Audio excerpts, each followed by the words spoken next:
main nodes connecting all the parts of MKT. So this bar chart illustrates the hybrid typology, a direct result of fixed land boundaries and high demand. Look at the building.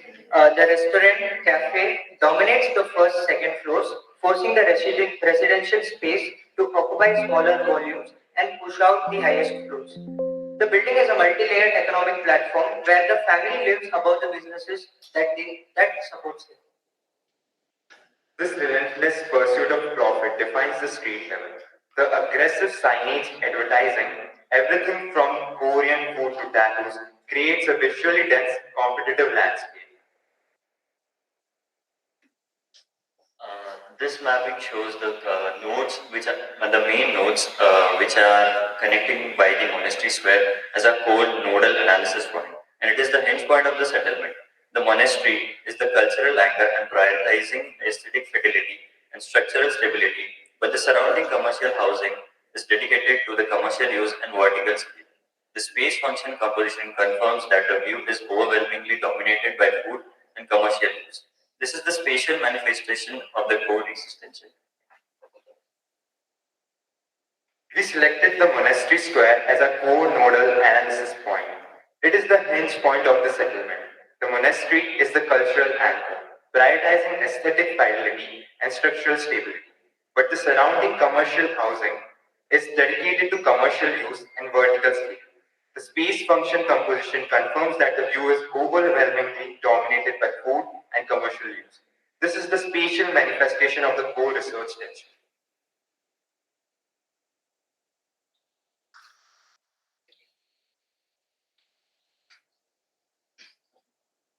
So these are the representative sections through the monastery courtyard, where we have the monastery on the right side, and this is the section through the morning time where the space is primarily used by the community living over there. During the afternoon, this becomes a major commercial node where a lot of commercial activities happen over here, such as food and businesses. And the same place in night is used as a major community space, both by the locals and by the visitors to experience the Tibetan culture in Delhi. So, as we move forward to the dense area of the MKT, which shows the astonishing success of the food economy, has created the hyperdense environment that operates for outside former municipal norms. Our empirical data is stark. The built to unbuilt ratio demonstrating extreme structural saturation. MKT's resident density is over 10 times the Delhi average, soaring even higher when the culinary tourists are factored in. This density creates critical architectural failures visible in the sliver of the sky alleyway. The tight verticality dramatically limits natural light and air circulation. But the most people consequences is the tangled infrastructure.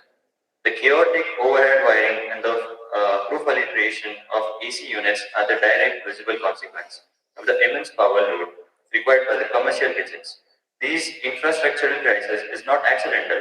It is a structural consequence of the food economy that has utterly outpaced formal planning.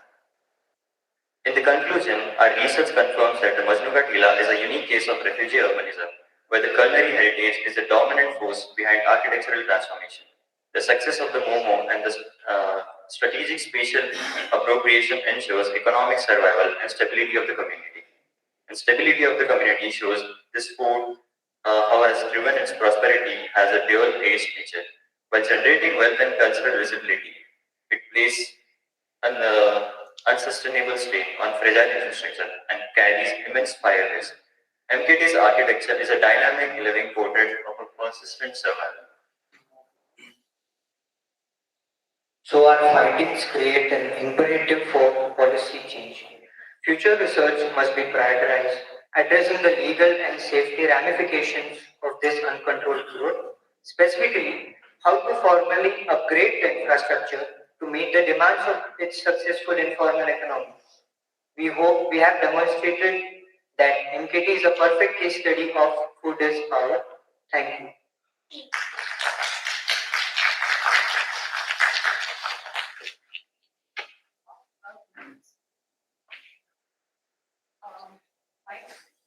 We are open for questions. Right. Can somebody else get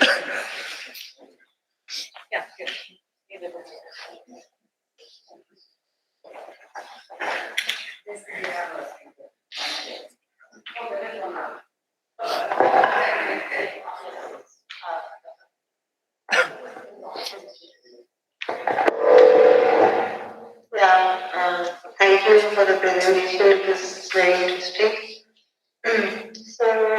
My initial observations about the location of MKT, the relation of that with the river and the road. I felt that was a little weak.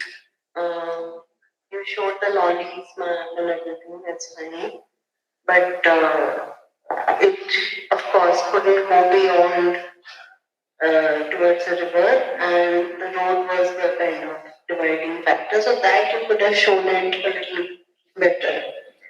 Second is when you show the road like that, where so that what I could see, there was a central spine in this thing, but the access points, the bus stops where people enter into MPT, that also, if you could show, and that has the relation with where those important food areas or where the monastery square is there, that relation is something which I feel could have been analyzed a bit more. I really like that section in which from the morning to evening how the activity changes. So that was that. Anything else? Whenever you show a particular place, for example, if you show the monastery square, you should always have a key plan because I'm an outside jury. I don't know now. You've shown it initially. Now I need to see it again where it was in the key plan. So the key plan is important for me.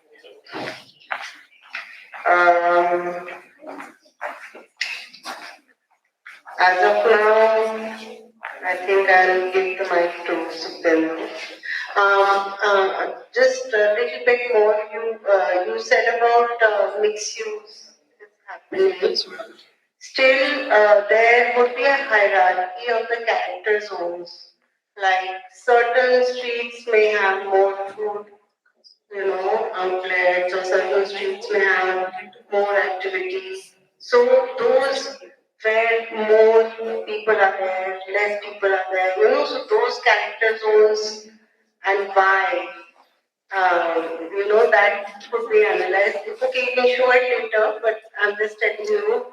And then what is you showed the buyer and this thing. Also, you should explain what is the widths and all. Is it fire accessible, safety accessible? So what are those challenges which, if you have an emergency, what could happen? They will answer something.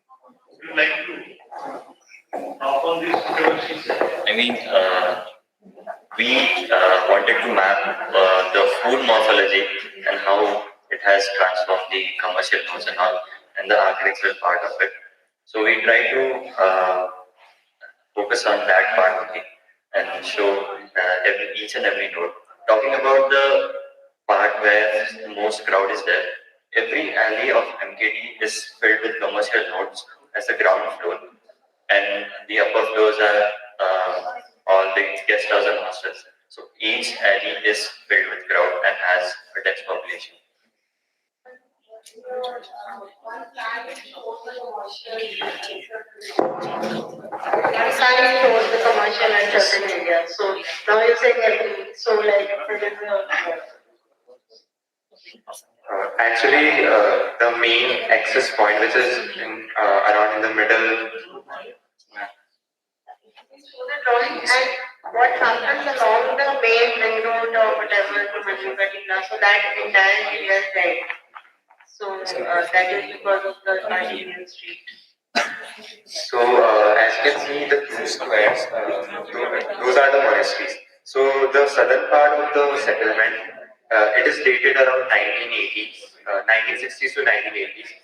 That's why there are very few, almost no commercial spaces on this That's what I'm saying, that analysis of the plan is something which is still missing. Your plan is weak, your roads in this plan of the road and there is an access point. There are some streets which are, accessing the main road. So that should be kind of highlighted. All of those things, and that is where the flux of activity and all starts emerging.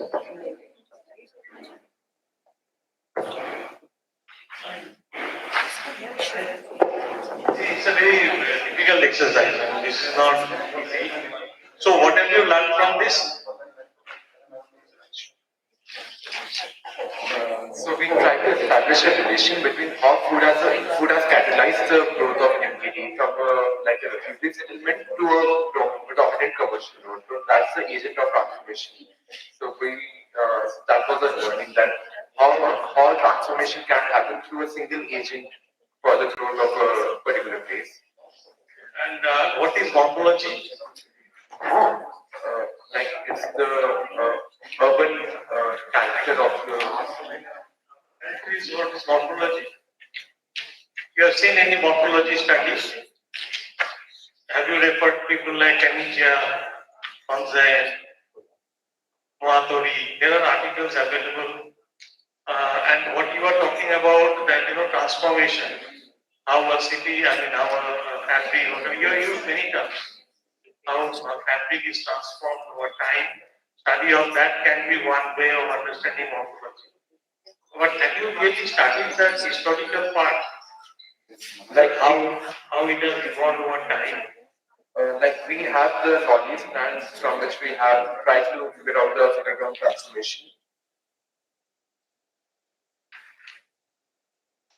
So this is actually the red part is the newer part which has been. So this is formal, to some extent formal transformation in terms of horizontal. So there is also vertical transformation. There is also huge transformation activities across space and time. So that transformation happens across space and time historically and spatially. So you have at one point of time in today's time you have looked at spatially, that one space is getting changed, but historically that is missing to some extent. But that's all right. I mean that's all. That's fine. But do you think this is the technique to understand a place like this? Or is there you found any kind of limitations in the technique which you have followed? Like this can be a way, but the data was a major constraint in this case. But yeah, there can be more ways. No, data, I'm not talking about quantitative data at all. I'm talking about figurative way of the way you have done it. For example, a journalist would have done it differently. A filmmaker would have done it differently. And is this the only way architects can do it, can document it? Or you think there are other ways, or you found some of the shortcomings of this way? Because this is established way. And we as a student also have done, we have studios run like this only with this kind of thing. Do you find any problem in that? In a place like this? Like another way of analyzing a place like this can be studying the demographics of the people coming to that place and how they are influencing the restaurant owners to like change the interior design or the architecture of that place. So that can be a factor, major factor for the. Yes, that's true. Demography, and you are not trained as a demographer. Sociologists will do a much better job than you. But is this the only technique as architects you have to actually document a place like this? This is very abstract. Knowledge plan is a very abstract plan. It doesn't show open space inside. It shows different ways of documenting it. Is this the only way, or there are other ways? Could you have used your sketches, sections more? Because apart from those sections, you have not really explored three-dimensional aspects, how the terraces are being used, how the public places are being formed.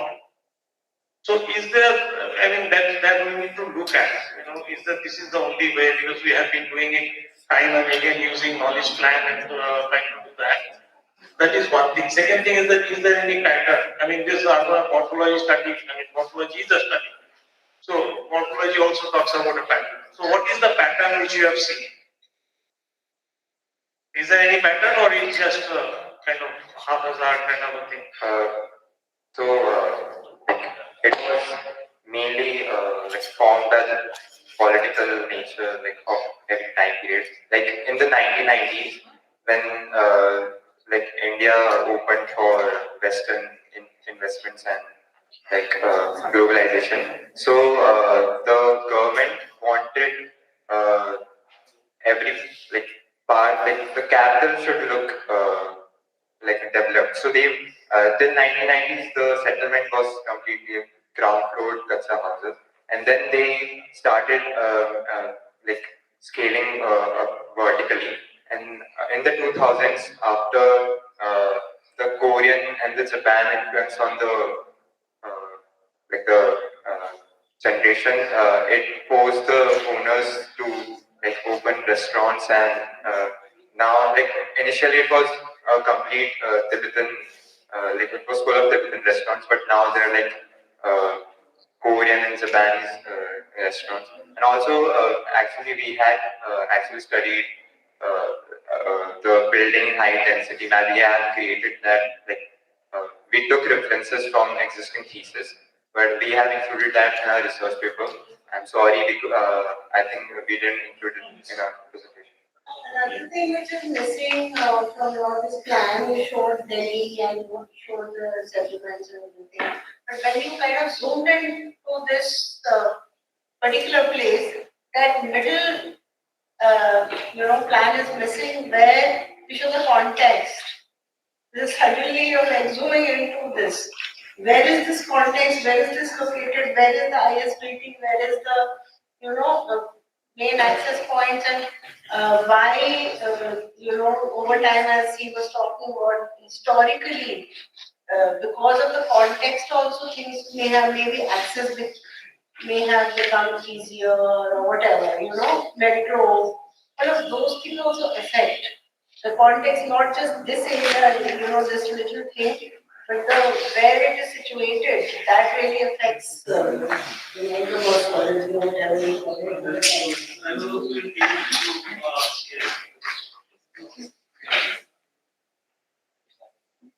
I was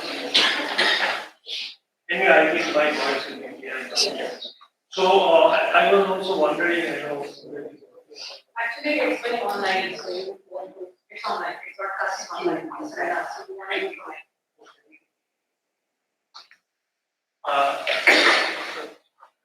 It's working. Source number काम नहीं कर रहे हैं आपके mic का of कर देंगे sir एक तो ऑन करके जाना yes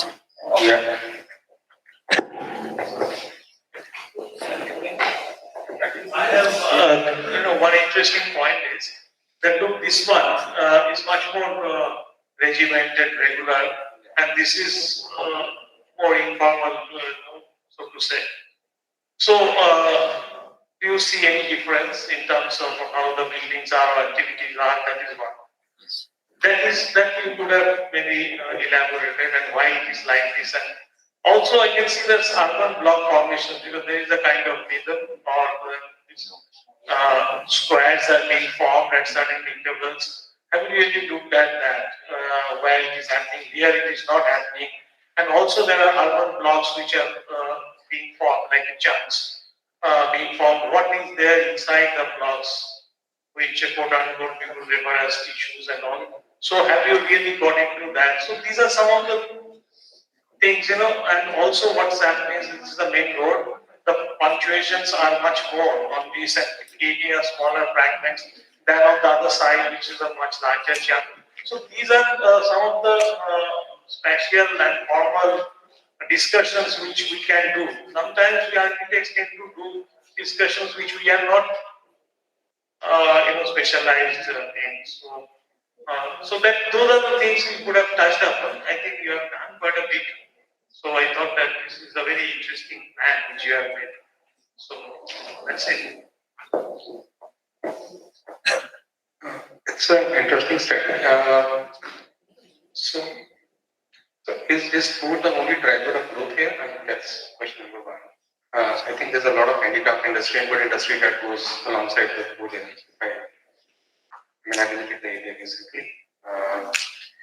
So that's true. The other thing is that is there any like government plan or policy that's being pushed to really elevate this food? You can say a hub as at a city level or beyond that. So in 1919, when the Asian Games happened, the government had a policy to transform this area into a major commercial node. But now there's a question about the legal status of the area, and so yeah, there are some recent developments over it. So government is actually not supporting this currently because of the it's a major result in since there are no fire exits and everything in this region, and commercial activities are a bit of a problem in today's date. So that's one of the things that we came to do. So the Aam Aadmi Party government, the previous Delhi government, actually had a plan to set up a food hub here, one here and one in Matia in Jama Masjid area.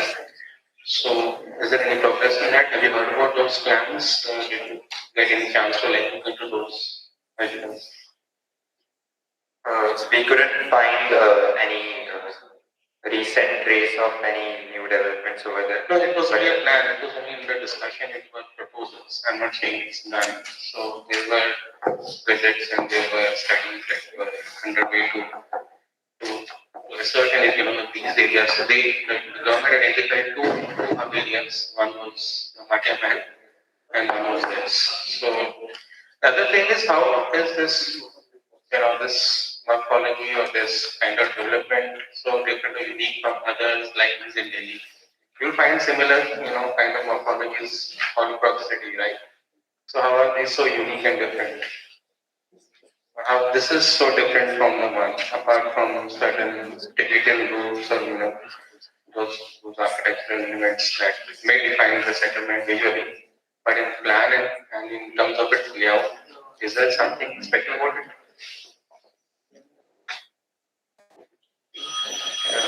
So the only major distinguishing point that we have from the other refugee settlements is the architectural character of the region. Most of the other settlements that we see, the refugee settlements that we see, don't have that architectural characteristics with them. So they carried their food with them when they came across the border, but the architectural character really got lost in that period. Tibetans, to some extent, have tried to maintain that character in the settlement as well through very simple motifs or very bit of symbolism as well through the monastery and the area around it. But yeah, that's the major distinguishing factor that we see. That's well said. Actually, that's very much the case of settlements in the West, where the Chinatowns have still stayed on in the Western cities, while other settlements have kind of fizzled out. So there were German towns, Italian towns, and all that in New York, but then nobody is Italian German there anymore. But in Chinatown, there are a lot of Chinese. So something like this, I think, is a similar dynamic that's happening there as well. While other refugee settlements, a lot of them were Punjabis in the beginning, and they moved out, and now they are mixed. So I think it's a very interesting observation. Thank you so much. Good work. Thanks.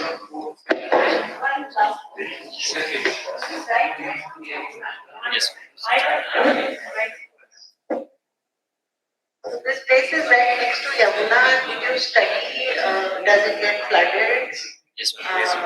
So that has to be very much covered. And these settlements happened after. In the history, there are many settlements that have happened along the Yamuna which are completely unauthorized, JJ. So which is the category which this comes in? So that should be documented.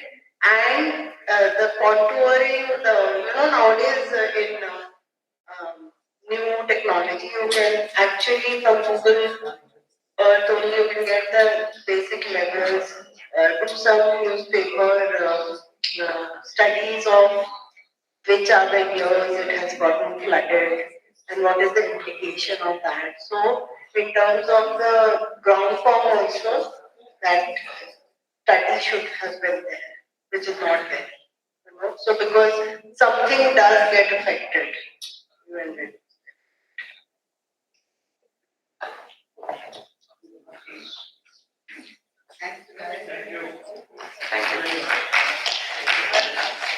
Thank you very much. You have your AI and plagiarism report and your paper, please. Can the next group set up? AI report here. Take the box.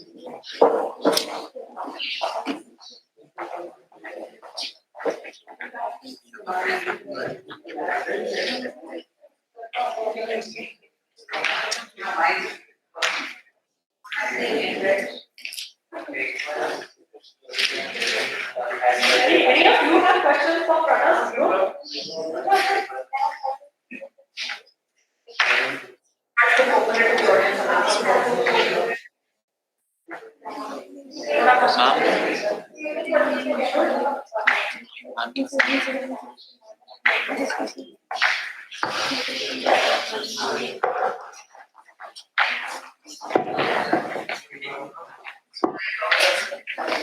Can you switch off the light, please?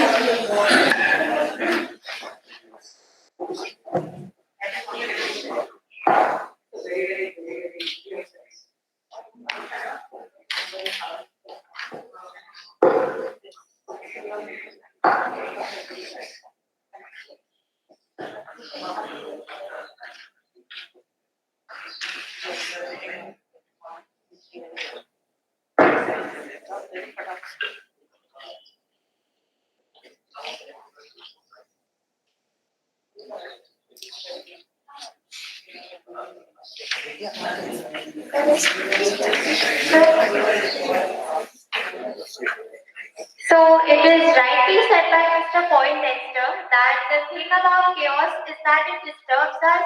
It too makes our hearts roar in a way that secretly makes us feel magnificent. Good morning, everyone. I am Krithi. This is Tisha, Sarthak, and Nitin. We would like to start off with this image. So here's a question for the audience. What comes to your mind first when you see this image? Any place or sentiment? Chandni Chowk, okay, and chaos, okay. Alright, great. So that's exactly what we discovered in our survey, the people's perception. When we began this study, we started with a very simple observation. Chandni Chowk is one of the busiest and most congested markets in India, with lakhs of people moving through it every single day. And yet, it works. Shops open and close at the right time, deliveries happen, crowds move, rituals continue, businesses survive, and festivals are celebrated at a massive scale, all without the place collapsing under its own chaos. But when we asked people about their perception of Chandni Chowk, what we heard repeatedly was, it's chaotic, it's crowded, it's overwhelming, it's impossible to navigate. So we found ourselves standing between two very different realities. On one hand, people perceive Chandni Chowk to be very chaotic. On the other hand, the marketplace functions with remarkable efficiency and rhythm. This contrast made us pause. So we questioned ourselves. If Chandni Chowk is so chaotic, then how does it function so well? What is the hidden order that allows this place to run every single day despite the density, diversity, and unpredictability? And that thought process eventually led us to our research question. How does order in Chandni Chowk emerge and adjust to cycles of day and night, weekends and festivals, and what practices or mechanisms sustain its functionality within its apparent urban chaos? We studied the 1.3-kilometer long stretch between Red Fort and Fatehpuri Masjid from August to November, including major festivals for our research. We began with a comprehensive literature review. First, we studied the concept of the 7 cities of Delhi to understand Delhi as a larger context, which gave way to the study of Chandni Chowk as a focal point. From there, we divided our study into 3 major historical eras: the Mughal, the colonial, and the post-independence era. The second part of our methodology was extensive fieldwork. Repeated visits allowed us to observe how the same space transforms with time, movement, crowd, density, and activity patterns. Next, we conducted ethnographic surveys with a wide range of stakeholders. So we've got a QR placed here with that will lead you to our survey questionnaire. Now watching films like Delhi Sits, Kabhi Khushi Kabhi Gum, Hindi Medium and others added another layer of understanding of people's perception. Using this data, we created a timeline for ourselves, mapped Kevin Lynch's elements, studied patterns of chaos, and traced how order emerges through spatial, temporal, and social mechanisms. To understand Chandni Chowk today, we must go back to the Shah Jahan's vision. In the 17th century, this was one of the most beautifully planned boulevards of the Mughal era. A grand street that from the Red Fort to Fatehpuri Masjid, lined with gardens, sarais and havelis. A water canal flows through the center, cooling the street and reflecting the moonlight, giving the bazaar its name. As you see in the map, the spaces also follow a clear hierarchy. A wide main bazaar, pujas branching out, narrow gullies leading into mohallas, and courtyard providing privacy. Different groups lived in different zones. Nobles to the north, European traders near Kais Bazaar, and artisans in the south. So even though it was vibrant and crowded, it's operate with a deep sense of order.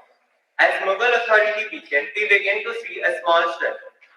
Maintenance of the canal declined. As in the lithography image of 1826, we can see that soft encroachment increased, gardens turned into dense commercial pockets, but the basic Mughal structure still survived. Everything changes after the revolt of 1857.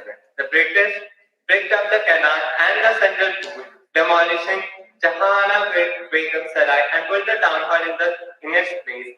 Gallows were erected along the bazaar and the structure within 440 yards of the Red Fort were destroyed. For Delhi, this was irreversible destruction. This is why Galeb Road, where is Delhi now, there used to be a city of this name, because the Delhi he knows, the Mughal Delhi, was gone. When the British moved capital to Delhi in 1911, Chandni Chowk becomes a political stage. Nationalists gathering here and major events like the 90-girl bomb attack on the Viceroy's Harding marked it as the center of resistance. During this era, Chandni Chowk stood between colonial control and the rising national spirit. After independence, the bazaar explored with activity. Trams runs until 1963 and the area became dense and mixed use. With Delhi population rising, congestion increased, vendors spread across pavement and traffic became a blend of rickshaws, cars and pedestrians. Represent government cleanup failed and the area continued to function on its own. Today, Chandni Chowk looks completely different. With the 2001 to 2021 master plans, the government finally approved is proposed as a heritage zone as a major commercial corridor. The recent redevelopment transformed a once cluttered, regular dominant street into a pedestrian-first public space. Now Chandni Chowk welcome 4 to 6 lakh people every day. But when we look these congestion graphs of October, September, October, November, you can start noticing a reduction. There is clear segregation between the leisure days and the business days, and most active time that is at 3 p.m. to the least activity time that in the morning. The next step in the research was understanding people's perception about Chandni Chowk. Through ethnographic surveys, we asked respondents what challenges they face in Chandni Chowk. From the first pie chart, we can see that for most people, chaos is defined by very tangible everyday issues. Crowding, traffic congestion, encroachment, lack of pausing spaces, etc. These are the elements that shape their lived experience of disorder. Then we asked, how do you perceive chaos in Chandni Chowk? Interestingly, a large number of people said that chaos is not just a problem. For many, it is a cultural identity that works in its own way, or simply the everyday reality of the market. This shows that while chaos exists, it is also normalized and even functional for many stakeholders. Finally, when we asked what would happen if Chandni Chowk became too organized like a mall, nearly 65% felt that it would lose its identity and charm. So while people recognize the challenges, they also recognize that the vibrancy, diversity, and livelihood of Chandni Chowk are linked to this very chaos. Through these responses, we understood that the term chaos is layered. It is a mix of problems, perceptions, and cultural acceptance, and this set the foundation for questioning how the space still functions so effectively despite itself. The Kevin Lynch's framework of urban invisibility, comprising parks, edges, districts, nodes, and landmarks, offers a structured way to interpret the apparent disorder of Chandni Chowk. At first glance, the area feels overwhelmingly chaotic, with dense crowds, narrow lanes, and overlapping activities. Yet, when analyzed through Lynch's lens, a clear spatial and social logic emerges. The primary part of Chandni Chowk has the organizing spine, the edges of historic walls and shop fronts shaping movement, the districts of specialized bazaars defining character, nodes anchoring experience, and landmarks that punctuate memory and orientation. The four major nodes identified through the Kevin Lynch analysis, namely Gauri Shankar Mandir, Town Hall, Sheeshganj Gurudwara, and Fatehpuri Masjid, being the hub of public gathering, movement, and interaction, serve as the focal point for further research and observation. Let's take Gauri Shankar Mandir as a typical node to understand temporal changes. The morning unfolds with purposeful rhythm, shaped by early deliveries, logistical movements, and the systematic setup of shops and street vendors. As shutters rise and goods flow into the lanes, the marketplace reveals a quiet, functional order, driven by routine, cooperation, and long-established spatial practices. This period sets the foundation for the intense commercial energy that flows later in the day. By evening, Chandni Chowk transforms into a socially vibrant and atmospheric landscape, where commerce gives way to food culture, leisure movement, and illuminated streetscapes. Nighttime brings a softer communal order as temporary stalls expand, pedestrian flows slow, and the streets become a space of gathering rather than play. This shift highlights the marketplace's ability to reorganize itself across time without losing coherence. Okay, so we did a comparative analysis of Chandni Chowk. So we covered different time of the day, different days of the week, and different festivals of the year. So here it goes. Firstly, the first image is like a vendor. So it's flower vendor hidden order through time. Flower of vendors highlights the hidden temporal order of Chandni Chowk. Early morning around temples and religious nodes, vendor take up designated habitual spots. As the day proceeds, the vendors gradually wrap up and other traders expand into the same spaces, especially during the festivals or peak shopping hours. Nothing here is random. There is an unwritten schedule everyone follows. This continuous transformation ensures maximum utilization of limited space and keeps the commercial life thriving. So in the next slide, we can see the pedestrian versus the vehicular transformation. In Chandni Chowk, space constantly adapts to the needs of the day. This lane in Tariwa Galan functions primarily in a pedestrian corridor during business hours, allowing dense foot traffic to flow smoothly through shops and markets. However, after nightfall, the same street transforms to allow a controlled vehicle access for deliveries and logistics. This time-based transformation shows how the spaces respond to different demands, providing that the apparent chaos is actually governed by flexible rules and shared understanding. In the next slide, we'll see the governance pattern. Here, we see how both formal and informal governance systems maintain order within the chaos. On one side, we have formal measure barricades, checkpoints, and police presence, ensuring safety and circulation control. But on the other side, in the third and fourth picture, we can see the formal social discipline plays a huge role. People standing patiently for their turn, vendor respecting their boundaries, and the placement of planters on the bollards, avoiding the overcrowding in the particular area like the Gurudwara.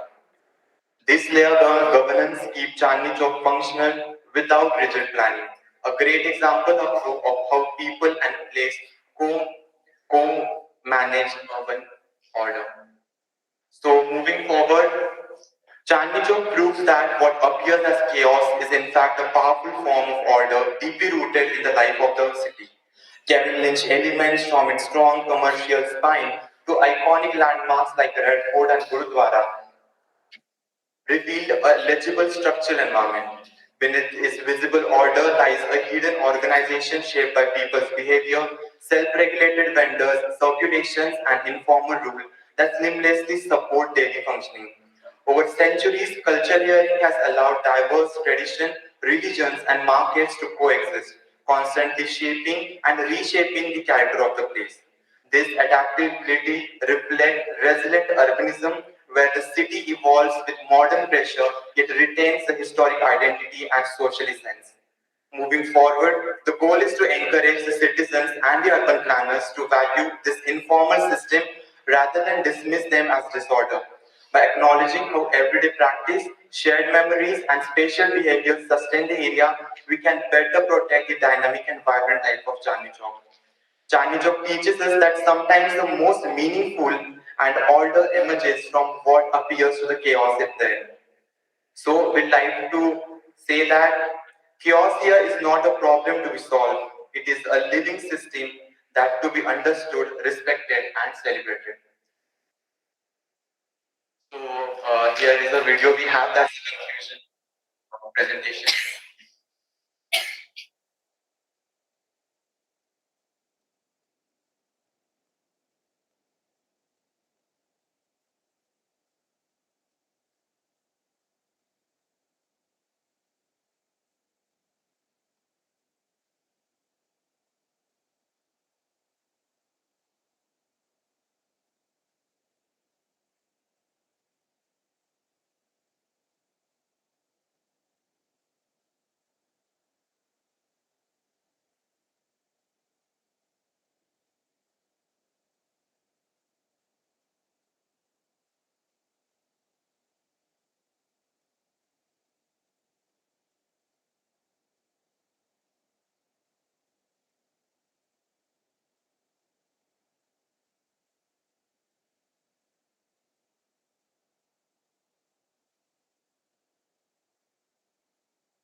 Yeah, thank you so much.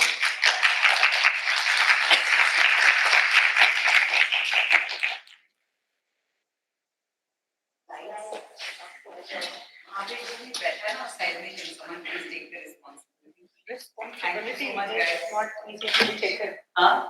Responsibility is not easy to be taken. No, no, yes. Thank you. Okay.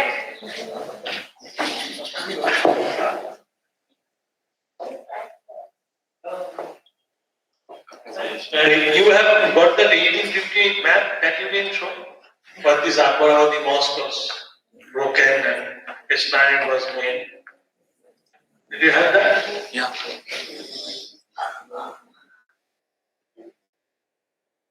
There it is. That one.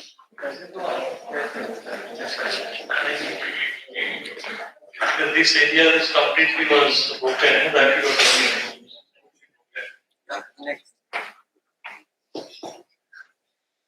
anyway, so what are because we actually as a student of urban design, we studied Chandni Chowk. That's about 30 years back.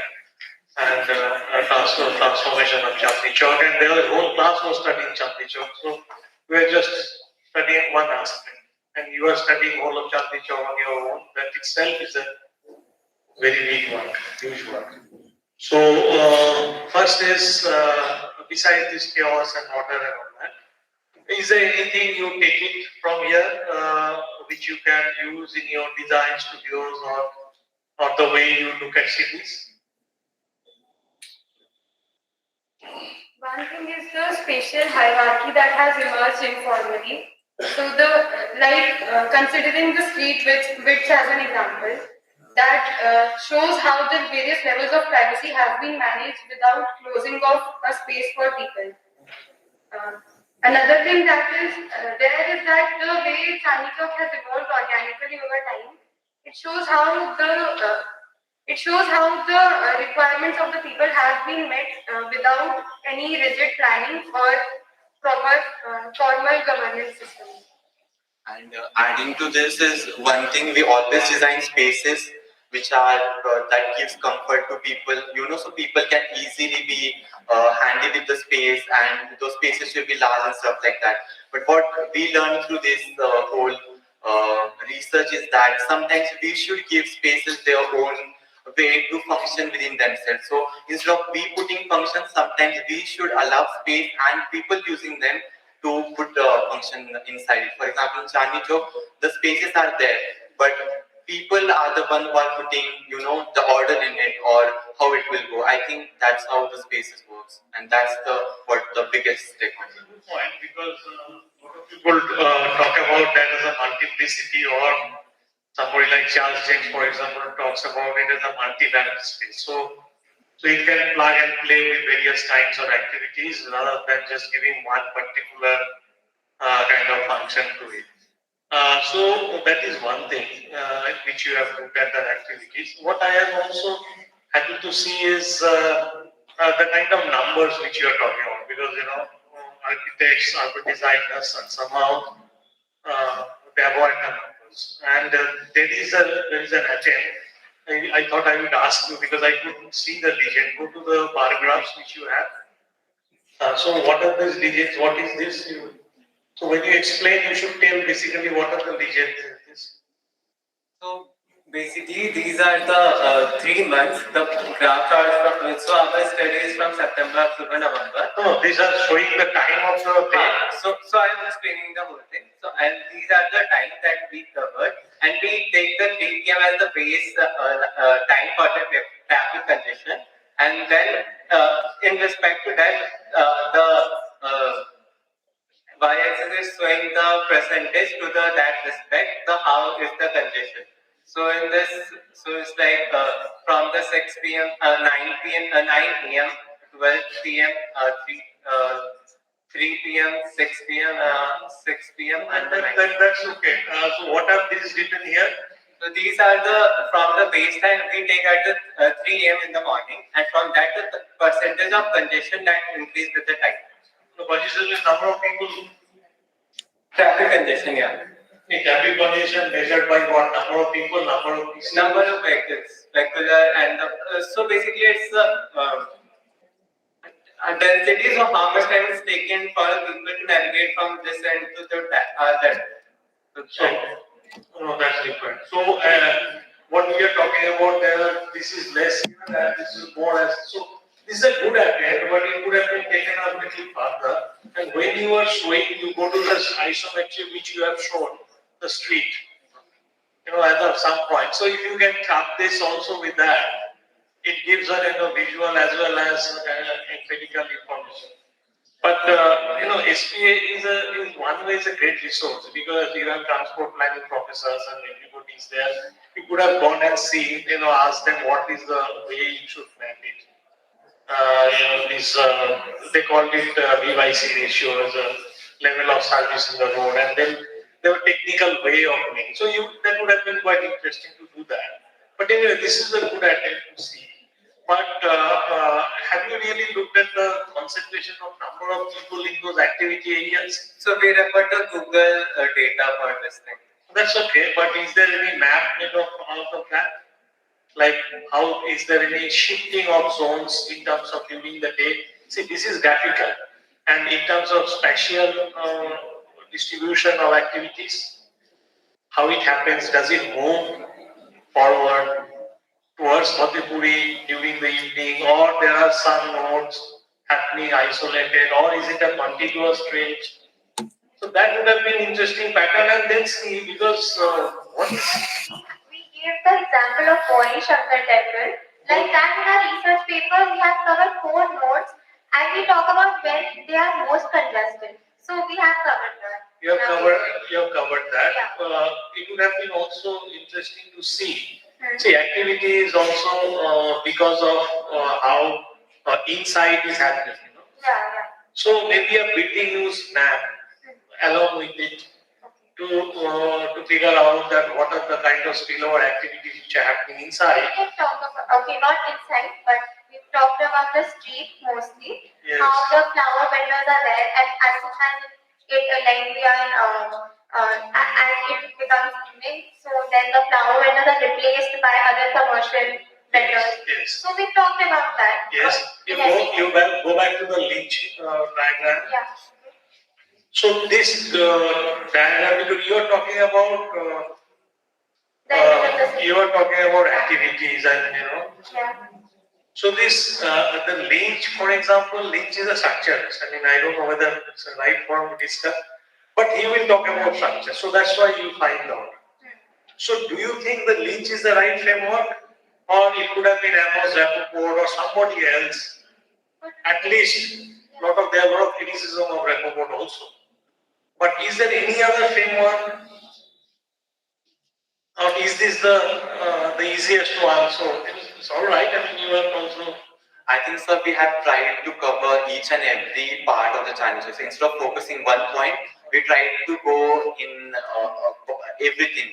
So basically, the reason of using the Kevin Lynch analysis is that we thought it's fitting good in terms of context of the Chandni Chowk, because Chandni Chowk has the boundary, Chandni Chowk has different nodes, edges, and when it comes in terms of the main stage from the Red Fort to the masjid, I think Lynch was the one that fitted well, and after using that, we got a clarity basically about the framework of the Chandni Chowk. So, I admit that we have done this before.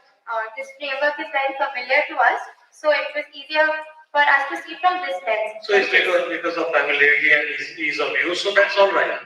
There's one interesting layer which you have not discussed, but which could have been discussed, was the colonial attempt to dilute this axis, which is very interesting because this is the axis. No, you have to discuss that part. You go there. No, not this. Go to the map. What happens is this is the Red Fort and this is this was the Mughal axis. The Britishers put their new symbol, that is the railway station. And what they did is that they cut it across here to the city. And when you are on an axis, cutting across, you don't feel that axis. So this is my understanding and reading is that this is one way of diluting this. This is a linearity of an axis, and this is very, very interesting way of diluting the colonial attempt. So that should have been, I thought that I will discuss this. And then replace the symbol there with a town. Anyway. Yeah. So, I think last year we did a walk in Chandni Chowk. I'm very familiar with the place.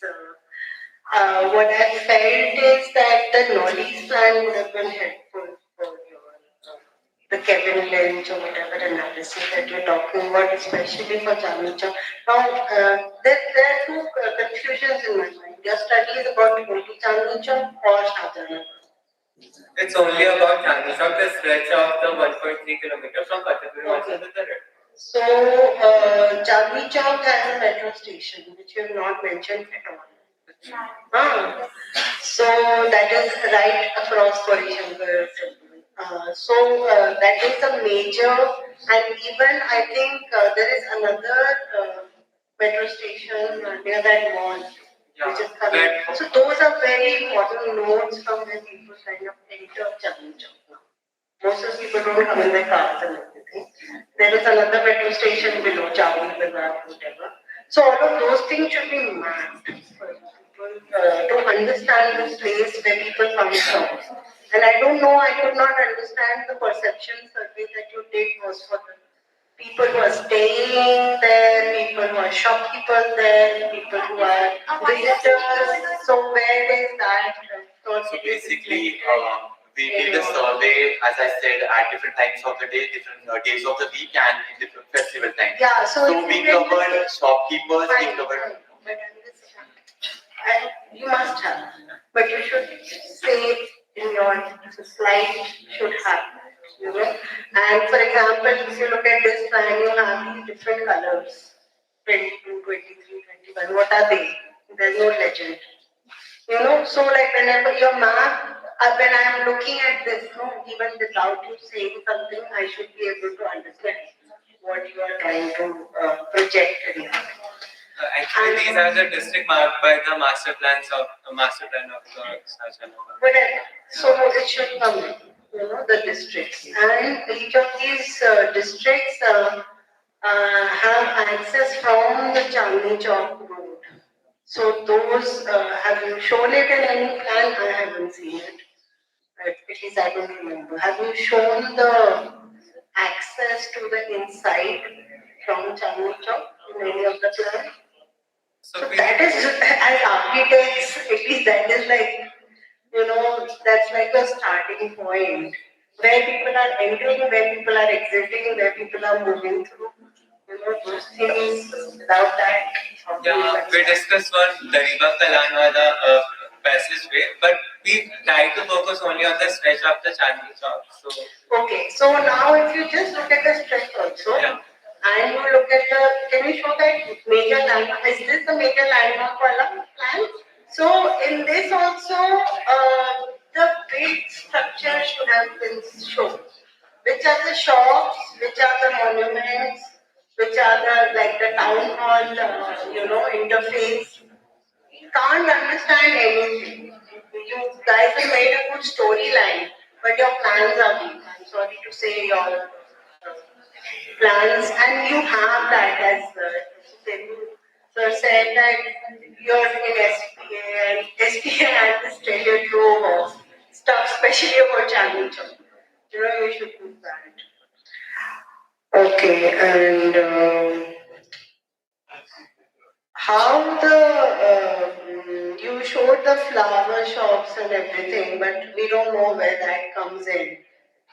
Is it all across the space? No, yeah, this is from the body. So those, again, like now key plan section, where the location, all of that, as an outsider, I should be able to understand where, what is.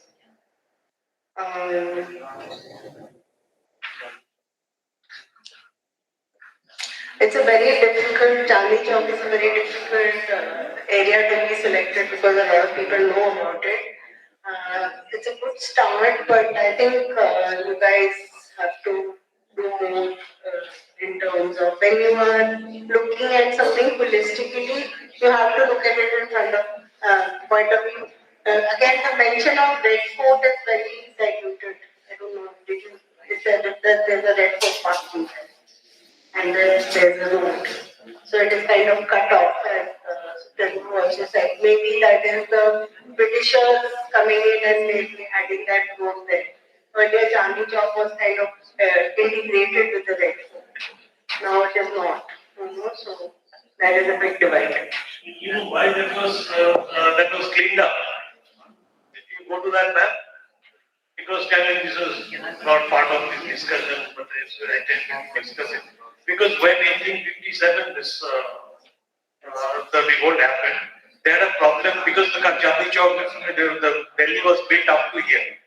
And as she's saying, it was directly going to the Lahori gate. And there is another road which goes to the Delhi gate, which is called Delhi. So there was no road in between. And Britishers had a lot of problem of putting the cannons to attack this. But that is why they cleaned it up.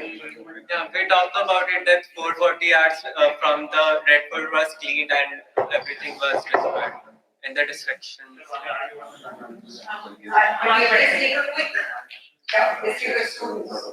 Yeah, we should ask if they have one asked question. Right? Oh, we have questions. But he's to see. Yeah.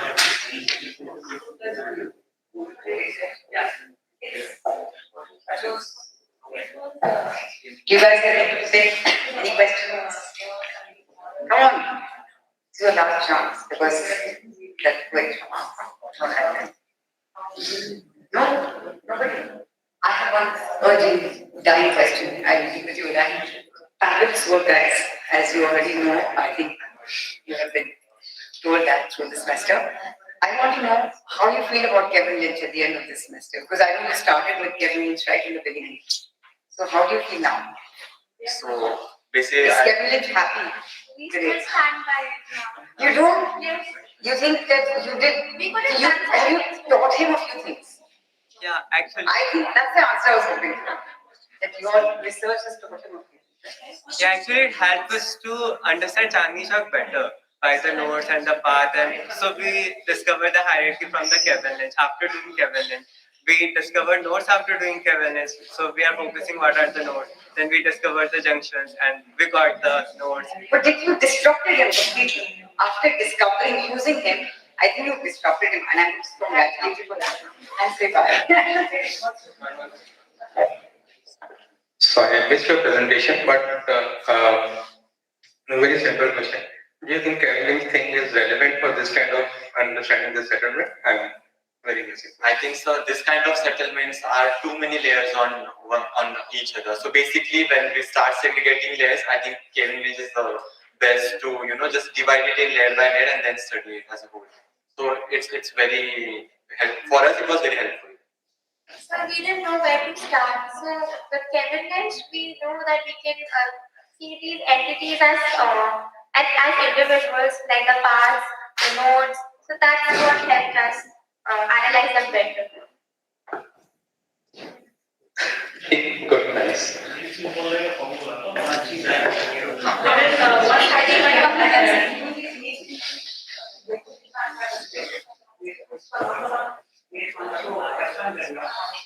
Hello, my name is Tahir. I wanted to ask that as budding architects, what would be your proposal for a redevelopment project of Chandni Chowk while navigating the chaos? And can you explain in detail? Thank you, Tahir. That was a fabulous question. But I thought there's a redevelopment has already happened in Chandni Chowk, and there are so many, positive and negative sides to it.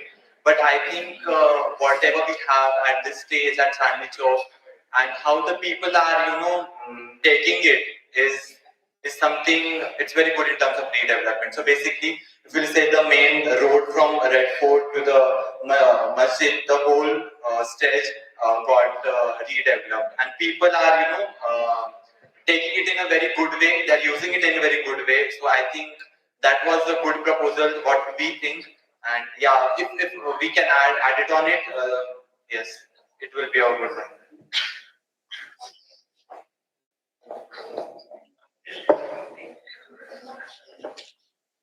Great job. Let's move on to the next group. Thank you so much. Thank you.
Good morning, respected jurors. Today we will be presenting our research paper titled Understanding urban design interventions for enhancing women's safety in public spaces. We look specifically at Connaught Place to understand how physical infrastructure influences women's perception of safety, not just crime statistics. Why does this study matter? Unsafe public spaces restrict women's mobility, their independence, and their participation in society. Even when legal policing and systems exist, women still feel the need to alter their behavior, routes, clothing, and timing when going out. Our aim was to identify specific spatial factors that affect women's comfort and sense of security using Connaught Place as our primary case study. Connaught Place being Delhi's busiest commercial and social hub is the perfect test bed to understand why some areas feel safe while others feel unsafe. Based on this, our research addresses two key questions. What are the major safety challenges faced by women in Connaught Place? What interventions can make CP safer and more inclusive? This study aims to identify urban design interventions that can improve women's perceived and actual safety in public spaces. Methodology. We adopted a mixed methodology approach. Qualitative, literature reviews, case studies, on-site analysis of lighting, CCTV placement, and pedestrian movement to identify safe and unsafe pockets. Quantitative, a survey of 100 participants across different time slots in Connaught Place. Our literature review covered 50 studies on women's safety, gender mobility, and inclusive urban design. Across all papers, whether from Delhi, Ahmedabad, Malaysia, Sweden, or Cairo, we found out that the same 6 parameters kept repeating, regardless of geographic context. This consistency is what helped us arrive at our 6 parameters. The first one, lighting and visibility. Almost every study, such as Mahadevia and Nathia's work on the Sabarmati riverfront, highlights that continuous lighting and open sidelines drastically improve perceived safety. Second, surveillance. Safety pins Delhi audits show that visibility, eyes on the screen, and CCTV coverage reduce dark spot and increase urban confidence. Third, amenities. Studies from Poland, India emphasize that clean toilets, seating, and good maintenance significantly influence women's willingness to use public spaces. 4. Transit and last mile connectivity. Narratives review repeatedly show that harassment peaks at bus stops, metro edges, auto stands, and last mile travel. 5th, activity and programming. Case studies from Cairo and Delhi shows that active frontages, vendors, and evening programming create natural surveillance and reduce likelihood of harassment. 6. Perception and coping behavior. Research by Gauripriya V and the SETUP project shows that women constantly adapt their behavior by avoiding certain routes, altering clothes, traveling in groups, avoiding public toilets. These coping strategies reflect environmental fear rather than actual crime numbers. All the above 15 studies collectively help shape our evaluation framework for C. Our case studies help us understand how different cities address women's safety.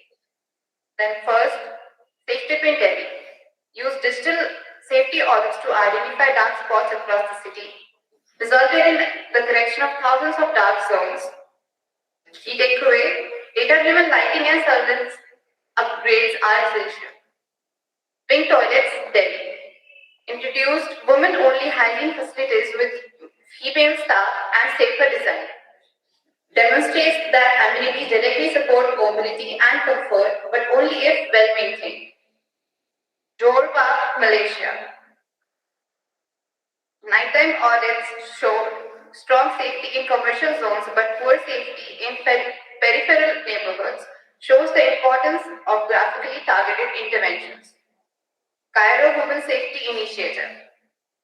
Combine design upgrades with the community mobilization and gender-sensitive transport planning proves that the urban design must work alongside institutional reforms. Together, these case studies highlight that safety must be addressed through a mix of design governance and community participation.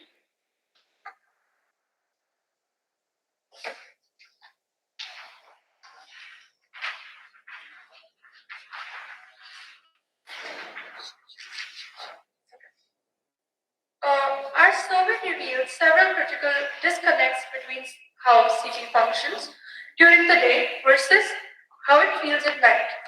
Most users are young people between the age bracket of 18 to 34 years and visit between 4 to 8 p.m. However, perceived safety significantly drops after 9 p.m., with the highest number of unsafe ratings recorded at night. While severe harassment incidents such as stalking do occur, non-physical harassment is far more common, with 57.1% reported staring and oogling and 30% reported verbal harassment. This indicates a constant background level discomfort for women, even during peak hours. The identified danger zones, transit edges, especially bus stops and auto stands outside metro exits, were constantly rated as least safe. These areas combine crowding, poor lighting, and unpredictable behavior, making them high-risk nodes. Moving on to our spatial analysis of the site, based on our mapping, we developed what we called a safety gradient. This measures spaces against three criteria: visibility, permeability, and activity. First, we have the safe zones, mainly the inner and the middle circles. These are consistently rated higher in terms of safety, as they feature active retail edges, high permeability, and continuous footfall. They function exactly as described by Jane Jacobs by creating natural eyes on the street. These colonnades are well lit and the block lengths are short, which naturally supports passive surveillance and enhances comfort.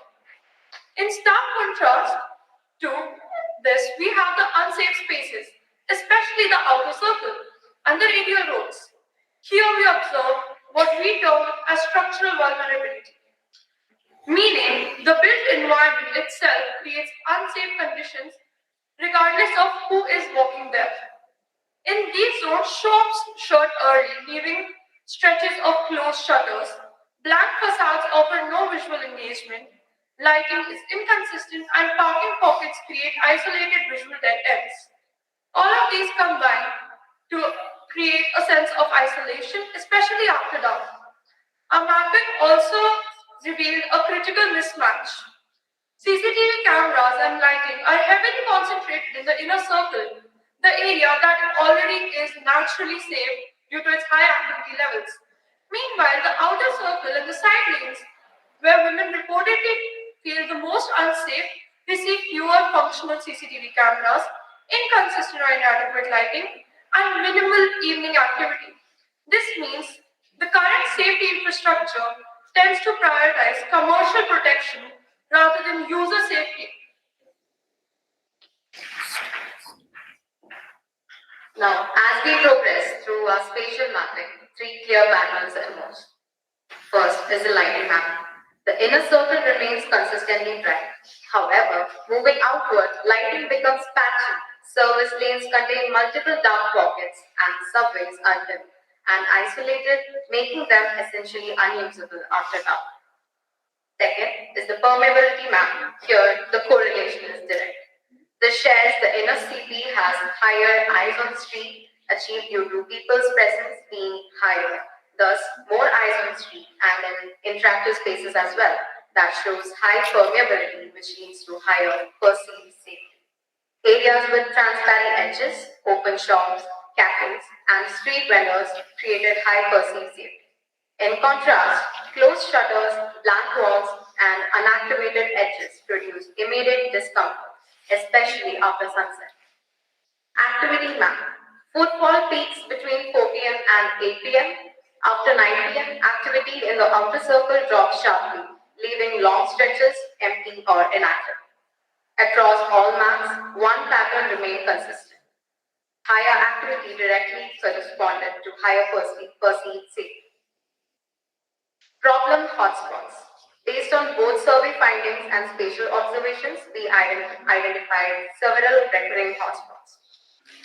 Side lanes behind commercial blocks, subways and underpasses, peripheral parking pockets, back of all alleys, the edges of Central Park, metro entrances and exits, and Janpat secondary lanes. These hotspots exhibit the exact conditions global literature identifies as unsafe, which is the low visibility, low activity, low permeability, and unclear or ambiguous spatial edges. So, how do we address these issues? We found that the interventions women requested aligned closely with the core principles of good urban design. We grouped these into 5 strategic moves. Lighting. Continuous LED lighting along primary and secondary routes with emphasis on illuminating colonies and eliminating dark pockets in service lanes. Surveillance. Visible CCTV camera with clear signage along with SOS kiosks integrating into NDNC control rooms. Amenities. Expanding the pink toilet network, ensuring they are placed near high-use pedestrian modes rather than hidden or isolated locations. Pedestrian first design. Wider crossings and traffic calming measures that define clear and safe walking edges. And lastly, activation. Perhaps the most critical interventions in introducing evening programming such as food streets, regulated vending zones, or cultural activities to ensure that footfall continues beyond 9 p.m. The guiding principle here is simple. Safety improves through continuous activity and not through barricades or restrictions. So, to conclude, Connaught Place is not inherently unsafe by design. However, contains specific and identifiable gaps in lighting, permeability, and activation that makes certain areas feel unsafe, particularly at night. Our research demonstrates that by improving visibility, enhancing amenities, and activating inactive edges, CP can evolve into a truly gender-inclusive spaces and potentially serve as a model for other commercial districts in Delhi. Thank you.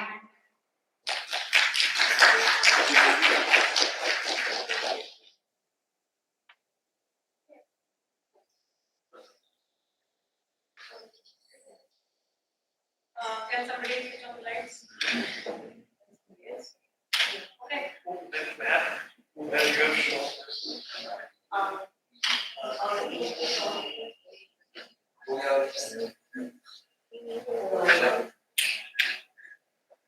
Hello. Yeah, it was very interesting.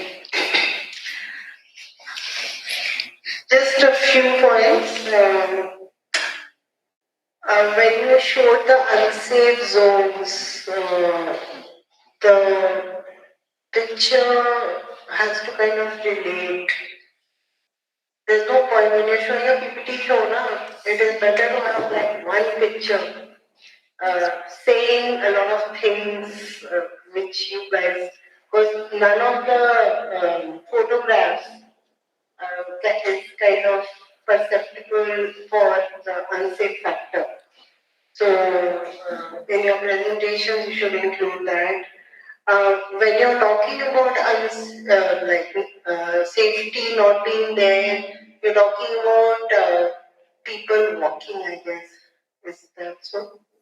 It also includes like less activity spaces and lesser No, so vending. for women walking from one place to another, what is the?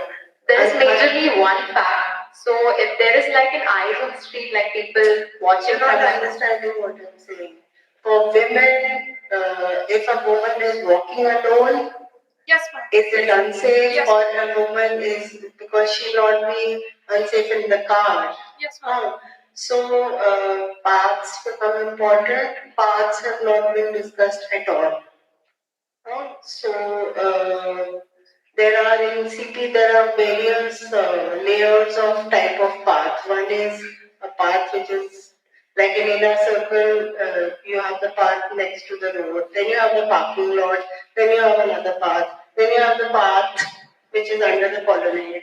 So those in the section, if you show that, and in the plan, if you show the unsafe zones, that relation was kind of not forming in my head about why this is unsafe. And there is another thing in CP, the Palika Bhavan, Palika Bazaar. So that has this high whatever wall, and also that has not been mentioned. What is the safety aspect of that, or it's okay to be, walking around that. So,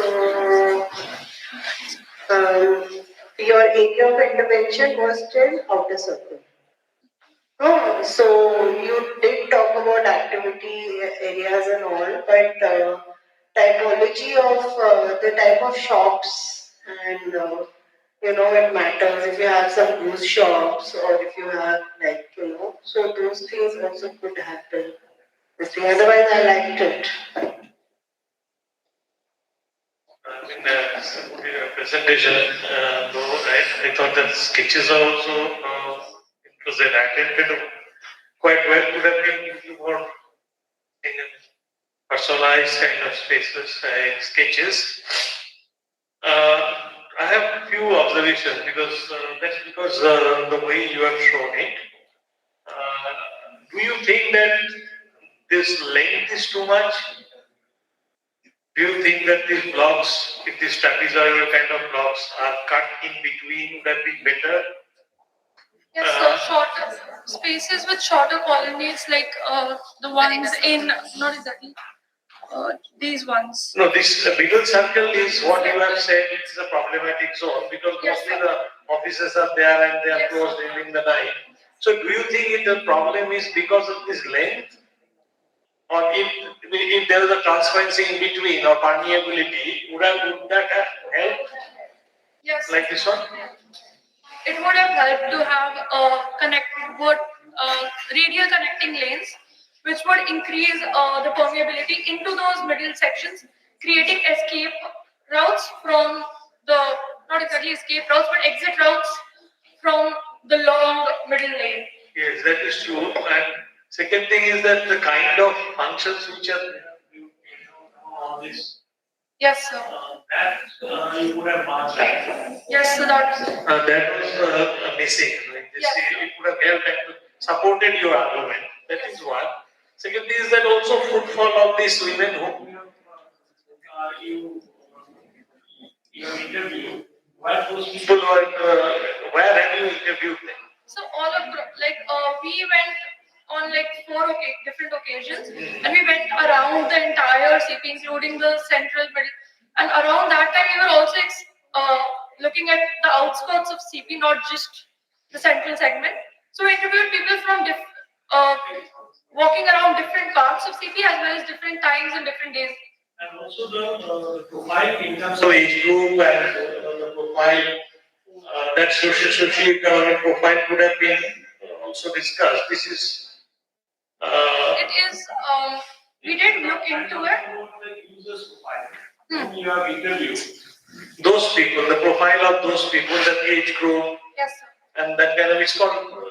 And how did you select those people? That's important because that's how. Yes.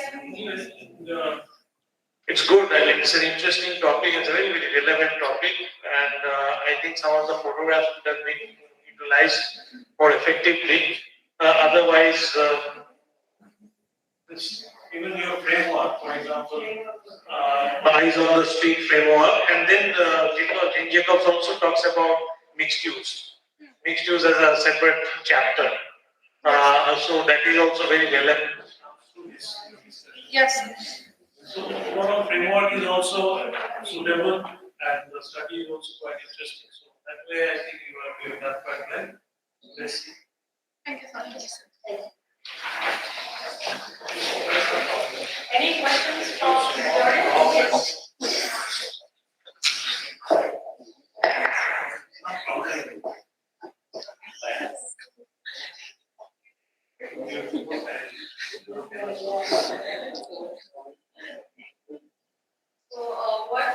motivated you to choose?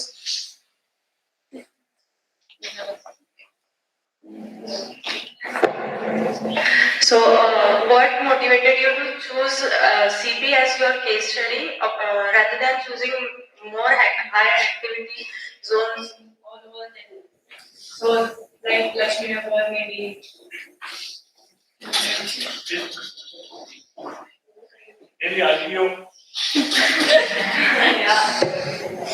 Well, actually, CP is like a very bustling space. Every time you see a crowd there, not in morning as we see, but in the evenings it's a really happening place, and the women's safety is usually a concern at evenings and at nights. So see, we chose CP because it had both safe and unsafe spaces, and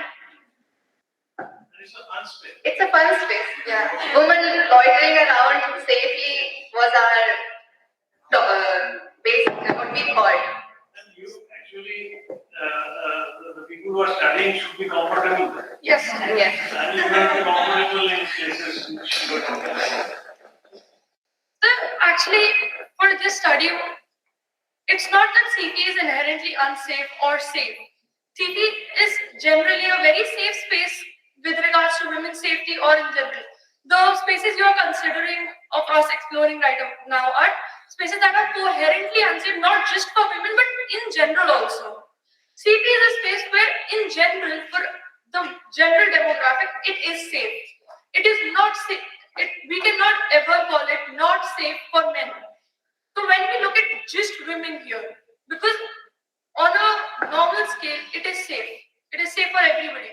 There's very few pickpocketers, there are very few thefts happening. The crime logistics here are very low. So,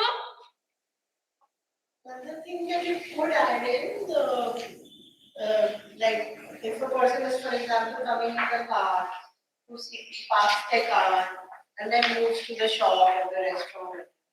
Some people come from the metro, the Rajiv Chowk metro station. So you could also kind of chart a path for the woman. Yes, you could chart it yourself. Just to show you that little case studies add that more personalized touch to the whole study. So small case studies.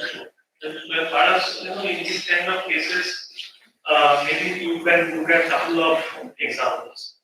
Not just one, but maybe something else, some other, maybe we are seeing our complex or some other places of similar nature, maybe Central Vista CSI. So you can compare, so that makes it even more interesting. Yeah, some case, comparative case studies.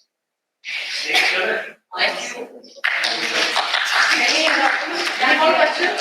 Oh yeah, there are more questions. Oh my god. Yes, that's okay. Yeah. So you tried to map the reasons, like one was lack of lighting and one could have been proper pathways. So, don't you think the typology of the retail spaces could have been one more change? yes, I do agree upon that. And it is something I would agree and admit to not looking at earlier. It should have been something we should have considered. Like for example, the wine shops, because the areas located as the they have the hotspots actually where the wine shops are. They're also from the survey we found out those are spaces where ecstasy is being sold. It's like where illegal contraband are being sold. Okay, so let's move on.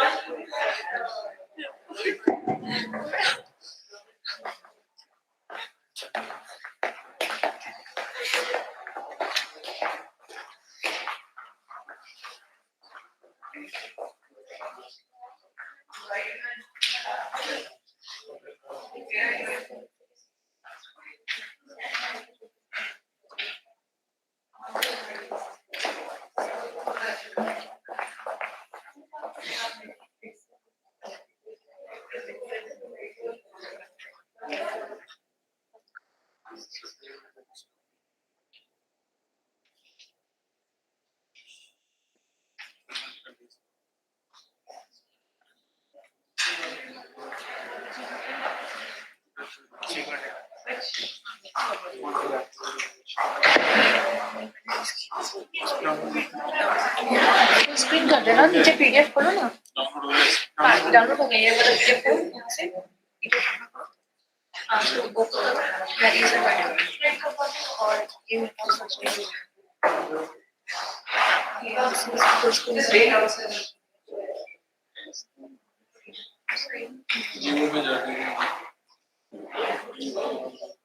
Just post better.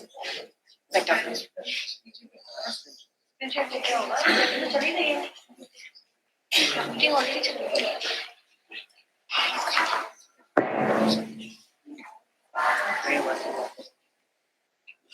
Good morning.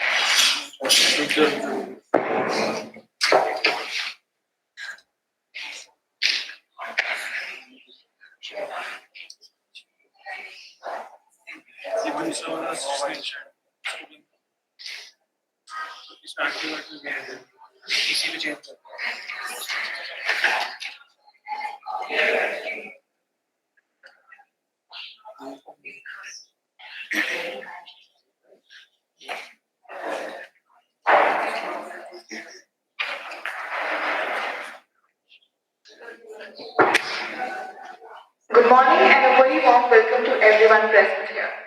From our hostel, we look out at the Zakir Nagar West Road. To most, it is just a strip of asphalt, but to us, it appeared as a profound fault line. On one side lies New Friends Colony, a world of wide avenues, silence, and manicured order. It is the image of the former city. On the immediate other side, separated only by the 60-feet road, is Khijrabad, a dense, chaotic urban village buzzing with the energy of thousands of migrants and workers. It is through this simple observation that we started our research. These two worlds are not just neighbors, they are locked in a contiguous embrace. The liveliness of Khijrabad splits onto the road, while the peace of NFC retreats behind gates. They live together, yet they are divided by this very road. We know that they need each other. Labor flows one way, wages flows the other. But we realized that looking at this purely as economic dependence was too simple. We wanted to know, how do they actually live together? What happens at that gate? What happens on that road? This curiosity led us to our research, negotiating coexistence. We structured our inquiry through a rigorous framework, the known, the unknown, and our hypotheses. We know that this relationship is one of structural dependence. The planned city needs the informal city for its services. Previous studies have universally defined this as a symbiotic relationship. However, economic dependence alone does not guarantee stability. If we observe the micro level, the daily friction in the gates, we see tension. We see that this micro relationship feels exploitative.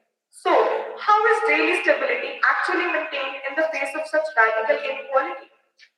We hypothesize that stability is not a result of planning. Instead, it is sustained by a complex humanized process of negotiation operating on major two levels. The first being spatial negotiation, where institutions like the Resident Welfare Association adjust access points, and the psychological adjustment, where people form a mental negotiation, compromising their dignity or convenience just to cross that road, which led us to our research question, which is, despite the social spatial differences, how is coexistence sustained between formal and informal settlements in Delhi? And how does the continuous negotiation of physical, infrastructural, and psychological adjustment act as the mechanism for controlling this urban contrast? So to analyze this, we rely on some key concepts. Psychological adjustment, the internal mental cost borne by individuals to navigate and survive within the shared space. Socio-spatial asymmetry, the deep inequality in how space is governed. Negotiated coexistence, the active, ongoing process of compromise that allows unequal communities to live side by side. Informal governance, how non-state actors like the RWA assume authority to regulate access and enforce rules bypassing the government. Spatial negotiation, the tangible adjustments to the built environment, such as timed gate access or segregated path hours to manage social friction. Urban thresholds, the physical boundaries that act as active zones to exchange rather than just dividers. Our aim is to analyze the spatial and social negotiations that help planned and unplanned settlements coexist. By taking the case study of New Friends Colony and Hyderabad, our focus is on how both colonies exist and share public infrastructure, asymmetric governance, and what are their daily mental adjustments and negotiations in terms of access to space. The main objectives of the study are to investigate the genesis of informal settlement and its morphological contrast with the adjacent plant colony, to identify the main physical spaces and public infrastructures, example, threshold road, gates, public parks, etc., that act as shared boundary between the two settlements, to examine the nature of negotiations, both formal and informal, that regulate access, land use, and control of these shared spaces and services, to analyze the spatial strategies and behavioral adaptations employed by residents of both communities to coexist along the physical and symbolic boundary, to document the role of governance actors in mediating and contesting access. Our study stands on three pillars of existing literature. We looked at works of Dupont and Hahn, who established that informal settlements are not accidents. They are the structural byproducts of formal planning. The master plan creates informality by systematically excluding the poor. This links directly to the Lal Dora concept, a colonial legal exemption that allowed villages like Hyderabad to densify without regulation.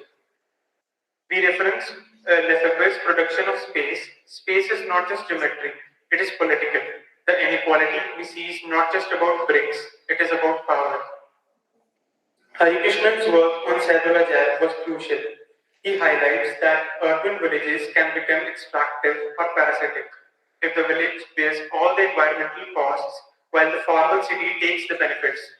Uttamy's and Susetio's study in Jakarta showed us that the boundaries evolve.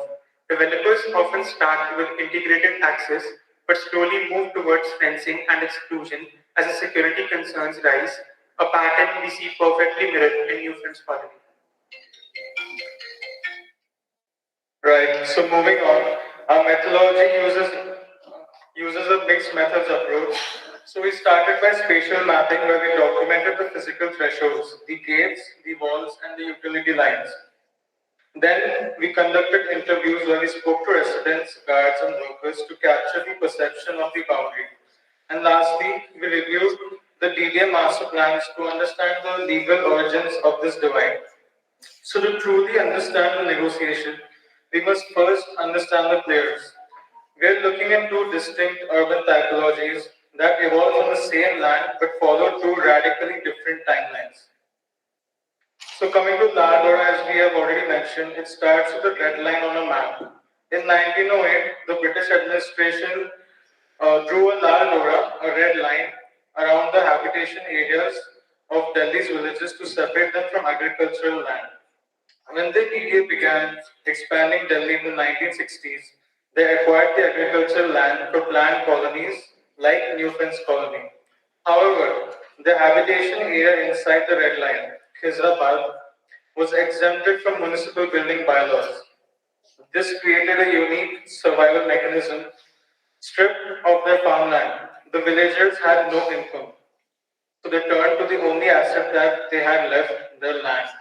They shifted from an agrarian economy to a rental economy. They began building vertically, floor by floor, maximizing every inch of ground coverage to house the waves of migrants building the new city. Next, coming to Khizrabad. The result is what we see today. Khizrabad is a dense fabric of forced incrementation.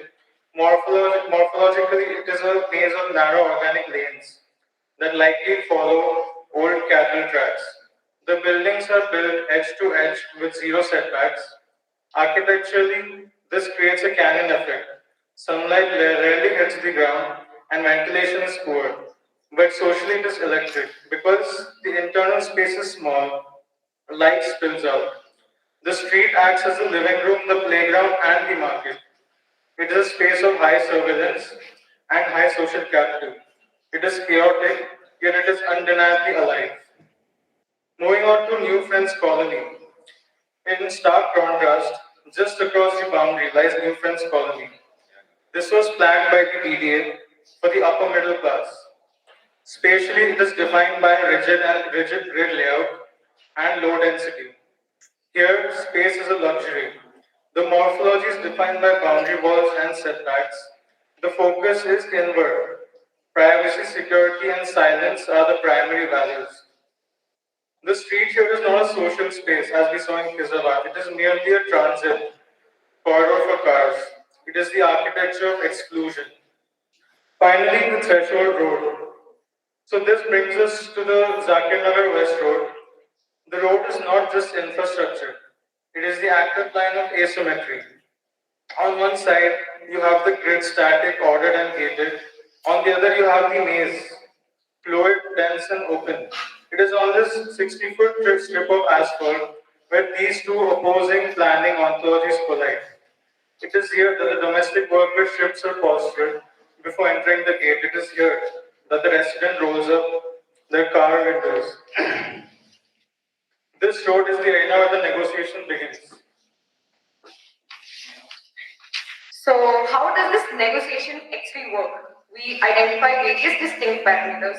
The first of them is negotiation of access, that is the gates. The most visible negotiation happens at the NSC gates. The RWA negotiates with the police to set strict times, but the real negotiation is human. The domestic worker from Khizrabad forms a unilateral adjustment. They accept that they must enter at a set time and leave by the evening. They accept limited rights to the city in exchange of their livelihood. This is a human compromise. So on this plan, you can see the road marked in red is the threshold road we are talking about, and here are 3 gates on the threshold road which are time restricted, while there is 1 gate on the other road which is open to public. So the second is a negotiation of land use, which is the threshold road. On the road itself, we see a negotiation of economy. Khizrabad vendors set up stalls on the NSC boundary wall. NSC residents want the convenience of fresh vegetables but don't want the social friction of interacting with the vendors. The solution? Mediated interaction. The residents send their domestic staff to buy the vegetables. The economic link is maintained, but the social boundary is preserved. Next is the negotiation of life, which is the shared path. We observe the public path on the boundary. Nominally, it is public, but in practice, we saw temporal segmentation. NSC residents use it for morning walks. Khizrabad children use it in the evenings. They rarely overlap. This is an unspoken accommodation, a silent agreement to share the space by dividing the time. The fourth point is negotiation of infrastructure. Finally, the infrastructure acts as a tool of exclusion. Khizrabad lacks proper sewage. The leakage spills near NSC. The NSC RWF exists not for the Khizrabad's sake, but to protect their own environment. This is a punitive negotiation. Next is the mental negotiation. For Khizrabad's worker, coexistence demands a daily compromise of dignity, accepting an outsider status to secure livelihoods. NSC residents reciprocate with managed anxiety, mentally compartmentalizing their neighbors as essential resources, yet social threats. This results in psychological parasitism, where the enclave stability is purchased through the emotional expenditure of the informal community. In conclusion, the NSC Khizrabad interface demonstrates that coexistence is not a passive outcome, but a fragile equilibrium maintained by continuous negotiation. The process reveals that the architectural threshold is not a passive division, but an active site of social compromise. The stability hinges on the micropolitics of daily adjustment and the use of mediated interaction to preserve social boundaries. Our study shows the boundaries do not solely separate, they're also the lines that connect. However, this stability is deeply vulnerable, dependent more on habit and necessity than an equitable governance. The main task for urban planning and architectural design is not to erase these contrasts, but to recognize and formalize these organic everyday negotiations. We must shift the design focus from mere separation to managing interdependence, ensuring that this fragile coexistence at the thresholds evolves into an authentic site of resilient, inclusive urbanism. Thank you. We are now open for discussion.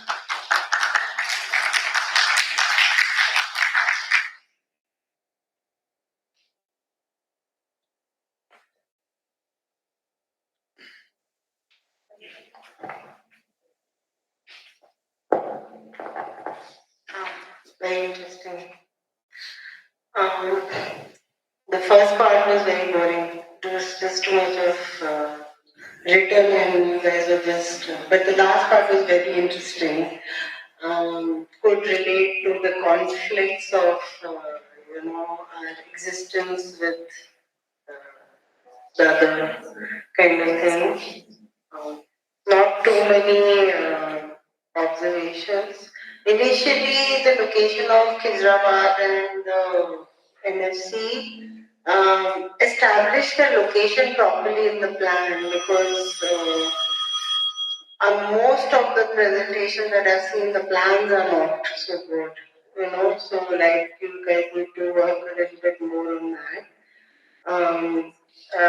You did say in terms of your this thing that you did field surveys and all.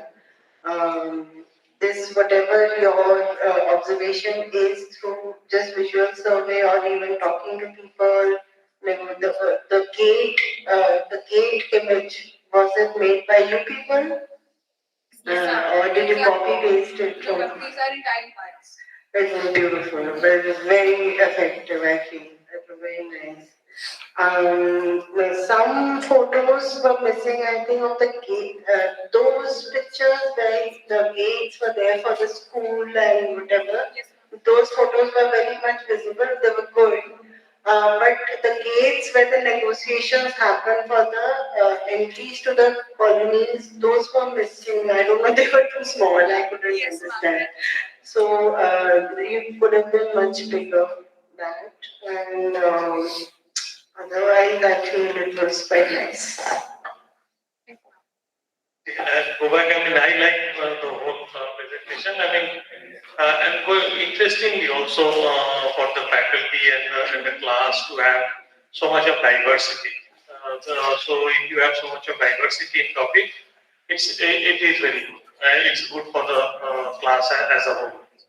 And I actually appreciate the hypothesis and the research question which you have attempted. Thank you. You could have actually taken up in further in more detail, but it's not an easy thing. It's not an easy topic, and also your theoretical references are quite right. Veronique Dupont has done very good research. She mapped all the slums and all. So is Gautam Bhan, sweeping on the map. That is also very good to exercise, especially on this the river bank area. So Lefebvre, I don't know how much you have read, and also maybe I will give you a pass on that. So more or less that's all right. And then you go to this hypothesis and talk about this operative word called negotiation, which is a very, very interesting word. And try to dwell on that. Perhaps mapping could have been looked at. Instead of looking at the road as a barrier, one could have looked at a transect between taking across the road and both the settlements, and then look at that. One interesting way also could have been map somebody's activity, one individual's activity, and how he or she is dependent on the other one, and try to narrate it through the whole story. I remember one small movie kind of thing, documentary sort of thing, somebody had shown, that was about the legislation in Mumbai, and trying to look at the gender space and social interaction, mapping one person's activity. So that would have been very, very apt in this case. So if you could have gone beyond this traditional plan sections kind of technique, so maybe this will be a beginning for you to think about further. And good, congratulations.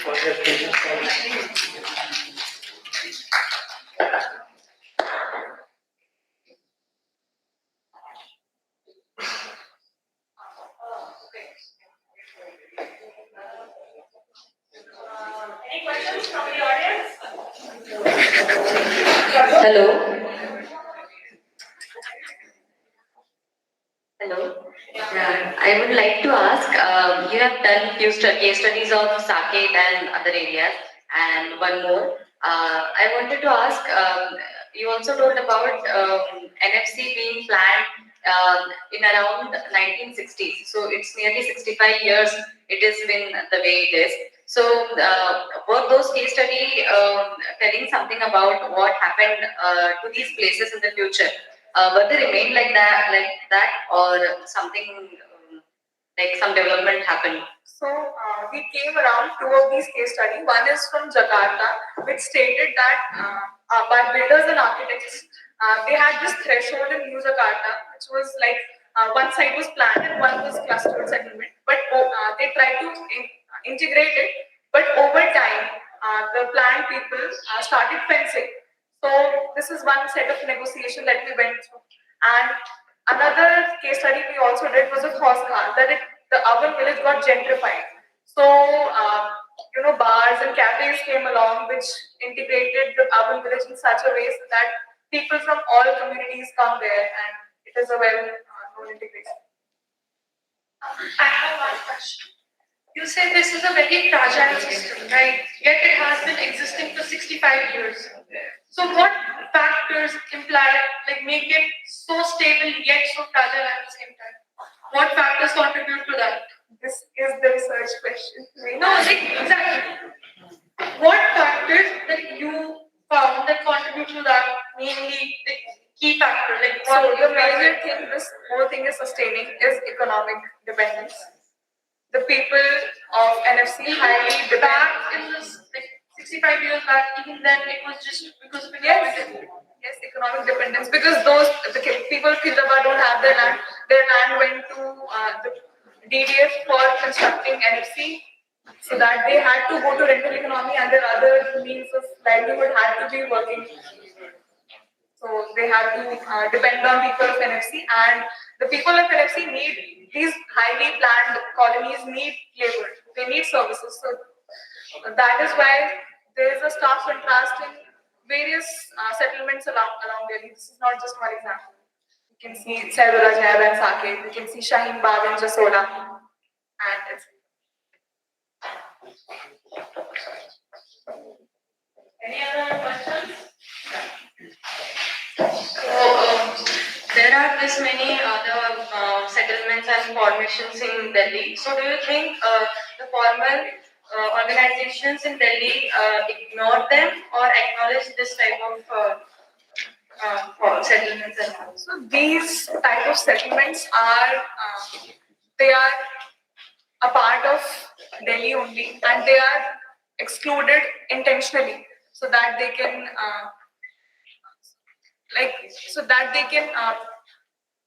the workers also have a place to live, because it is a social compromise also, but it is a political construct created by the DDA or the development RWA.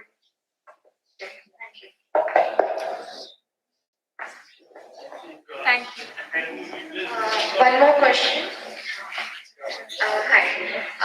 So as we live in that same area, we understand the gate of NFC colonies are open till 10 for everyone. Yes. So is the true flow of the two economic diverse people, does it cause any safety issue, or does NFC colony feels any safety issue there? And the timing of the gates is because of the safety issues, because the people living in NFC feel that they need to be secure from the outer surroundings, and that is why the gates are timed. And the gates are timed on threshold road only. The road which lies on the NB area, the gate from there, it is not timed. We can go at any time from there. But the gates that lie on the threshold road on the Hyderabad side, they are only timed. So that shows that the point of security.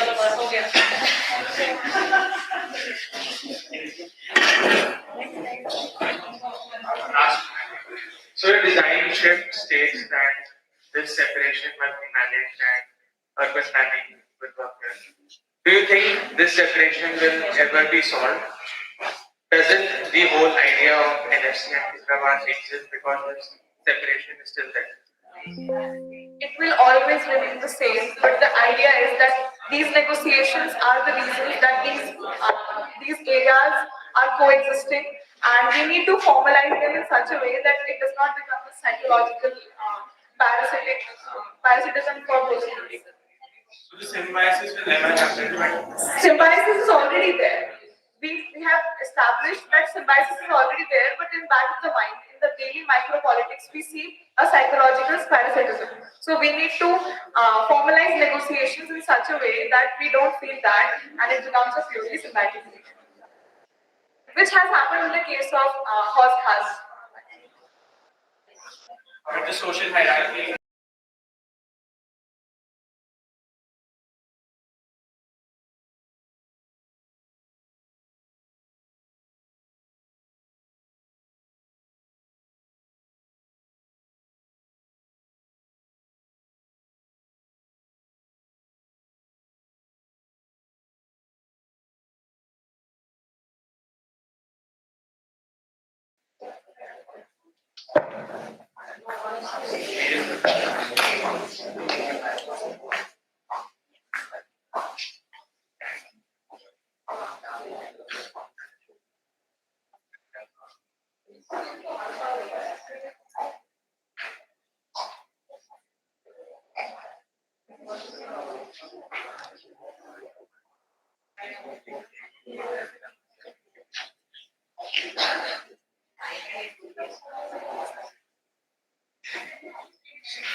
Is that your first slide?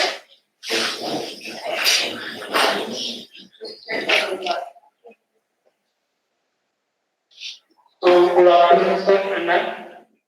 So, our topic is the impact of urban redevelopments on the commercial streets, a case study of Chandni Chowk. So, why this topic? Cities mostly continues evolving and morphing, but while they are according to adapting to new demands.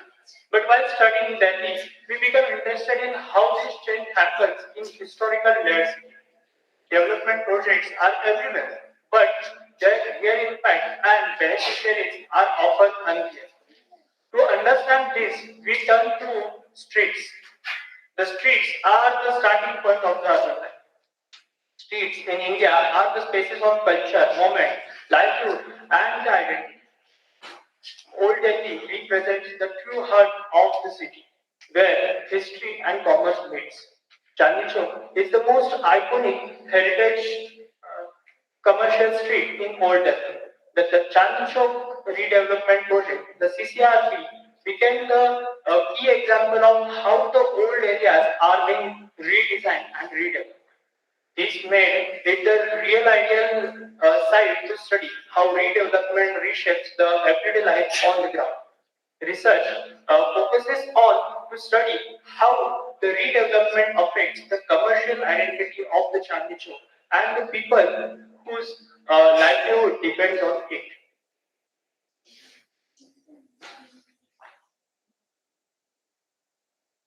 So Chandni Chowk was originally laid out in the 17th century as a three-line ceremonial avenue with shops, residence and public amenities such as Gurdwara Mosque and the Caravanserais organized around the central twin waterhead, designed by the Jahanara Begum under the patronage of Empire Shah Jahan.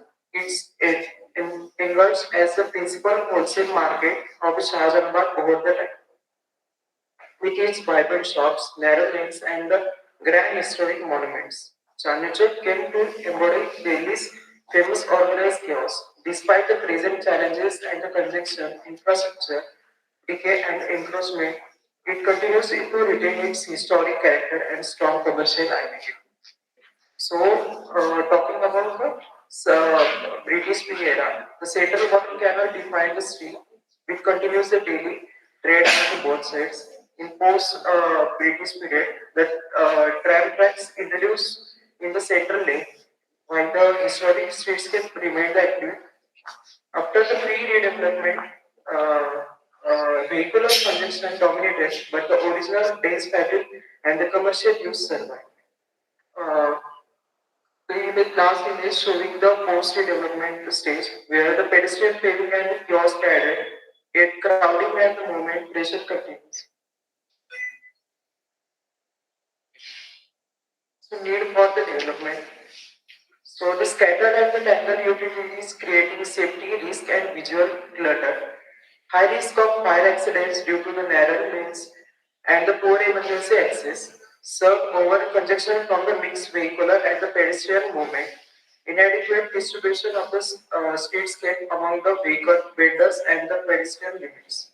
Limited economic potential due to the inefficient movement and the poor infrastructure. Chaotic visual image affecting heritage character and the street identity. High pollution levels like air and the noise pollution over the area. Not user friendly, especially for the pedestrians, elderly, and the tourists. For the redevelopment of this project, the initial plan and contract work began in around 2004 and 5 by FDRC, the Government of Delhi, and UTTIPEC. It took 10 years for the approval phase to revise the design, revision, stakeholder discussion, and more. Around 2018, the construction, full-fledged construction did began, where utility mapping, underground cable shifting, and street closure will happen. Officially in September 2021, the project was completed and inaugurated by Delhi government. The minor works and final touch-up was made during early 2022.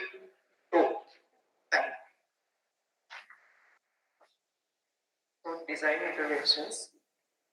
So the key stakeholders and the major interventions of the Chandni Chowk development project. The primary stakeholders include civic agencies, tourists, residents, street vendors, shoppers, political representatives, and the business owners, each affected differently by the project. The central strategy was hybrid pedestrianization where pedestrians and the non-motorized traffic are prioritized from 9 a.m. to 9 p.m.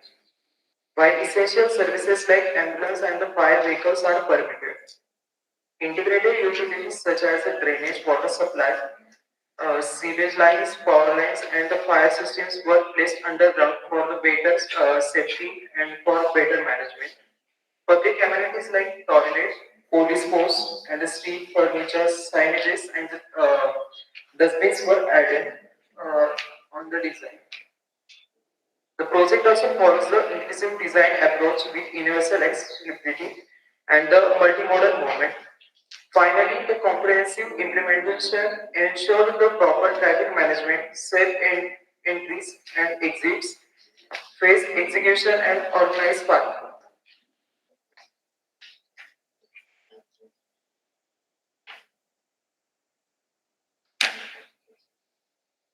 So, so the changes it brought. First, the hybrid pedestrian. As the authority claims, they have implemented many regulatories for the vehicular movement, and they have segregated the pedestrian and the rickshaw lanes. But although the clear rules and the regulations have been implemented, though regulatory signposts and the time-based restrictions enforcement remains being separate, and the separate lanes were designed for non-motorized vehicles and the pedestrians to ensure safe and organized movement. However, in practice, unauthorized motorized vehicles continue to enter restricted zones, especially during the peak hours. At the same time, street vendors have encroached upon pedestrian footpaths, reducing effective walking spaces. And many a times, the walking population spill out on the rickshaw lanes. These overlaps of activities have disrupted the intended circulation patterns. As a result, despite planned segregation of the movement, conflicts between pedestrian, vendors, and vehicles persist, leading to congestion, safety risks, and loss of pedestrian comfort.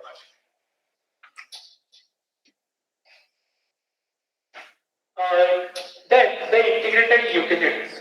The authority claims that they have implemented and integrated all the utilities and the services in the central spine of the lake. As we can see, they have they have claimed many things, services on the central lake, but in reality, there are very few are there on the ground. So, despite the proper implementation of integrated utilities such as drainage, water pipelines, sewage, electrical networks, solid waste systems, fire safety services, CCTV, and underground cabling, and on-ground condition tells a different story. Due to irresponsible public behavior, vandalism, and lack of regular maintenance, many of these amenities are now visibly damaged. Publicly furniture is broken, landscape areas are misused, and sanitation conditions remain poor. Several spaces have been overtaken by vehicles and informal dwellers, while only limited facilities remain functional. This highlights that infrastructure alone is not enough. Effective maintenance, monitoring, and the public responsibility are equally essential for long-term success.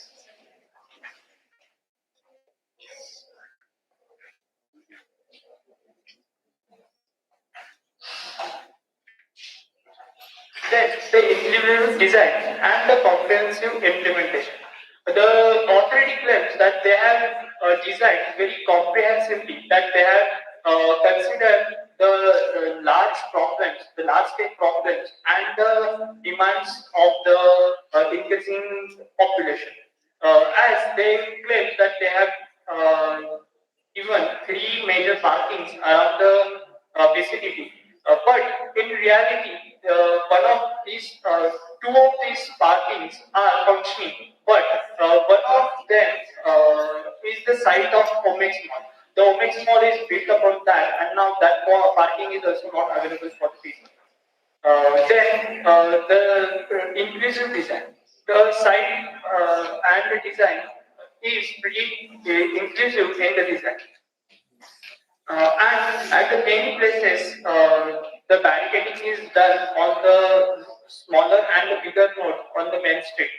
As this plan shows, the transportation and the vehicular movement circulation proposed. And the impacts. So, the pedestrian-friendly streets, separate lanes for rickshaws and pedestrians. The impacts are wider and safer walkable streets. Then the utilities. As we have mentioned, the utilities are kept in the central spine. So all the electric and communication wires were made underground. Sitting and green spaces are provided at the regular intervals for the people. Impact improve aesthetics, utilities, and landscaping and safety. Basically, there used to be too much tangling wires and everything in the chowk, but now it's clear and they all are underground. Then the job for rickshaw owners, the design prioritize the pedestrian rail and the mobility in the central spine is catered by the jobs for by the rickshaw owners. So the Chandni Chowk Ki Sawari, as you know, initiative gave new jobs to rickshaw owners. Several rickshaw stands were made across the streets. Impact employment. Reduce vehicular congestion. Non-motorized vehicular street, as we have seen before, 9 a.m. to 9 p.m. is the timing. Only public use vehicles such as ambulance, bank cars, police vans were allowed. Impact quieter and lesser congested environments and less polluted street. Then the tourist footfall. One of the most effective impact is the increased footfall of the tourist. The specific category of tourist footfall have increased drastically, and the beautification and new infrastructure have attracted the tourists. Impact is increased. Then the property value search. In the rise of property rates and the rental yields, beneficiating to landowners and formal commercial establishments. A rise in property rates and rental yields benefiting landlords and formal commercial establishments.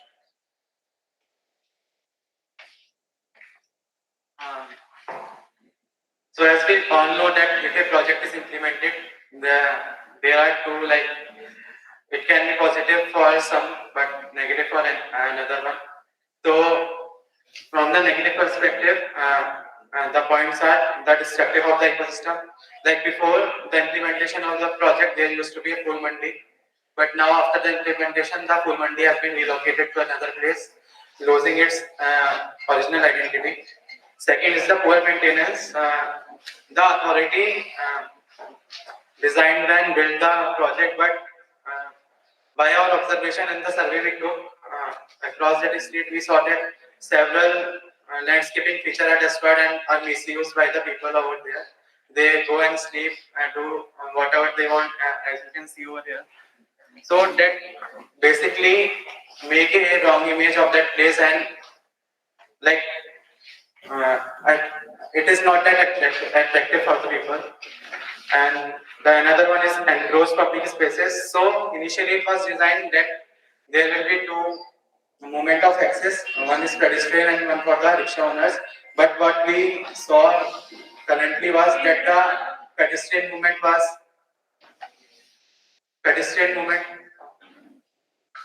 was took over by the vendors, and the rickshaw way was took over by the pedestrians. So coming to what we find out that before the development, it was the road that vehicles used to take, and after the redevelopment, the inner pathway was closed for the vehicles. So we talked to the shopkeepers and we find out that जो अंदर वाला road था वहाँ पे जो भी wholesaler market का जो मेन होता है यूजुअली दिल्ली की मार्केट बाहर के एनसीआर एंड यूपी हरियाणा की मार्केट पे ज्यादा डिपेंडेंट है बिकॉज वहाँ के होलसेलर्स यहाँ से आके सामान खरीदते हैं तो पहले क्या होता था कि यहाँ पे अंदर गाड़ी आ सकती थी एंड वो अपना माल उठाते थे चले जाते थे पर अब क्या होता है वो इतना इजीली अप्रोचेबल नहीं है so they prefer different states market like Ludhiana and all This also created the traffic congestion nodes marked in red and several rickshaw standouts marked in brown. So we took the survey of the shopkeepers, wholesale shopkeepers. तो उन्होंने बोला कि ये क्यों हो रहा है क्योंकि जो पहले लाइक गाड़ी पहले डायरेक्ट अंदर आ जाती पर अब पार्किंग लॉट बना रखे हैं बैरिकेड कर दिया पूरी साइड को तो गाड़ी यहाँ तक आती है देन यहाँ पे फिर उनको लाइक जो सामान उठाने वाले होते हैं वो हायर करने पड़ते हैं जो यूजुअली हाई चार्ज करते हैं तो they don't the buyers don't prefer to come to this market now comparatively and buy the products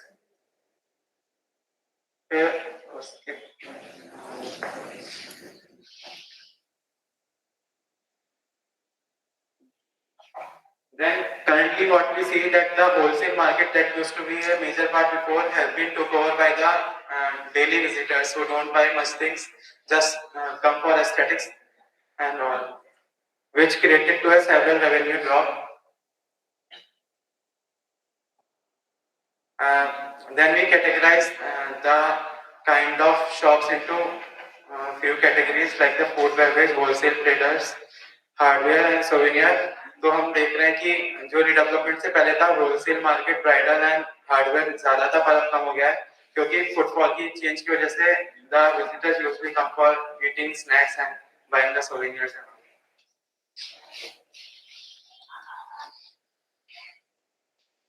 So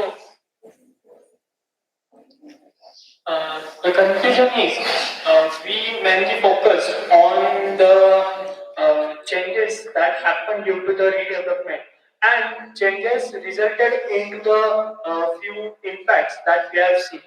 And while going through those impacts, we are mainly focused on social equity issues, logistical changes, infrastructural amenities, and the commercial shifts. Infrastructure and aesthetics of the street as well as tourist attraction have increased, enhanced the infrastructure and made the area safer and more accessible. Then it has also introduced causes of major socio-economic and logistical changes, governance and equity gaps. There is lack of strict governance visibly seen there. Then the deep layer deficit. Basically, the success in such a complex project, multi-layered ecosystem requires a deeper, data-driven understanding of the invisible last-level stakeholders who sustain the market's daily function. Thank you. We are open for questions.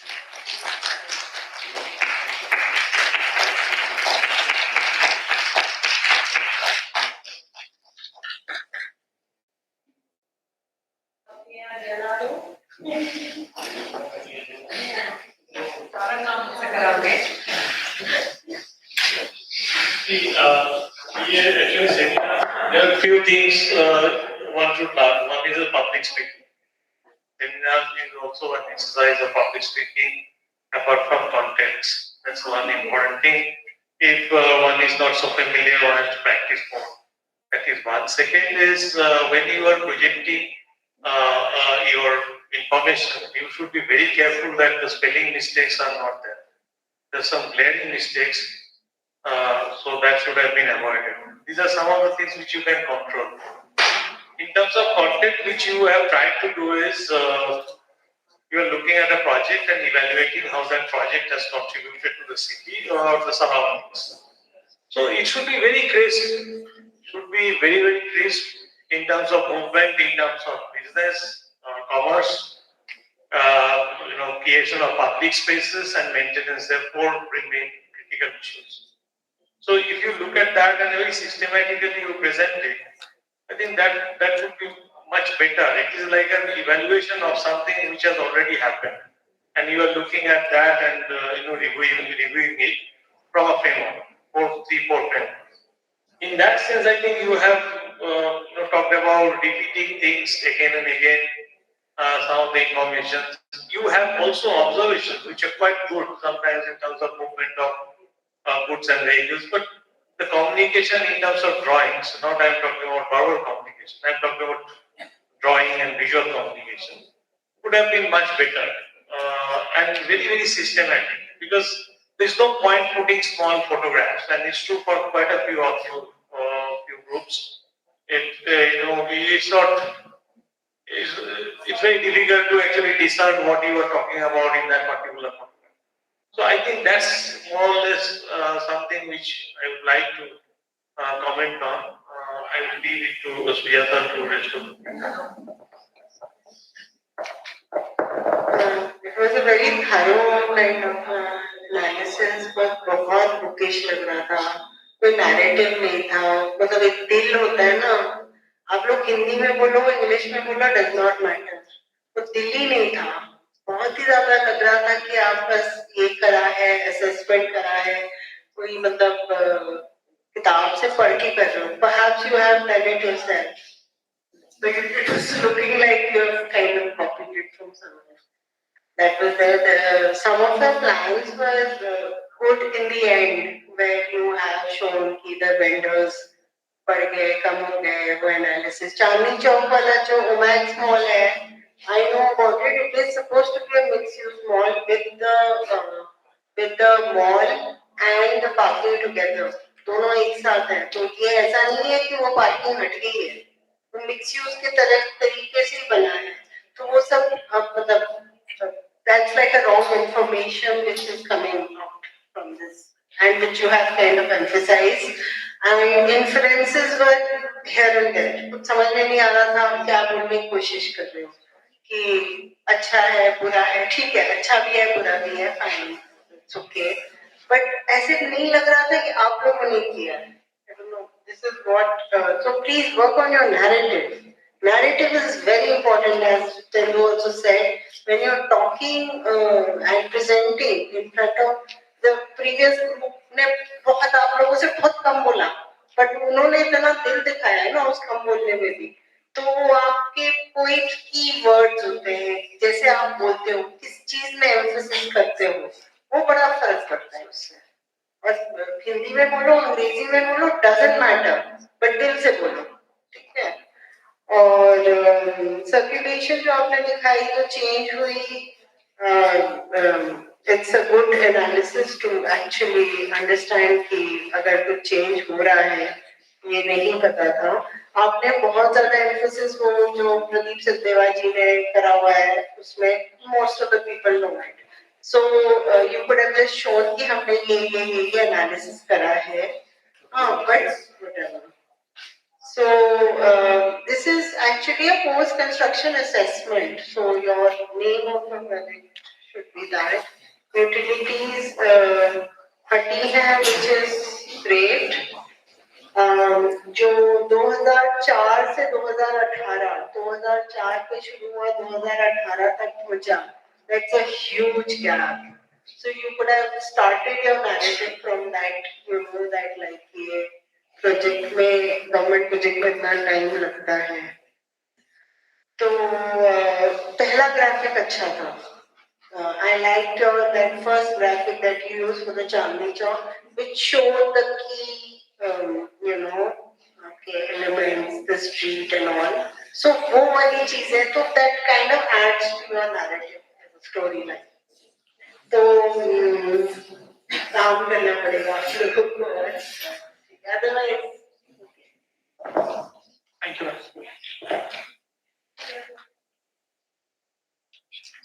We are open for questions if there are any.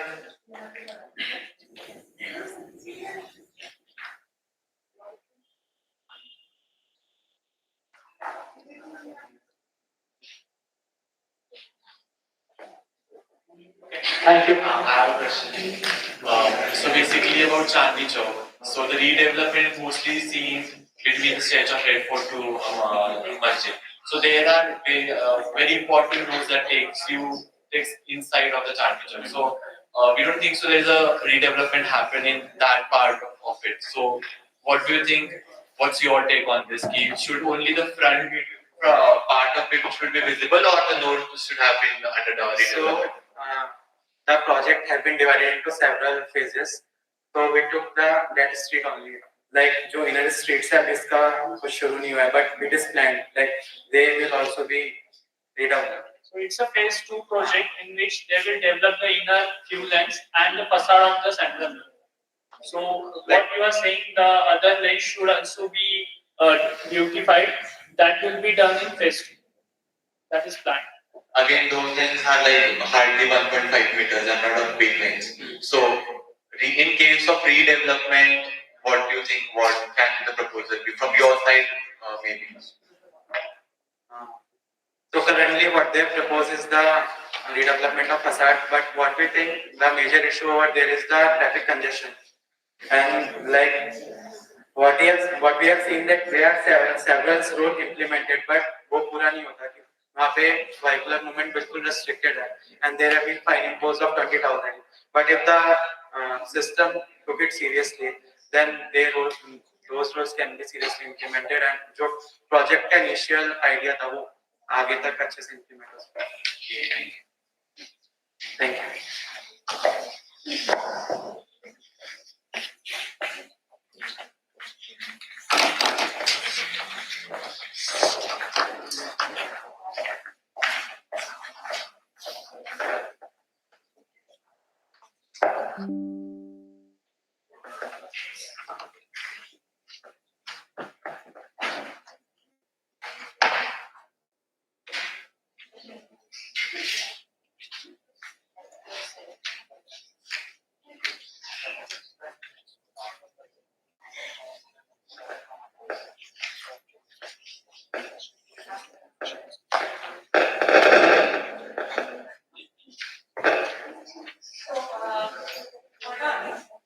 We are yet to do questions here, right? Okay.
Good afternoon, members of the jury.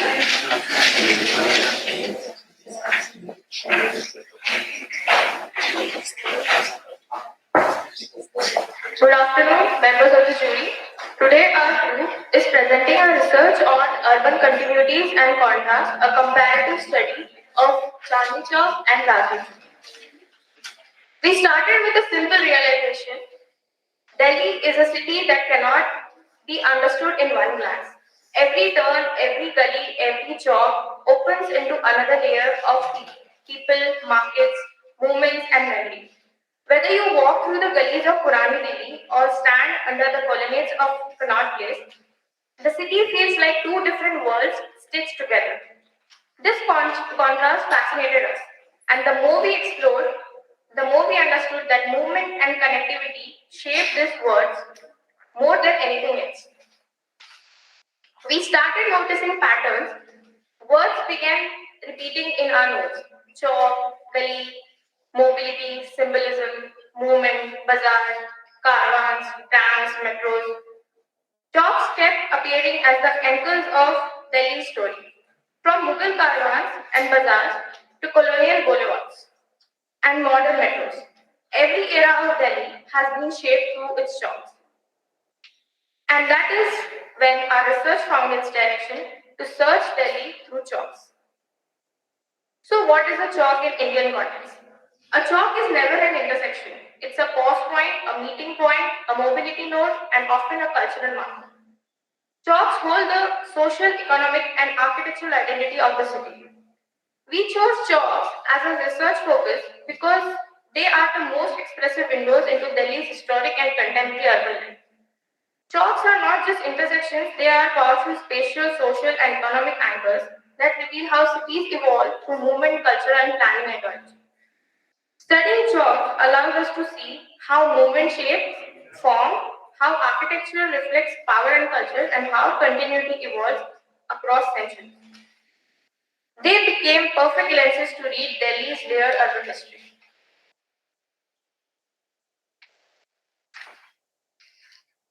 Before zooming into Delhi, we examined chalks across India to understand the broader patterns. Manik Chowk, Ahmedabad, an organic pedestrian-led bazaar ecosystem, very similar in character to Chandni Chowk. Charminar Chowk, Hyderabad, a monument-led radial node with intense commercial flow. Sardar Market Chowk in Jodhpur, organically evolved around a central clock tower, dense, legible, and landmark-driven. Across these examples, we recognized a dual pattern. Some chalks evolve through incremental pedestrian growth, while others become vehicular-oriented nodes as cities modernize. This duality made Chandni Chowk and Rajiv Chowk the perfect contrasting pair to study. We framed our questions around four themes: connectivity evolution, movement and spatial identity, planning ideologies, and architectural symbolism. These questions guided every stage of our research process. So the questions were as follows. How do differing movement systems, specifically pedestrian-oriented circulation in Chandni Chowk and vehicular-oriented circulation in Rajiv Chowk, shape the functional, spatial, and architectural identities of these two major urban nodes? And how have these identities transformed over time with the introduction of modern transport technologies? How have the connectivity patterns of Chandni Chowk and Rajiv Chowk evolved over time, and what historical, political, and technological factors shape these patterns? In what ways do the spatial configurations and street morphologies of Chandni Chowk and Rajiv Chowk reflect the contrasting planning ideologies of the Mughal and British eras? How did architectural symbolism and monumentality contribute to distinct identity and legibility of each chowk? So to conduct a fair comparison, our study area for both chalks is standardized to a 150-meter radius. For Chandni Chowk, this covers the stretch between Moti Bazar and Valimara Road. For Rajiv Chowk, it covers the area between the two concentric rings of Connaught Place. This consistent scale allowed us to compare movement patterns, architecture, and connectivity with clarity. We chose Delhi's two most iconic nodes, Chandni Chowk and Rajiv Chowk, because they stand at opposite ends of India's urban evolution. One is a 400-year-old pedestrian ceremonial spine, the other is a 100-year-old planned commercial center built on colonial symmetry. By comparing them, we could read how Delhi transformed from a Mughal pedestrian capital to a motorized colonial capital and now into a multimodal metropolitan system.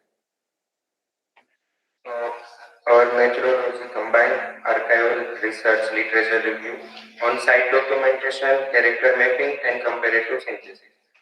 Archival map helps us to see long-term spatial transformation. Site visit allows us to capture current mobility pattern and architectural character. Analytic mapping help record street morphology, block form, and building typology. Finally, we synthesize these observations to interpret how movement and planning ideology shapes each chowk. Chandni Chowk was established in 17th century by Shah Jahan and designed by Jahanna Begum. It was conceived as a commercial spine linking Red Fort to Fatehpuri Masjid. Over time, it evolves through bazaars, havelis, katras and gullies, religious landmarks, layers of mobility from footpath through trams to modern metro lines. Chandni Chowk emphasized pedestrian symmetric movement, socio-cultural conservation, dense mixed-use activity, and continuous adaptation to new mobility system. One of the Asia's oldest and biggest marketplace, major trade of textiles, spices, jewelry, grains, books, footwear. The narrow gullies created intimacy and permeability, while religious landmarks shape nodal movement. It is a living organism, constantly negotiating between historic fabric and contemporary needs. By studying maps of Chandni Chowk from 1846 to 2025, we saw organic form the expand incrementally, yet remain its core rhythm. Each new mobility innovation, trams, railways, buses, metros, was added into existing fabric rather than replacing it. This reactive adaptation is fundamental characteristic of Chandni Chowk.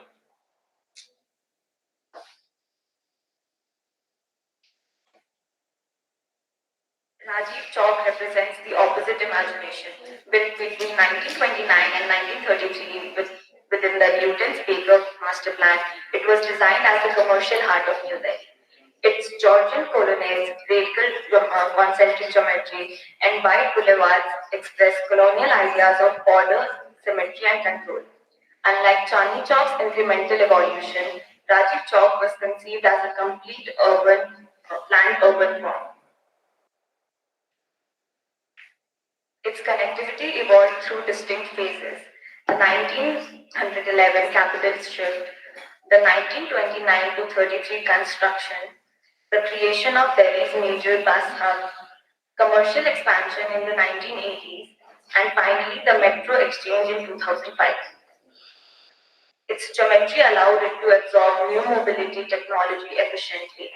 As we can see in the diagram, how the unidirectional movement all across the Rajiv Chowk is displayed.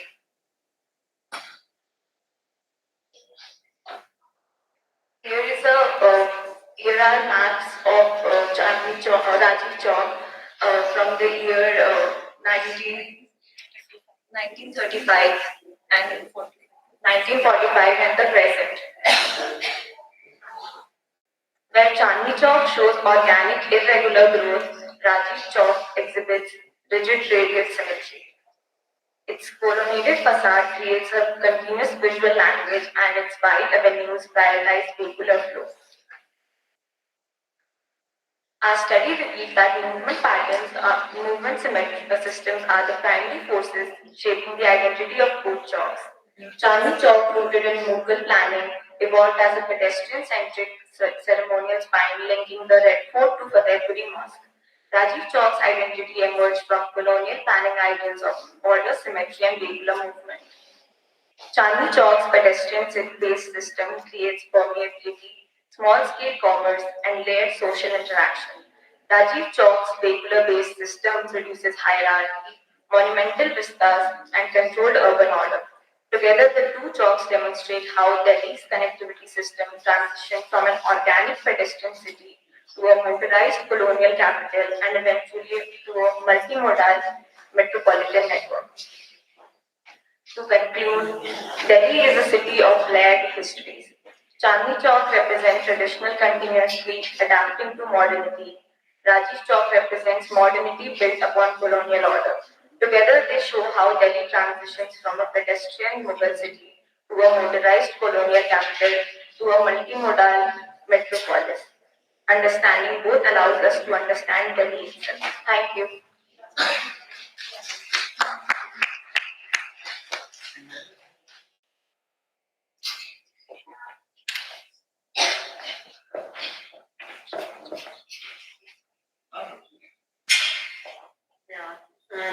I liked it. It was nice narrative, good comparatives. For the first time, I think somebody showed some case studies, which was good. So case studies always helps.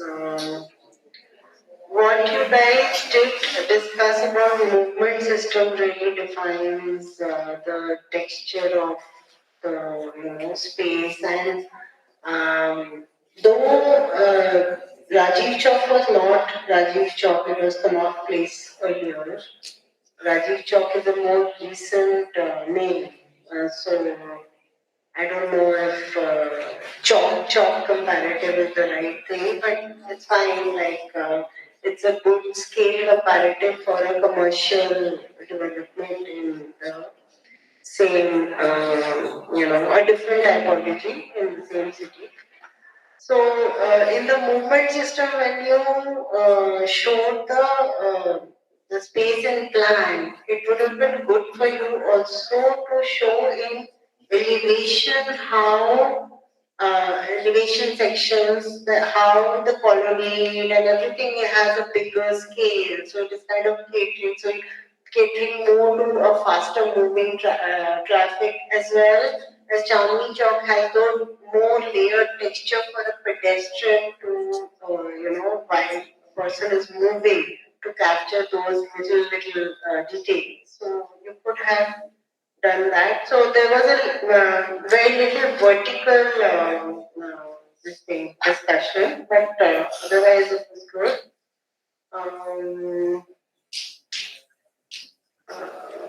I think that's it. Overall, good narrative. I liked it. When your research question in that one.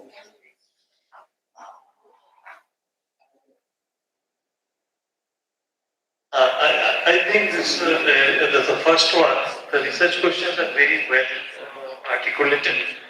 The first one itself is good enough. I mean, other three are not required. If you look at it, I mean, there's too much of work you are putting on yourself.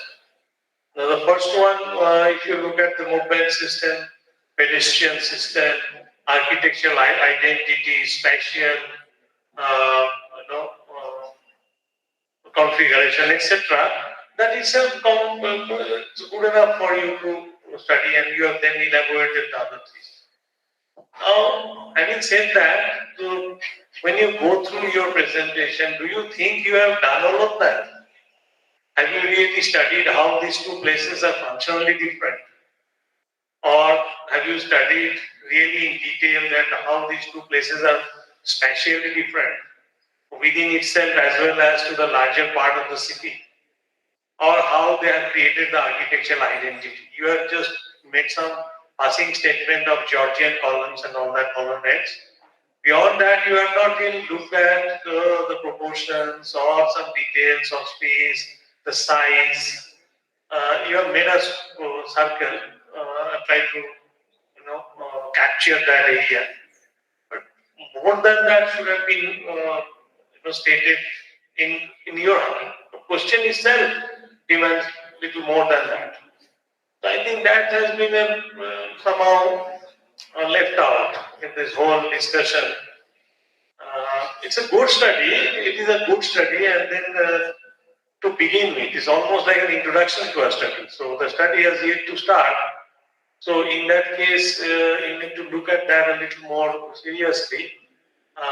Second thing is that reference to those the examples which you have given, the Hyderabad and all that, it would have been interesting to see at the end all of them in the same scale. What is the size and the comparison of that? Jaipur also has a couple of them and fascinating squares. So you could have done that also. And the square comp thing, which we were talking about, is as we are talking about Rajiv Chowk and all that. Connaught Place never wanted to be that kind of thing like Chandni Chowk was. So anyway, having said that, that is not important. The important is we are comparing two types of public spaces and nodes. So that should have been done a little more rigorously, I think. And that's all I know. Thank you. Very well.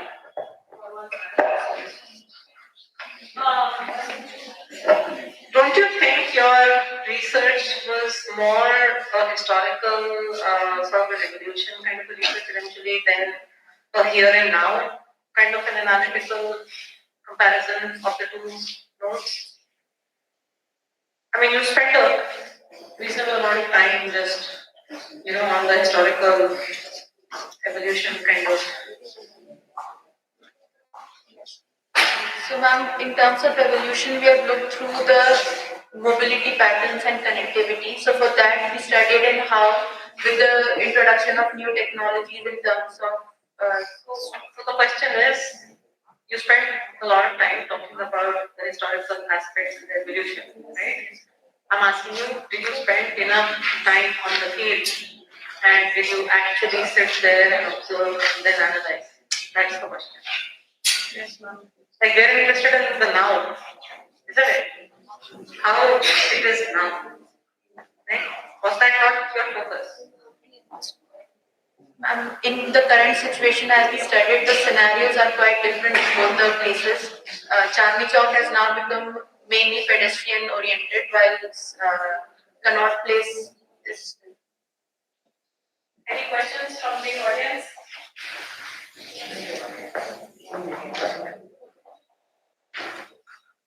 Yeah, so you talked about how Rajiv Chowk is more planned and Chandni Chowk is organic. So how do you think, as a user, when you're walking through the chalks of Rajiv Chowk and when you're walking through Chandni Chowk, what are the user experience on the ground? What do you feel about the user experience? So while walking through Rajiv Chowk, there's a different user experience, and when you're walking in Chandni Chowk, there's a different user experience.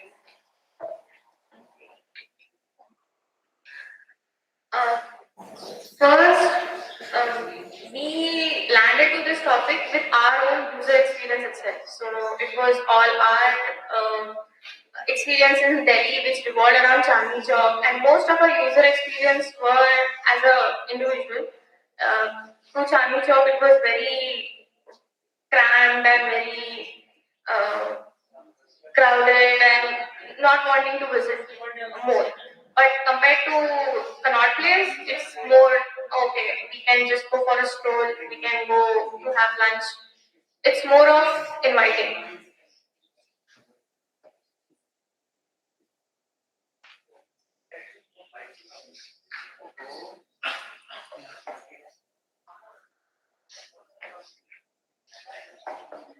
So, adding to Shrishti's question, what do you feel about what's the difference between the user experience in terms of tourists and the regular users of the same place? So, what's the difference between the experience of in the same place? Yes, for tourists in Chandni Chowk, the place could feel crowded and dense and overwhelming because it's quite different from places from around the world. But for Connaught Place, it has been designed in a more modular manner to accommodate more people and to make them feel more welcome and to create a monumental place.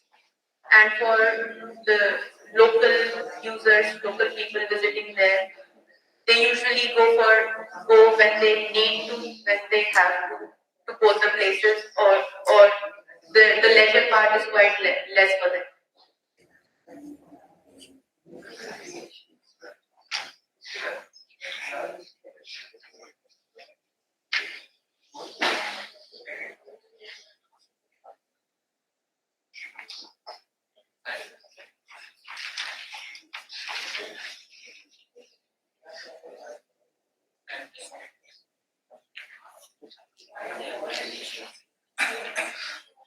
So thank you very much. We'll review and do.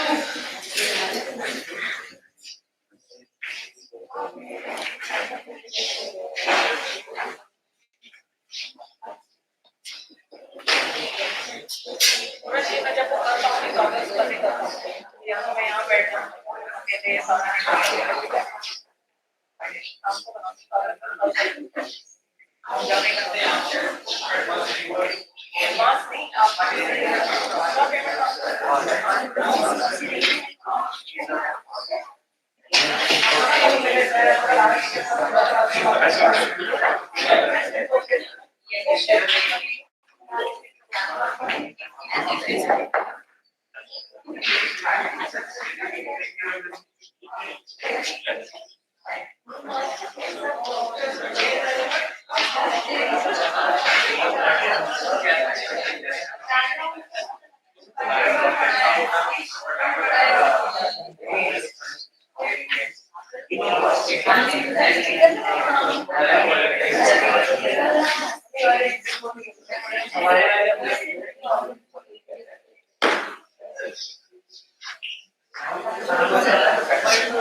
है ना मुझे भी लगता है यहाँ पे case होगी यहाँ पे केस होगी यहाँ पे केस होगी और यहाँ पे ऐसे करके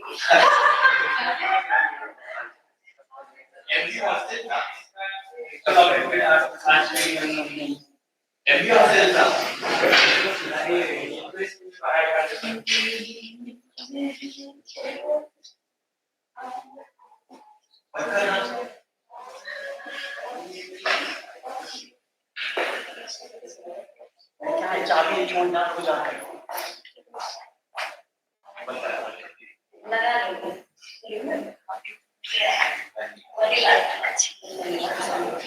ईशा आगे एमडी एमडी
Right,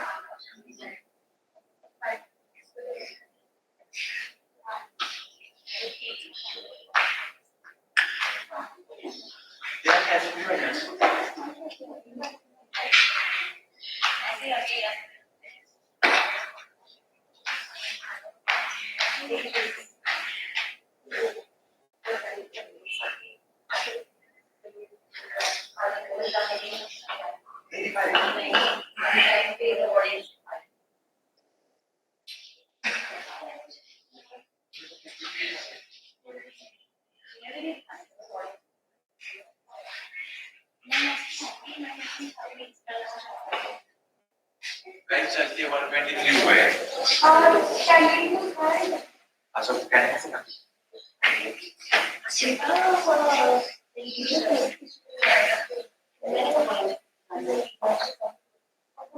क्यों नहीं अच्छा नहीं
कल का भी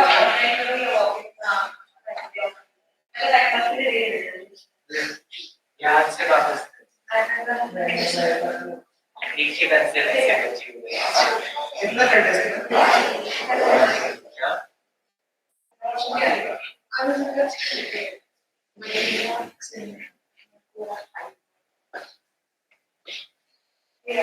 उन्होंने मुझे टाइम नहीं बोला हाँ मेरा टाइम आ गया 12:15 चार पहले मेरा ऑफिस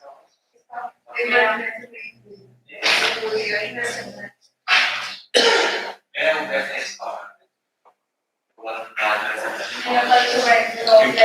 अच्छा ऑफलाइन चार मैं भी बोलता हूँ उससे चल डालनी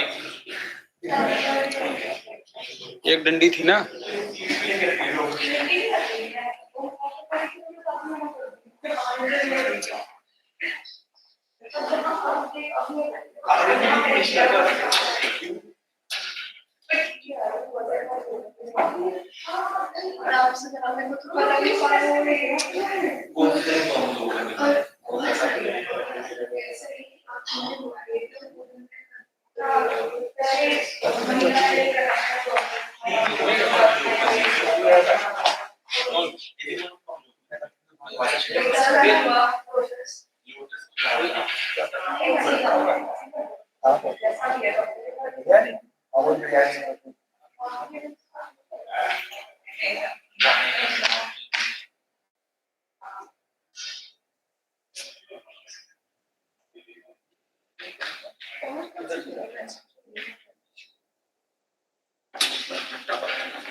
ऐसे ही होना चाहिए, कोई ना होना चाहिए। दोनों में खत्म करिए।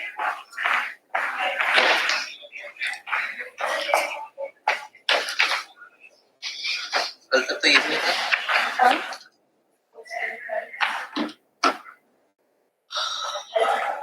कहाँ है?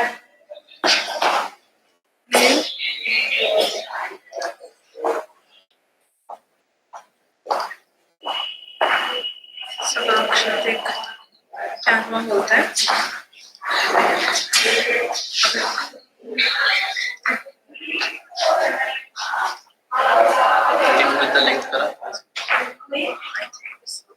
अरे भाई, कोई किसका था कैनवा लिंक? किसका था कैनवा लिंक? जल्दी बोल, किसका कैनवा लिंक किसने बनाया था? तूने बनाया था? नहीं, सृष्टि तूने कैनवा बनाया? किसने बनाया था कैनवा? रिक्वेस्ट एक्सेस कर, जल्दी एक बार रिक्वेस्ट एक्सेस कर। अच्छा वो जल्दी आ गया। इसमें कैटलिंग खुलता है।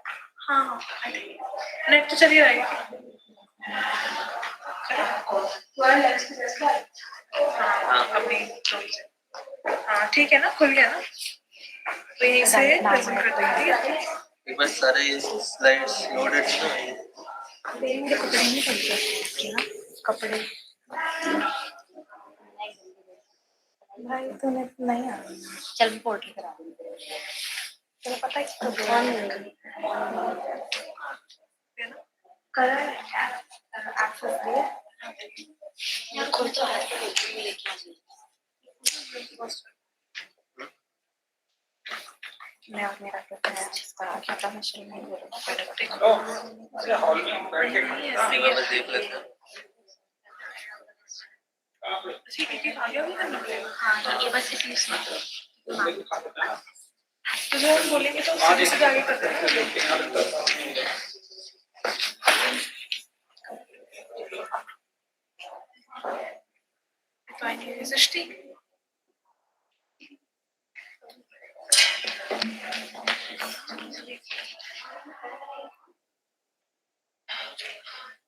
मैं भी नहीं रहा हूँ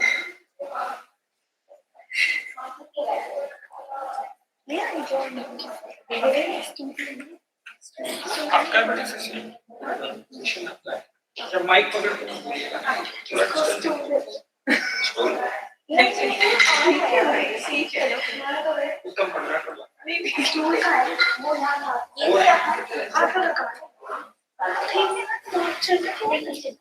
अभी तुम नहीं भाई फोकस भाई ये तो बार-बार दिक्कत होती है तुम नहीं कैसे पढ़ना है अभी ठीक है क्या हाइट ज्यादा हो जाएगी ठीक है इतना ही होता है इसको इसको एडजस्ट करना पड़ेगा मेरा फोन करके बोल यार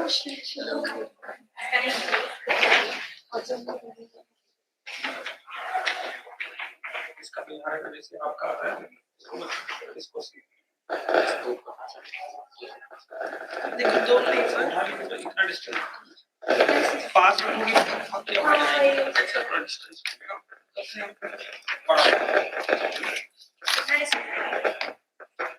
हेलो ठीक है थोड़ा अगर नहीं लगता है थोड़ा और ऐसे नहीं हेलो तो बैलेंस कर लेते हैं balance okay let's get this over with देखिए रखे पागल हो गई वो स्विच है माइक के लिए स्विच लगा ऑन ऑफ ओए एक बात सुनो सुनो ये दो पेपर है तो दो पेपर की तो एक पार मार्क में देना जब बोलना है तो ऑन करना नहीं बोलना है ऑफ कर देना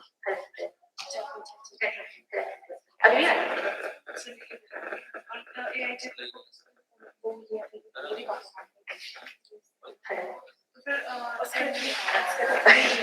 तू फोन एक के बाद ये पेपर किसी को भी कॉल टाइम लगता है अपना फोन सुनो अपना फोन वो कर लेना अपने फोन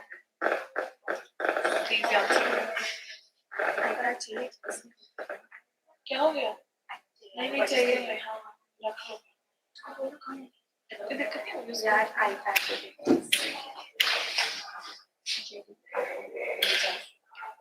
आ रही हो नहीं आ रही कहाँ है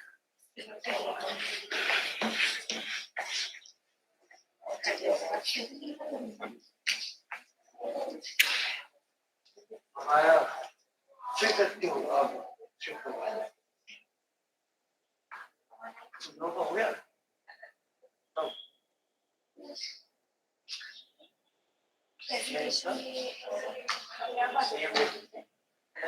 जो मालूम लड़का था बढ़िया कल घर से आ जाएंगे अपने क्योंकि ये ऑलरेडी करेक्ट किया हुआ है ना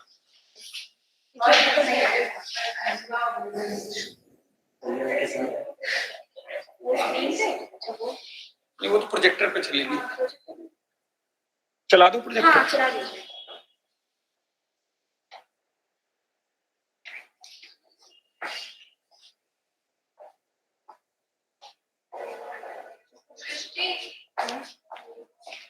अपने से काउंसलर लेने गई है, उसको बोल के तू ले आ। अब मैं दिन आ गई वहाँ पे क्योंकि नेट नहीं चल रहा था।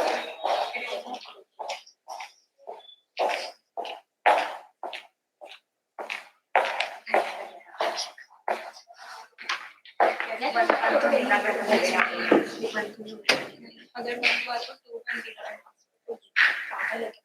2-1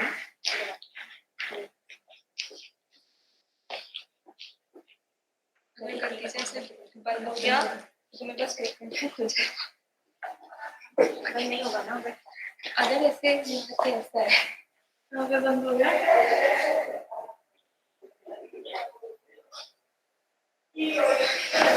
करिएगा on bye bye. Good afternoon, everyone. Good afternoon, everyone. मुझे Good afternoon, everyone. Good afternoon, everyone. Good afternoon, everyone. I am Srishti. थोड़ा सा नीचे। Good afternoon, everyone.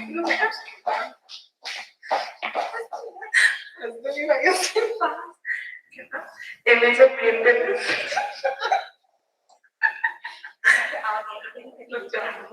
Image of maintenance, a clean, well-maintained space signals. भाई तो कुत्ता लग रहा है, भाई बहुत कुत्ता लग रहा है, मैंने बोला है। ये सही ना प्लीज। वो तो किसके लिए बात करते हैं? Good afternoon, everyone. I'm Srishti, and I'll start this off here. I'd like to quickly introduce the rest of the group members. पूरा नहीं पढ़ दिया तूने। Kala and Sakasha. We've all been on a collective mission searching for you. But our journey with you transformed. We realized that philosophy as complex as ours is true mission.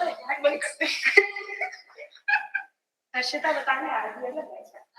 मेरा beard लग रहा था ना। ये उसको सुनाई नहीं दे रहा था, बाल तो ऐसे अरे वो तो मैं जब आप पढ़ते हैं ना तो माउथ नीचे हो जाता है, इसलिए थोड़ा और इसको नीचे कर लो। ऑन तो करो। Good afternoon, everyone. I'm Srishti.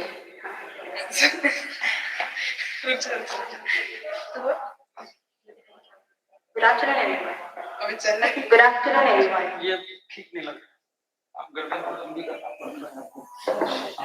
Good afternoon, everyone. लंबी करेंगे तो अच्छा तेरा हो गया भाई, भाई मिल गया पहले। हाँ तो हो जाएगा। ठीक है ठीक है। ठीक है।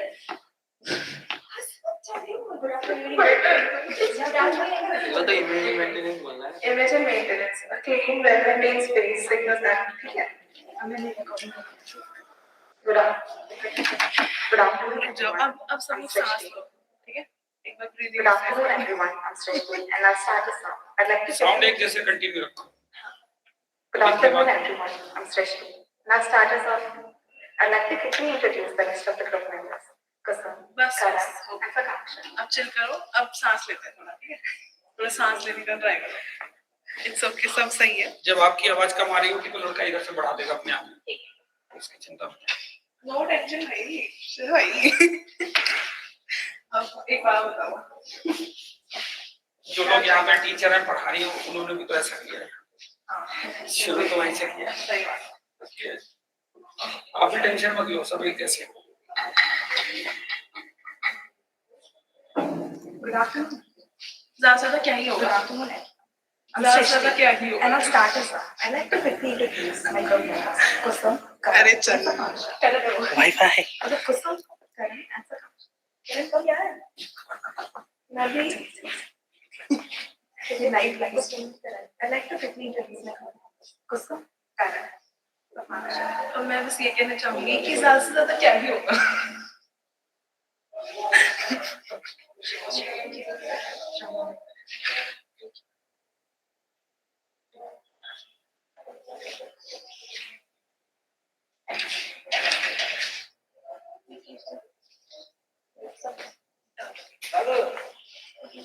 अच्छा बज रहा है, लिया बैठ।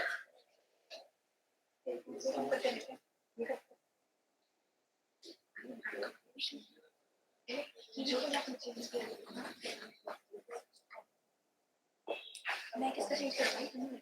I'd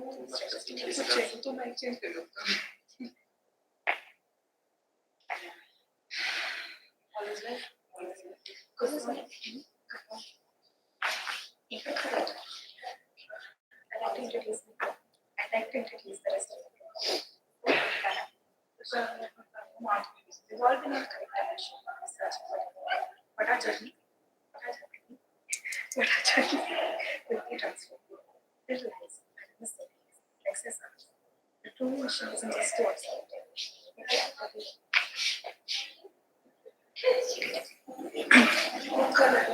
Good afternoon, administration. Now start this up. I'd like to take interviews before. Question, Karan, all the non-collective searching for what are journey will transform.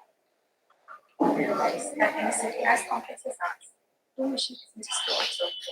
जब बोले कि गुड आफ्टरनून एवरीवन तब कौन सी स्लाइड्स खुली हुई नहीं खुली कौन सी यही होगी हाँ फिर उसके बाद जब तू ये बोलेगी नहीं अरे वो देख लेंगे वो टेंशन मत ले स्लाइड नहीं टाइम यही रखता है नहीं समझा क्यों हाँ फिर उसके बाद ये वाली जो हमारी side we have been on a collective mission searching for Delhi तब ये डाल देंगे अरे तो फिर ये स्लाइड बन गया ना सही कहती है सही बात एकदम बढ़िया बच्चे हो यार लर्न फ्रॉम द बेस्ट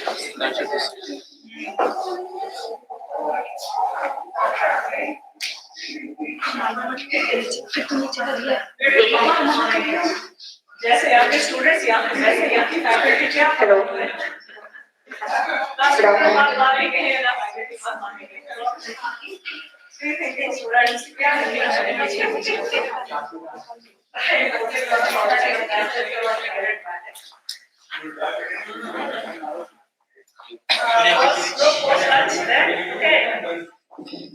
आपको बैठने की शौक है तो बैठिए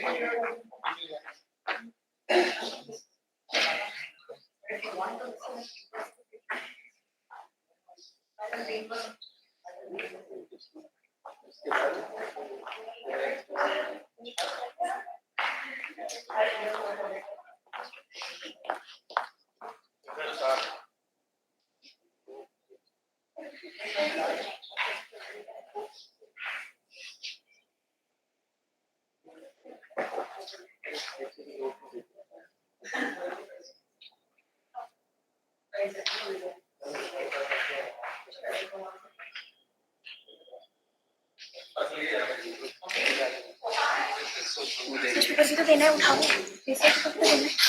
अभी और वो रिपोर्ट इधर रखनी है रिपोर्ट इधर रखनी अब मैं बोलता हूँ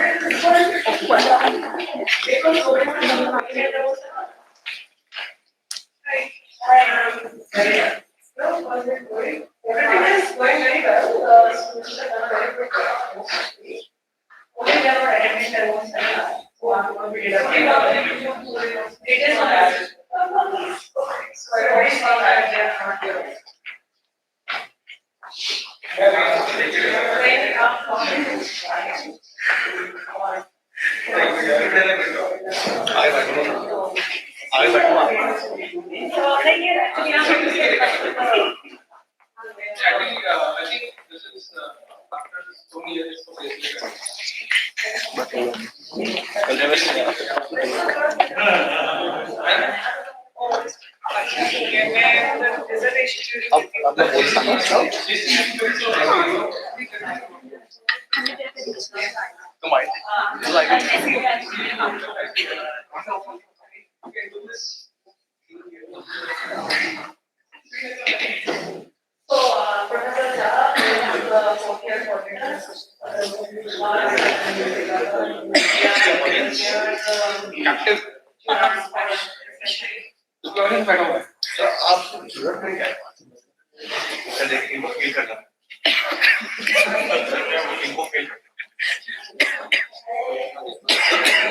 मैं बोल रहा हूँ कि डॉक्टर के भारे का पिटाई हो जाएगा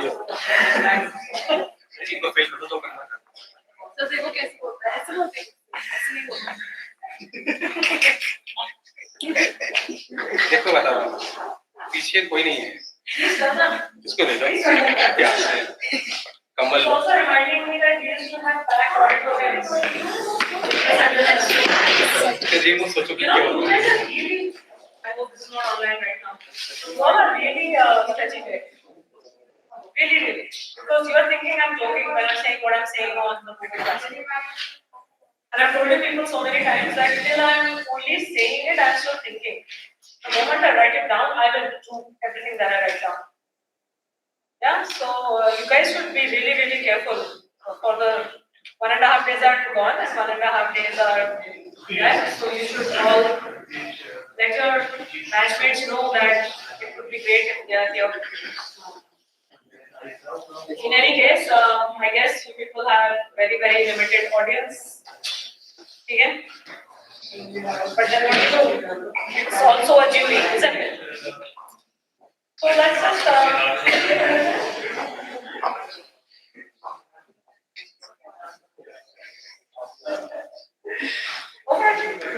Should we start?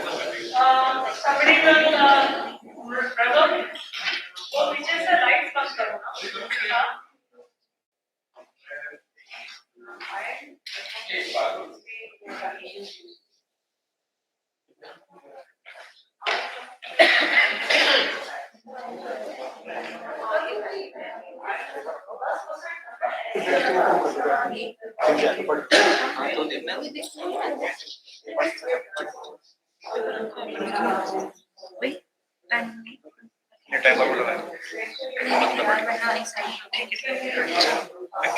Just look at the files that you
इसी ऑर्डर से हो रहा है क्यों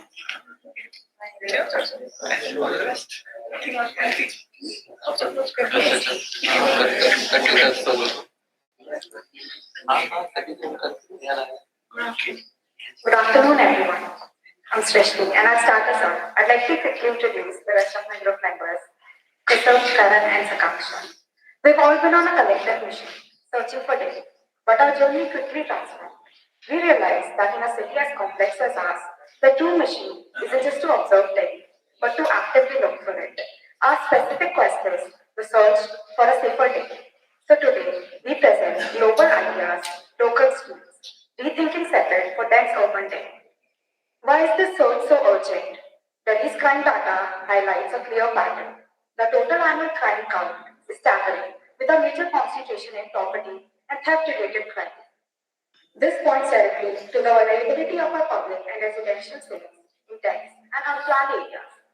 This data stresses the need for a fundamental shift from reactive policing to proactive design-based urban safety solutions. This brings us to our global framework we studied, STEP-TED.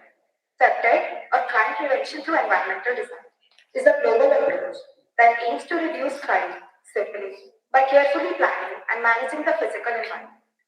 It was designed primarily for planned and low-density settings.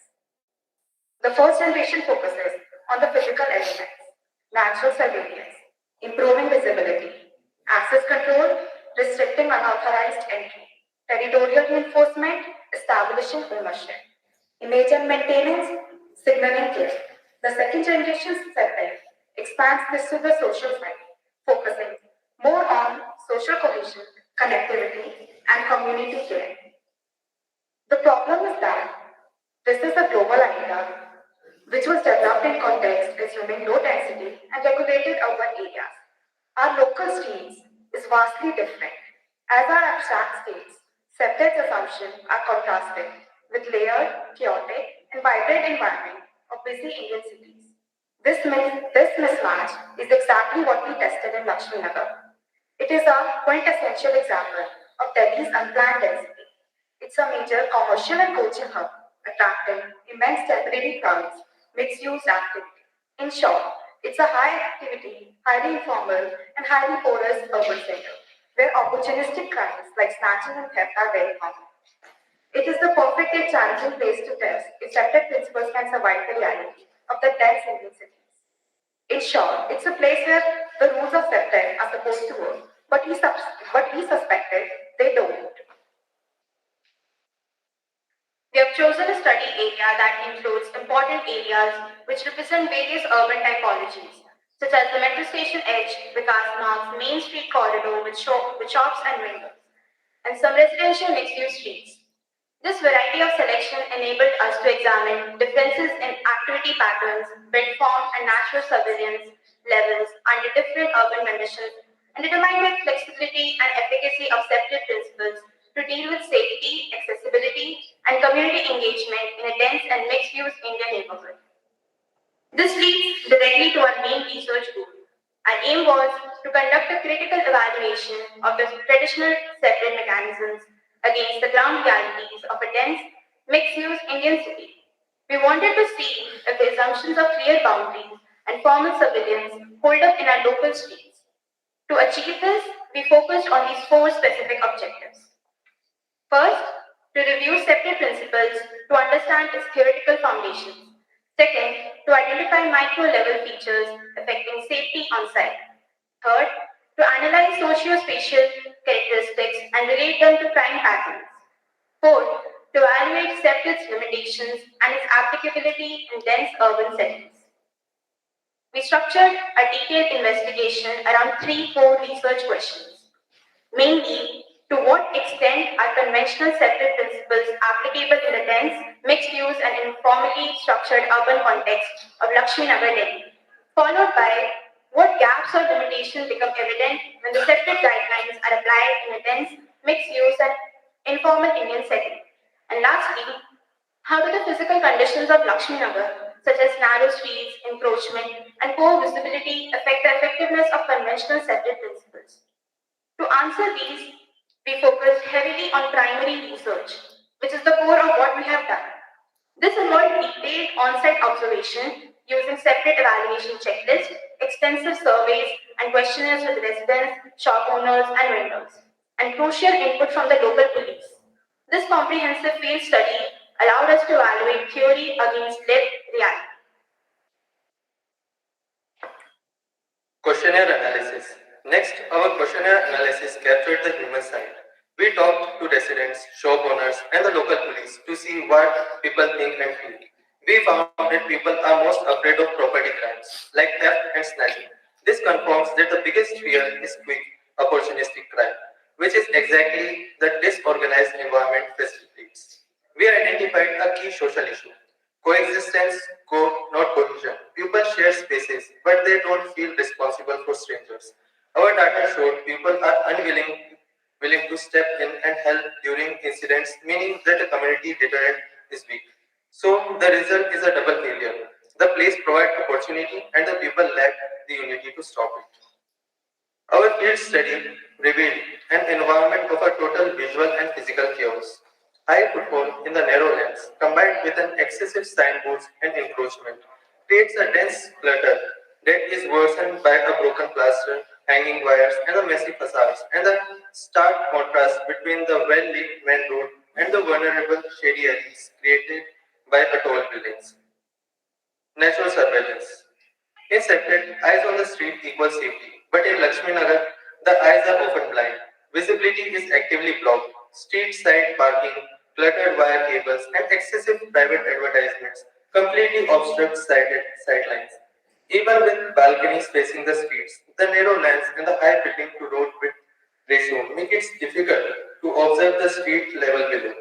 The crowd itself becomes a form of camouflage and anonymity for criminals. Access control.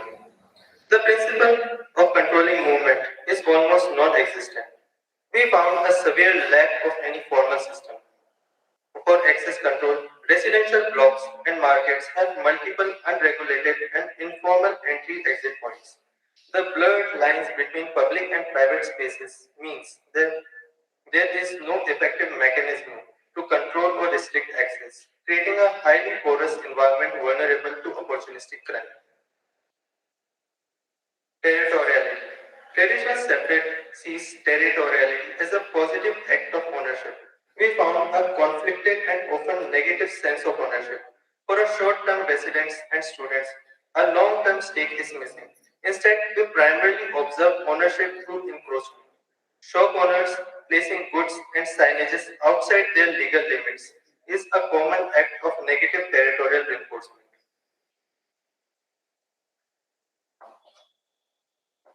Image and maintenance.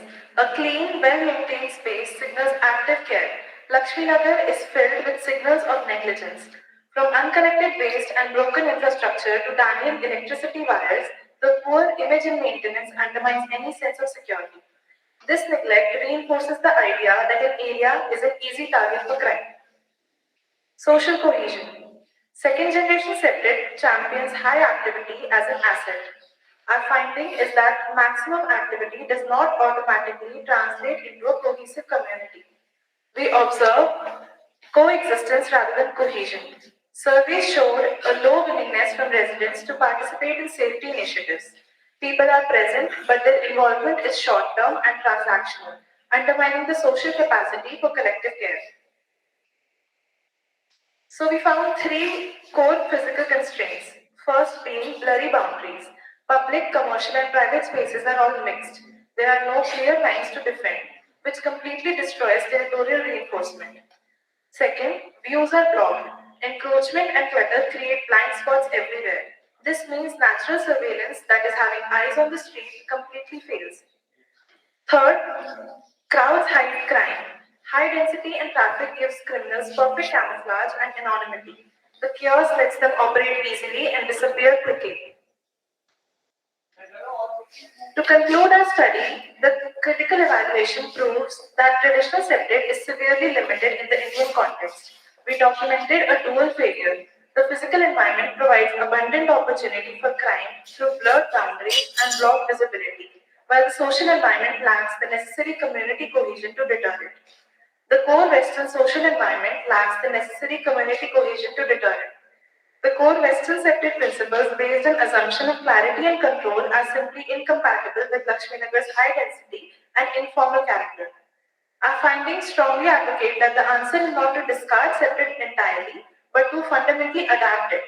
We must stop trying to eliminate the reality of our streets, that is the constant congestion, the informality, and the coexisting crowds, and instead learn to use these elements as the starting point for a new safety strategy. Therefore, we propose the additive approach to urban safety. This framework demands that we integrate three local elements: informality, congestion, and coexistence as active positive components of the solution. Safety must become a dynamic system of co-management rooted in the local social and physical context, moving beyond passive design and into active collective responsibility. Thank you.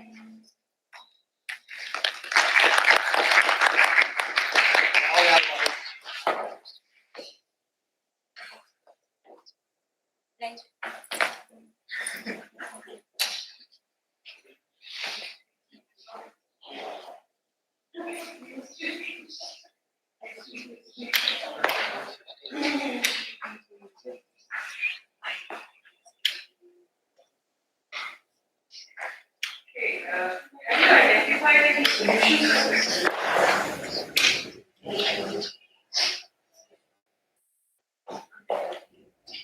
Have you identified any solutions for it?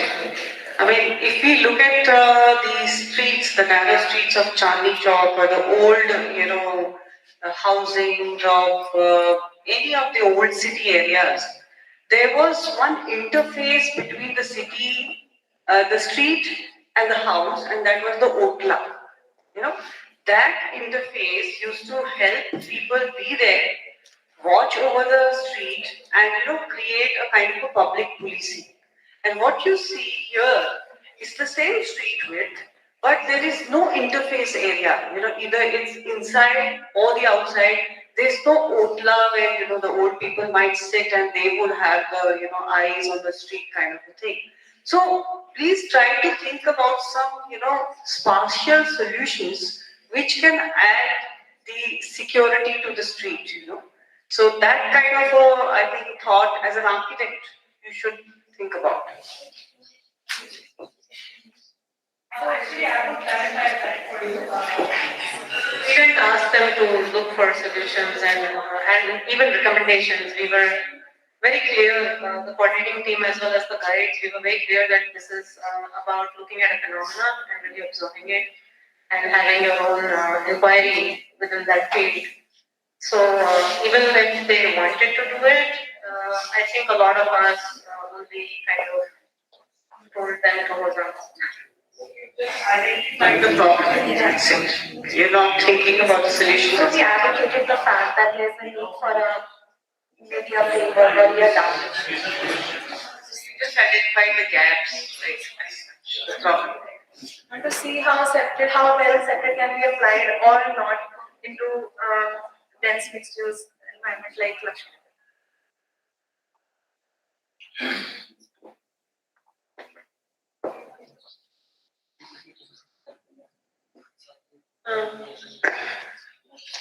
Septic, I don't know, where is it originating from? You said? United States only by Robert Newman in 1970s. Okay, is there any other like septic, any other tools across the world, or is it the On septic itself has two generations right now. First is basically about the physical aspects of it, like natural surveillance, territoriality, and access control, and then the second generation basically focuses on the community aspect of it. That how community, like how well if a connected community. I don't know. I'm still conflicted about the premise of using this as a tool in the first place. I don't know. You're right in conditions. So the start point I feel doesn't make sense to me. But looking at the issues that you have raised, I would like to comment about a few things. One is that you talked about access control, and you feel that there is no access control, and I feel that there should not be access control. Why do you feel there should be access control? The colonies like New Friends Colony and these big colonies, they have gates. Do you want these places to have gates? There should be, in fact, more move-through traffic kind of a thing. Access control should only be there at private property locations, as she was mentioning, Otla, the interface of the built and the street. That is where people can control the access. But the streets and the public space should not have access control. People should be using that as move-through kind of spaces. So that's what we're trying to say. The sector, when we talk about it, says that, but Indian streets are vastly different. No, but you also said that there is no access control, and that's a problem multiple times. So I'm just pointing out that I don't access managed, perhaps not too much of chaotic street parking and better footpaths. Maybe the road should be defined better. But if you control access, put gates and all, I don't think it's good for the public space. So we're trying to look at this whole situation through a lens of septic. So according to that, if access control is the right way to go, that is how we're assessing it, if it is there or not. So that is what we wanted to. Yeah, I think I've said my bit, and because you kept on saying that there is no access control. So secondly, you guys said you've studied street number 6, 7, 8, 9, but the last two streets, 6 and the 9th, you you did not show the other side. When you are showing a street, there are two sides to the street, and you always in your plan should represent that, because that is where your, so in your plan it has to be very clear what you think, and it was very generalized. So if you add a few case studies of, as earlier also been mentioned, that how a person, what you have observed, if you are moving from one place to another, and how the personal experiences as you move along uh, in comparison to this, whatever subject measures, if that works or not from your point of view, from that space contextual point of view. I have a problem with this topic, because the framework which you have taken, thinking that the topic could have been, or it could have been one of this slide, whether this is actually applicable, this framework, to understand our streets or not. That is the thing. You have taken this almost like this is a framework, and through which you will look at our streets. I think there is a fundamental problem in that. It should have been the other way around.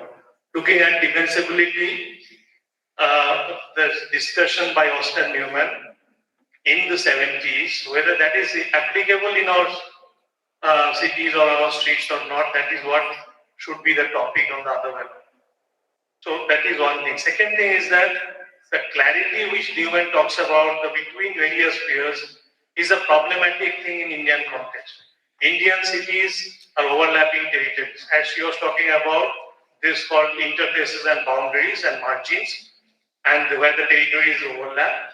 That is the criteria, that is the quality of Indian cities, and it cannot be judged by a framework like this, which is so sanctified kind of a framework.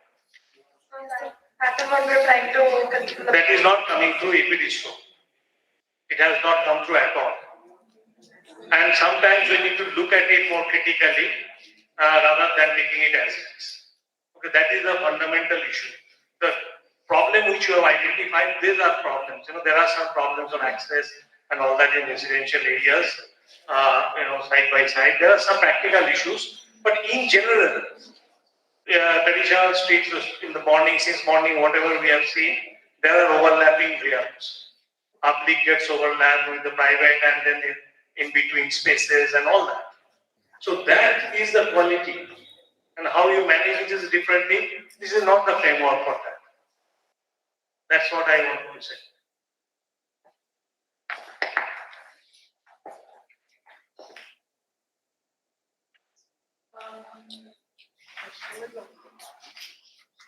Any questions from the audience?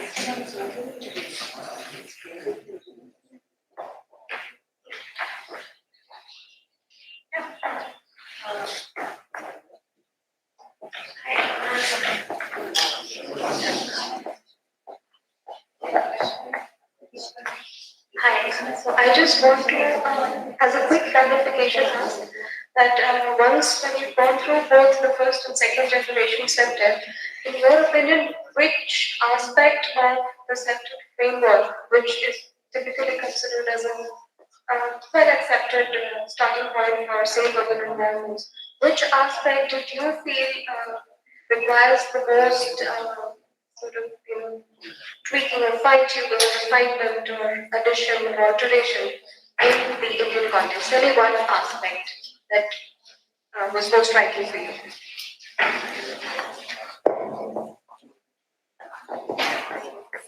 The one aspect that we actually think of is the image and maintenance. The aspect of image and maintenance is the first generation septet itself talks about. The street that we have observed in the case of Lakshmi Nagar have a series of it's not well maintained. There is a lack of sign. There are so many signages. There are lack of territoriality and all.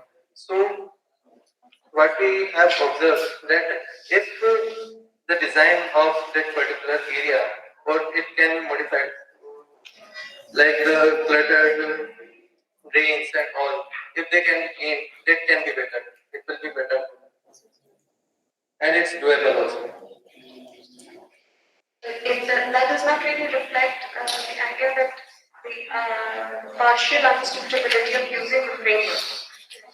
We understand that yes, there is a huge issue of maintenance and infrastructure issues there, but anything that you find unsuitable, because I remember you saying that I did come across all of these, you said they're not suitable. This part of the framework is not directly applicable. So if you talk about them again, if you talk about very quick, if you talk about access control, then again in Indian streets, there's no such thing as access control. It's not technically applicable. That's what we were trying to advocate. We need a separate, or be adapted to the situation. And then again, if we talk about natural surveillance, eyes on the street, we see high activity. But then it's again high activities, eyes on the street, but still the crime is happening. Still we see petty theft and snatching. So that again, it's also not applicable. One point. In terms of the issue with this access, is this because of the vehicular movement? The most of the streets in the modern planning, most of them are grid iron kind of system, giving multiple opportunities for entry exits. If you look at Indian cities, I've closely observed Jaipur, and you enter through a gated entry. It's a very much controlled access, but it is visible and it is designed in such a way that you are always viewed when you are entering the space. So that is one thing. Another problem which what I found is that you talked about density is a problem. You said that because the streets are dense, there are crime issues. This is what you have mentioned. On the other hand, if you walk on the Getadella street, which is completely empty and vacant, I would see that a lot of your gender issues that the people who have explained that will find it a problem. It is on the other way around that if you have streets which are completely empty, it is unsafe. So there is a paradigm issues in this, the way you understand the streets, and that's what is disturbing. I would like to clarify that we do not mean that density is an issue here or the crimes are increasing because of the density. We did not. No, you mentioned that. You mentioned that these streets have a lot of people and there is a crime. So we just mentioned that it creates since a lot of collective factors contribute to this thing. What happens is when there's a high density but no social cohesion, the crowds become as a cover for the criminals. Whatever you're using is a very big terminology. It is not embedded in certain realities of that way. So that's why it's not making sense. Otherwise, it is well done in that sense, but with the fundamental problems of that is not your doing, that is the framework. The problems are listed in that, but understanding is to be better. For that you have to keep on going to site to understand. This is for all of the students is that going to site again and again and again is the best way to understand that place. And of course, seeing it on plan. But he promises yourself of different points of views and what he said about overlapping, the overlaps that happen in a city environment is very important for us to understand. It doesn't happen on one go. 4 times you go, not good enough. You have to go many times. And then discuss, show people, all of them discuss with each other. Discussions brings out more points. Yeah.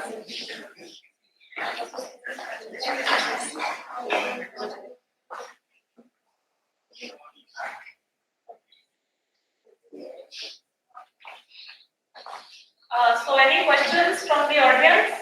Anybody wants to ask them?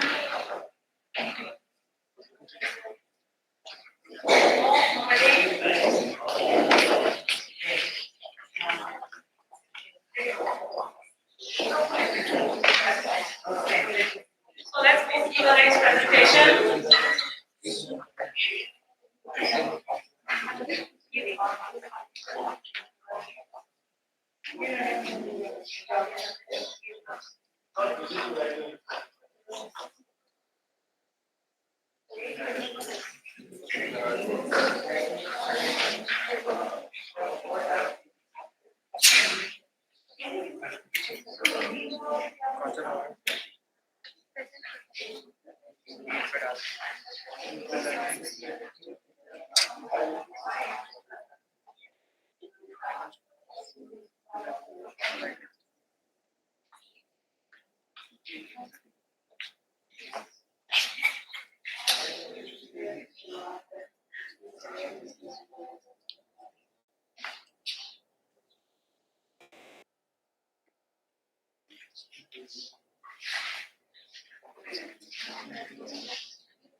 Good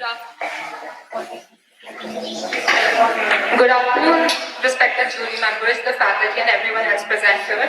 Today, I, Ishika Kumar, along with my team members, Mridul Mittal, Anupama Rahman, and Shreya Thakur, are here to present the findings of our research seminar. Our work is titled The Delhi Metro as an Everyday Urban Place, Reading Appropriate Residential Stations Through Informality and Third Places. It is a pleasure to share this culmination of our study with you. I must first acknowledge the invaluable academic guidance and support of our research guide, Anamika Bakshi, throughout this challenging process. Before we dive into our comprehensive framework, let's establish the core idea. Metro stations operate as complex social-technical environments that shape urban life far beyond transport logistics. Our study shows that elevated stations function as vibrant hybrid environments where formal infrastructure and informal practices overlap. To understand this transformation, we acknowledge that the urban place is not defined just by its design, but how people use, adapt, and give meaning to space through daily activities, social interaction, and local identity. We are tracking the crucial shift from transit infrastructure to everyday life.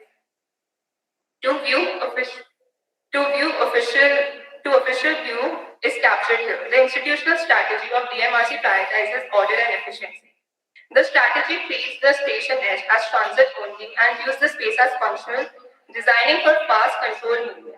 This represents the planner's conceived space. However, the reality on the ground, the lived social space, is fundamentally different. Here, occupying tactics take over, users adapt leftover areas, vendors set up in shadow areas, and IPT drivers create waiting clusters. Residents use the space for meeting and resting. This sets up the central conflict of our research, the constant tension between the institutional strategy and everyday occupier tactics. Our work addresses a significant research gap rooted in the functional dichotomy between planned urban infrastructure and lived social reality. Planning traditionally views mass transportation areas as one-dimensional and purely functional, a model of conceived space. The functionalist approach critically ignores how routine human action transforms abstract space into a complex space. The academic gap is this. How does large regulated infrastructure like an elevated metro station simultaneously facilitate and constrain social and informal economic practices? The core problem, therefore, is the constant negotiation between transport authorities' formal vision, the institutional strategy, and the informal adaptive practices of users, the occupier tactics, which are necessary to produce a functional third place.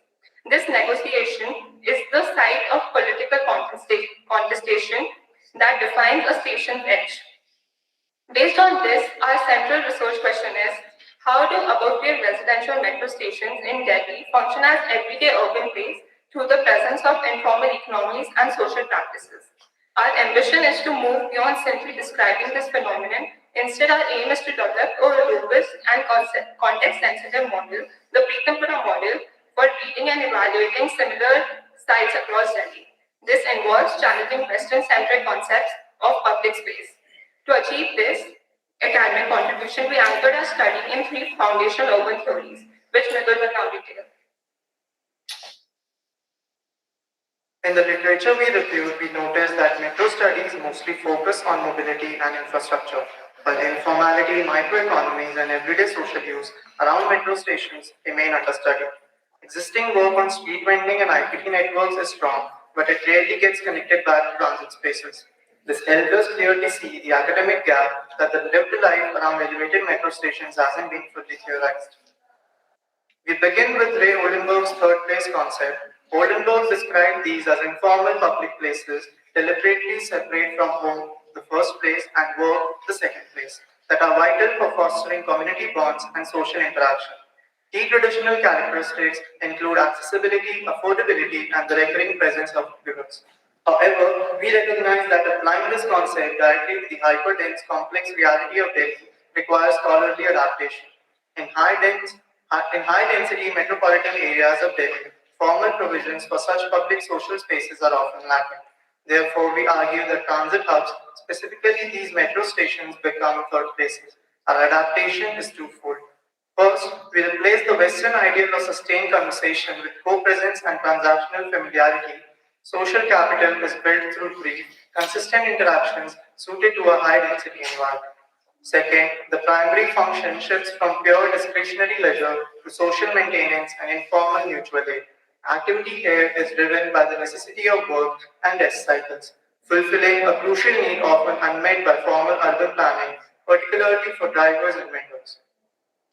To structurally analyze the conflict between the metro's design and its actual use, we apply Hildy Lefebvre's spatial triad. This framework helps us understand space not just as a physical container, but as a social product. The metro's engineering, strict security protocols, and uniform signage represent these representations of space or conceived space. This is the abstract planned logic of DMRC prioritizing order and efficiency. This is the institutional vision. The high volume commute flow, the actual navigation of the concourse, is the spatial practice or perceived space, the functional choreography of daily passengers moving from point A to B. Our research zeroes in on the representational space or lived space. This is the emotional, symbolic, and cultural area where the formal structure is appropriated through social and informal economic practices. This is the ultimate destination of our inquiry where the station truly becomes a place. The tension within this crucial lived space is analyzed using Michel de Certeau's distinction between strategies and tactics. This helps us frame the power negotiation. Strategies belong to a powerful institution, the DMRC. These are calculated long-term maneuvers designed to maintain fixed rules and boundaries, such as clearing vendors. Tactics belong to the powerless users and vendors. These are adaptive, opportunistic, and resourceful ways of claiming time and space for survival and social exchange, using the weaknesses of the system like setting up shop and unutilized space. Theoretical framework and case study. So our framework combines all three theories: third place qualities, spatial production, and strategy, tactic negotiation. It allows us to read the metro not as a fixed piece of infrastructure, but as something continuously shaped and reshaped by its users. Our methodology follows from this. We use field observation, mapping, time-lapse documentation, surveys, and the lingering ratio to understand behavior across time periods. This mixed methods approach helped us capture movement, pausing, clustering, and social rhythm in a grounded way. And Pitambura became our chosen case because its elevated form creates a very active shadow space, surrounded by residential blocks and strong IPT presence. It is the perfect example of how informal and social users attach themselves to transit structures. Peterborough sits at a very strategic point between Kohat Enclave and Bohemian East, with residential blocks on one side and commercial edges on the other, which together generate continuous pedestrian flow throughout the day. The connectivity is not only radial, but also spreads horizontally into nearby community centers, markets, and local streets, which means the station is constantly fed by different user groups coming from different directions. Zooming out one more step, we examine the neighboring context. One of the most important nodes here is the Madhuban Chowk, a major trafficking intersection and commercial landmark that influences movement patterns around the station. This junction acts almost like a feeder spine, bringing auto rickshaws and pedestrians who then filter down into Metro Edge. The presence of institutional buildings, parks, and retail clusters around this larger context further enriches the everyday use of the station surroundings. After understanding that scale, we shift to the immediate context, the land use distribution and the hotspots that drive informal activity. Around the station are residential pockets, small commercial shops, a few very service-oriented establishments, and naturally occurring informal clusters.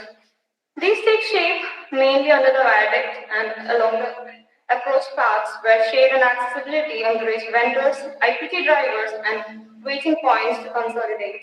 These hotspots are not officially planned but emerge because they respond comfort, visibility, and demand. To study the space more systematically, we divided the station edge into three zones. Each zone represented a different kind of behavior, one dominated by fast through movement, another shaped by short-term pauses around the food carts and services, and the third anchored by rickshaw and e-rickshaw at last. These zones helped us analyze how people move, where they pause, and how informal activity interacts with transit movement. They also form the basis for calculating the lingering ratio.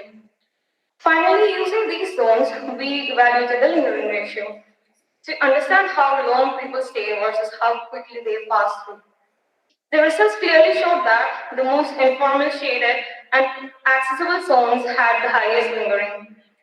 The rickshaw adda consistently recorded longer waiting times and more social interaction, while vending pockets attracted shorter but frequent pauses. Meanwhile, the formal transit pathway had the least lingering, reinforcing how social activity gravitates towards informality and comfort.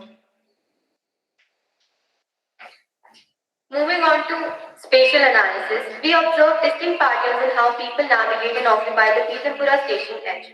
We noticed that informal pockets, especially those with food carts and auto rickshaw clusters, consistently recorded the highest levels of lingering.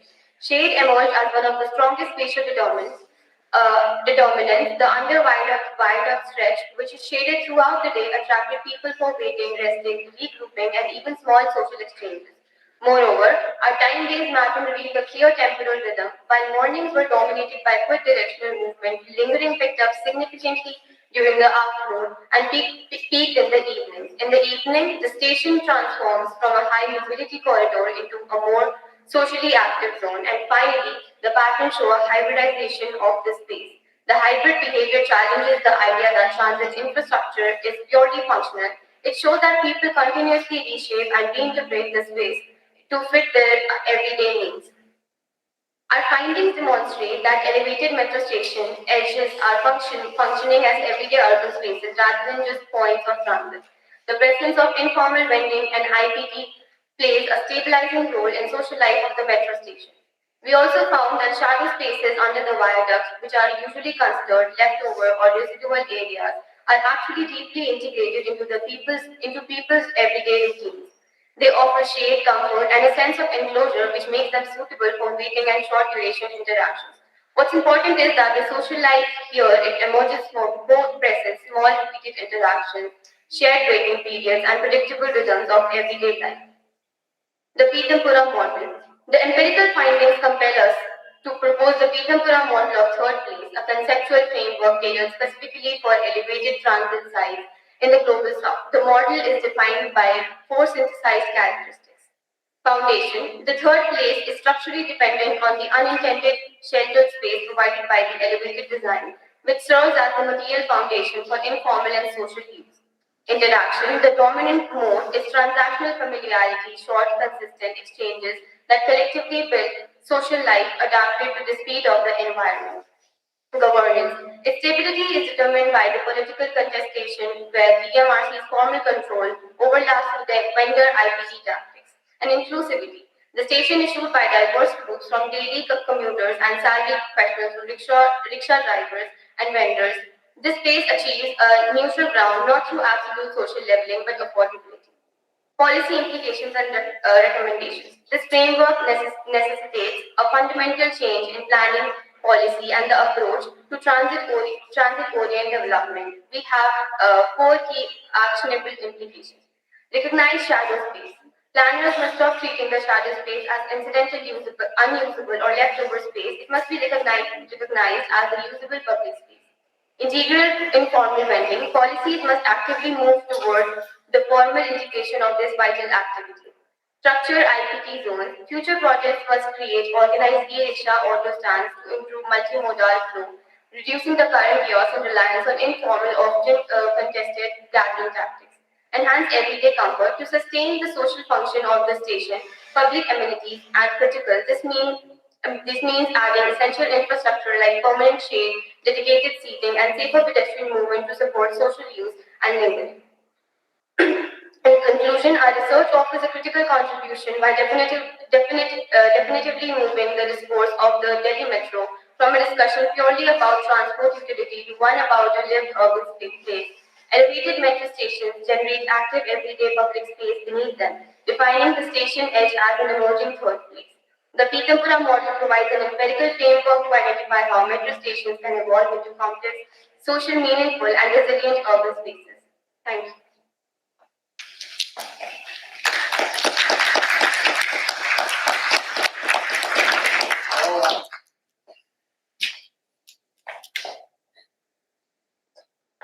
Hello.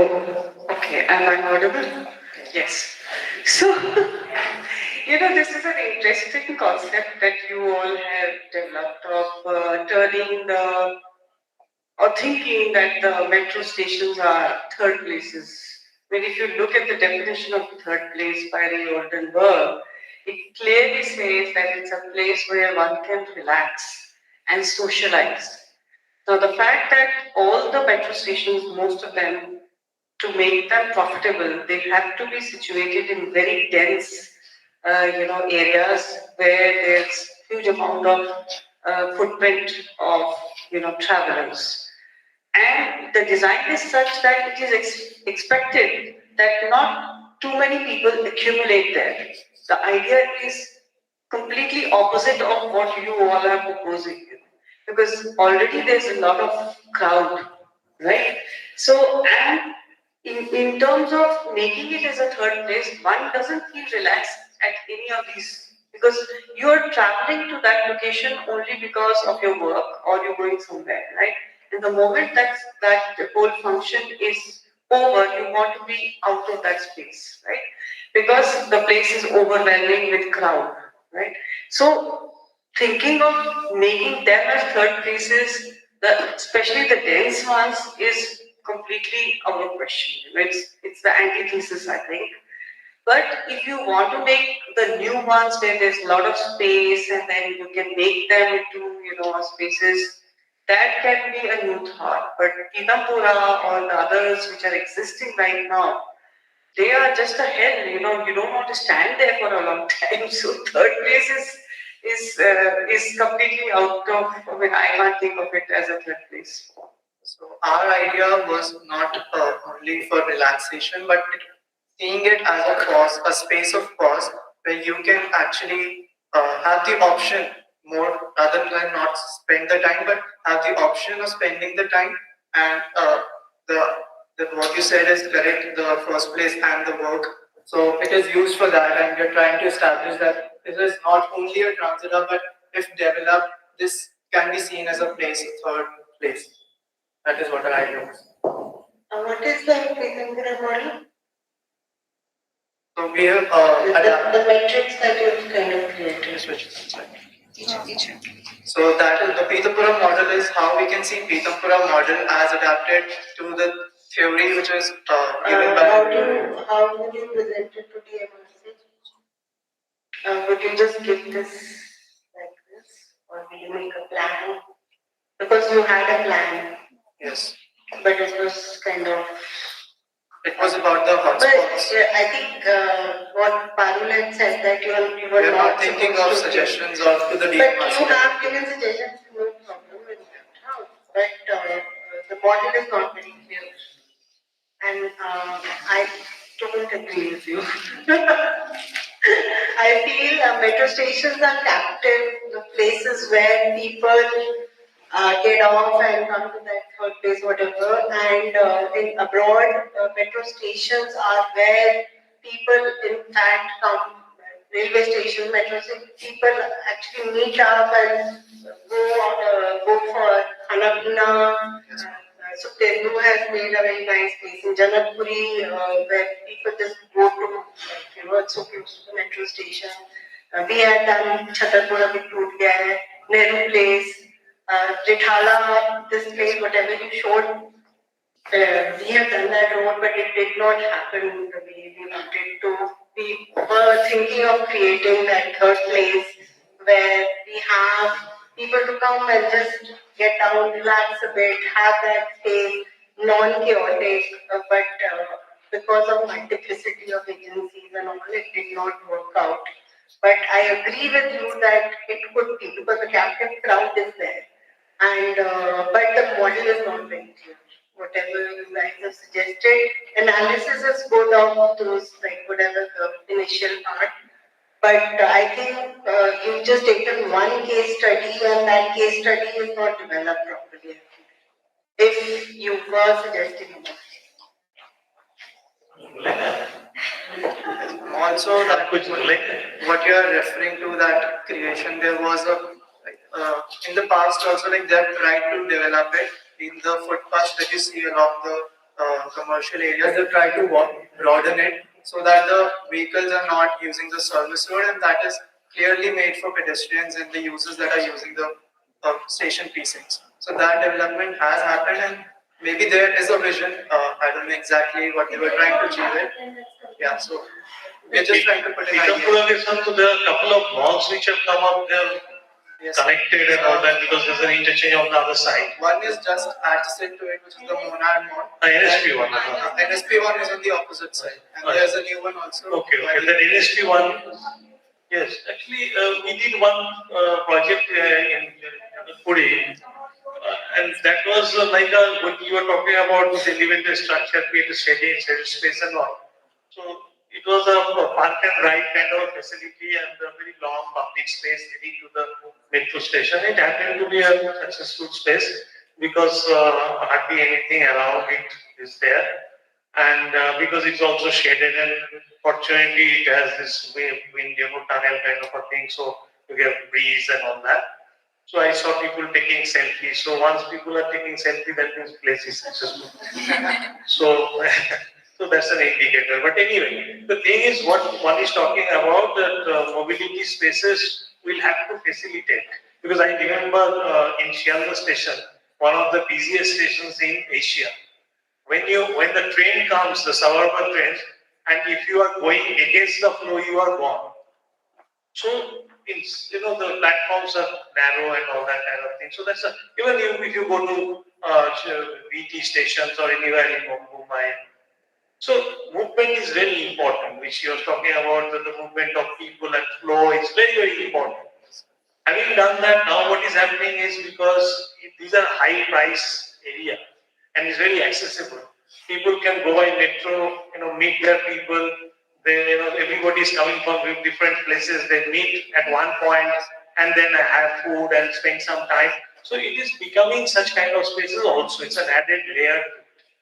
So besides that, what I feel is that 2-3 things. One is that your hard work is missing. Making drawings, making this, whatever you are talking here, those things to be shown in the drawings and sketches, that is missing. And that you also know it more than I do. So,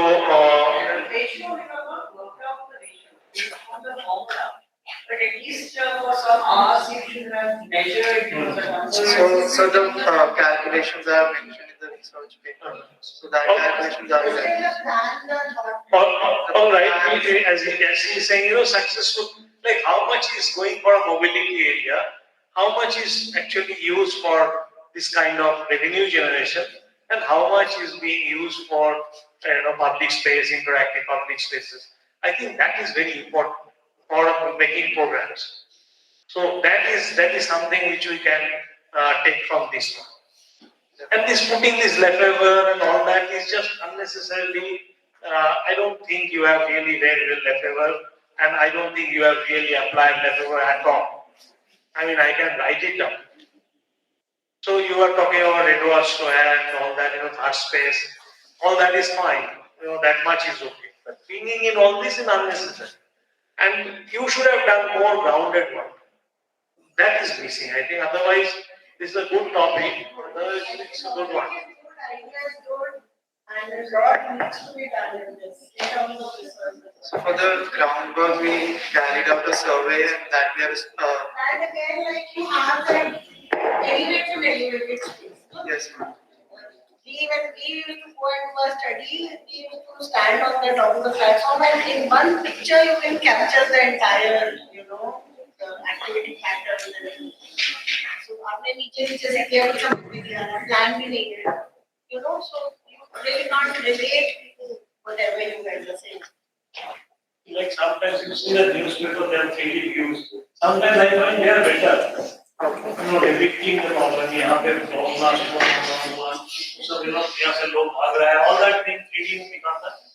But if you use the SketchUp or something, or even a photograph of the top. You know it better than I do. Yes.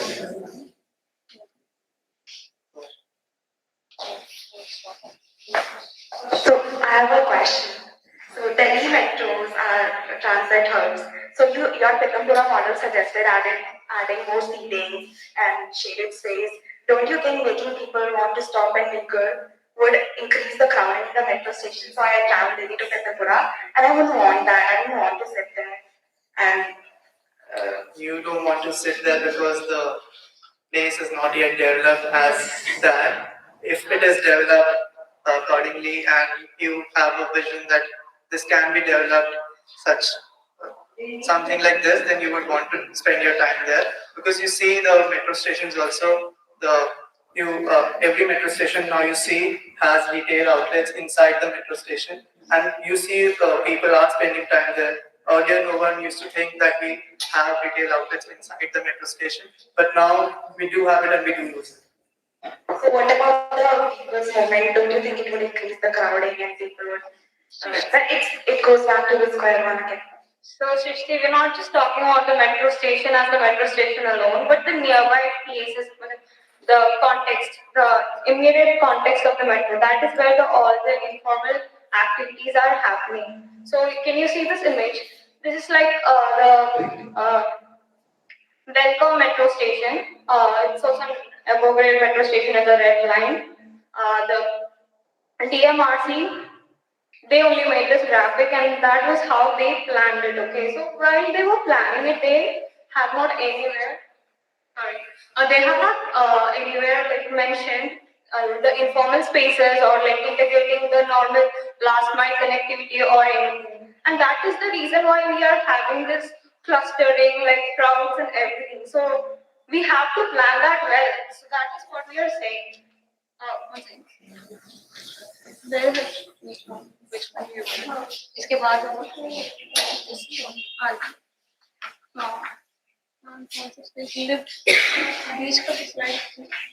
yeah. So these kind of activities are actually to be planned while we are designing the metro station. That is what they say. I have to say the conversation between the students is so much more powerful. You guys, like the way you responded to her question, yes. Please bring that to us also. There should be an us and them happening. The conviction is very good. The question is perfect. You just need to work on it and to really think passionately about it. Continue your work on it. Because there is lots to do. Ma'am, we did do like 4-day survey and all the works on that, but that was not a part of it. The information we have given is good enough, but if you want to continue over there's lots to do.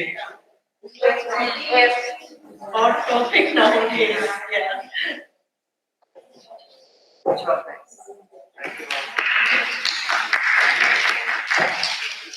job. Thank you. Next group.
That was actually really good. I know, but she's the rest of them.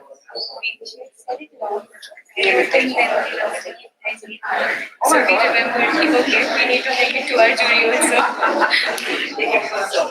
Yes.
Good afternoon, respected jury members, faculty, and all the students present here. I am Chinmay Sawant, and I am here with my group mates, Aditi Tari, Aditi Morvai, and Prakhar Gupta. Before beginning, we would like to extend our thanks to Ms. Parul Giriroy ma'am, who is the coordinator, our guide, Ms. Anamika Baksu ma'am, and Nirmal Kulkarni sir and Randu Mehta ma'am. Our group is here to present the seminar, Living with Historicity, Quality of Life in the Urban Village of Mehroi. I would like to begin by asking all of you a question. What is the beginning of every exploratory journey? I think I heard something. Origin. That is exactly where our journey began, and that led us to Mehroi. When formed of the team researching for Delhi, we went back to the origins of Delhi, which were the 7 cities. Mehroi could be considered the first of the 7 cities. It was an extension of Lalpur, further expanded into Kila Rai Pithora by Prithviraj Chauhan, and then, when he was defeated, it expanded into Mehroi. Mehroi is not just a part of the city, but a microcosmic representation of Delhi itself. So, the name Mehroi comes from the king Mihir Bhoj, from whom it is derived. When we talk about Mehroi, it is considered to be an urban village which is an oxymoron in itself. Now, there are several urban villages in Delhi which are present, but few have been able to sustain since the time of their establishment to the present day itself. And that is the reason we found Mehroi our area of research. This brings us to our research question. How is historicity playing a role in determining the quality of life in the urban village of Mehroi? These were the main objectives of our research. 1. To understand the diachronic concept of urban villages in a metropolitan city like Delhi via the case study of Mehroi. 2. To document the historicity of Mehroi and the lineage of phenomena which have contributed to it. 3. To assess the global quality of life indexes and map out the common dimensions considered to derive them. 4. To understand the socio-spatial dynamics of historicity and link their effects on the quality of life. Our methodology is structured into 4 main components. We began with the literature review, where we studied the concept of urban village, historicity, and quality of life to build a theoretical foundation. Next, we undertook secondary data collection using existing maps, government documents, and published articles or blogs to understand the context and existing conditions of the site. This was followed by primary data collection, which involved a field study, informal interviews with residents, and structured questionnaire to gather first-hand insights. Finally, we carried out a quality analysis of all this information through on-ground observations, resident opinions, and interpretation of collected data. Together, these steps led to systematic analysis and conclusion for our research. Mehrauli is located in the South Delhi district. According to the latest available population census data, Mehrauli has approximately 63,241 residents, living within an area of 4.4 kilometers square, with a significant density and mix of uses. However, since Mehrauli is such a large and complex urban settlement, our research focuses especially on its central commercial spine, that is the Calcutta Mark. This road plays a crucial role in the everyday life of the neighborhood. It supports a dense commercial market throughout the day, while simultaneously negotiating with surrounding heritage sites and monuments. The built morphology here follows a niche dukaan upar makan strategy, meaning shops at the ground level and residential spaces above. This results in a compact G+2 or G+3 typology, creating an active streetscape with social and economic vibrancy. To understand the lived experience and social spatial character of this area, we conducted 25 detailed interviews and 120 survey responses across both the main market stretch and the interior, secondary, and tertiary links that connect to the residential pocket.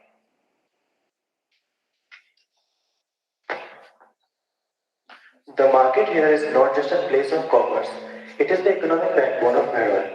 Most residents depend directly or indirectly on it for their livelihood. From shop owners, street vendors, hawkers, tailors, and repair workers to auto drivers, porters, and food stall owners. Many are also engaged in religious tourism and traditional crafts. Each person carries unique lived experiences and opinions shaped by their daily dependence on the street. The primary data collection involved the structured interviews conducted along the Calcutta Mark, and the nature of the pool of the participants can be assessed with the following data. A physical questionnaire based upon the Likert scale was made in both Hindi and English to be filled by the participants. The responses were then translated onto bar graph diagrams for better interpretation of data. The responses revealed that while residents generally find Mehrauli affordable and socially harmonious, they remain deeply dissatisfied with essential public services such as healthcare access, sanitation, job opportunities, and local governance. Despite feeling safe in their neighborhood, people express concern over environmental conditions, especially poor air quality and the lack of adequate open spaces. Cultural identity remains strong. Festivals, community gatherings, and natural surroundings continue to enhance everyday life. Yet, women's participation in economic and social spheres is perceived as limited. Heritage-related improvements like the archaeological park are appreciated through demolition drives and the periodic state interventions have caused stress and disruptions.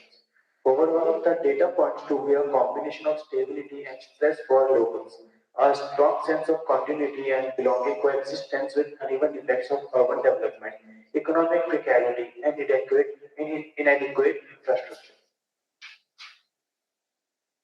Our field interviews and structured surveys reveal the multi-layered socio-spatial complexity of Mehrauli. To critically decode this complexity, we distilled our inquiry into 3 interdependent research strands: urban villages, historicity, and quality of life. Let me begin with urban villages. The term urban village itself feels contradictory. a familiar yet ambiguous identity that merges two seemingly opposite conditions.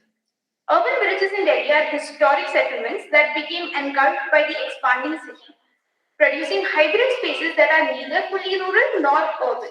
The concept originates from the Lal Dora system established in 1908 by the Britishers. This Lal Dora was the designation between village habitation area and the agricultural land. Many urban villages in Delhi are essentially historic rural settlements that have been gradually surrounded by the expanding city. As planned urban development spreads outwards, these villages remain as islands of older morphology within the modern fabric. They sit outside formal planning regulations, so while the city upgrades around them with wider roads, infrastructure, and development controls, these pockets evolve differently. Buildings become denser, streets narrower, and land use more mixed because the rules that apply to the rest of the city may not essentially apply here. Over time, this creates a striking contrast. The planned city grows around them while the village core intensifies with it, leading to hybrid environments that are socially vibrant and infrastructurally strict. Despite their contribution to the city's housing, economy, and cultural landscape, they continue to suffer the systematic neglect and inconsistency of policies and infrastructure deficits. To move on to the next strand of our research, historicity. Buildings,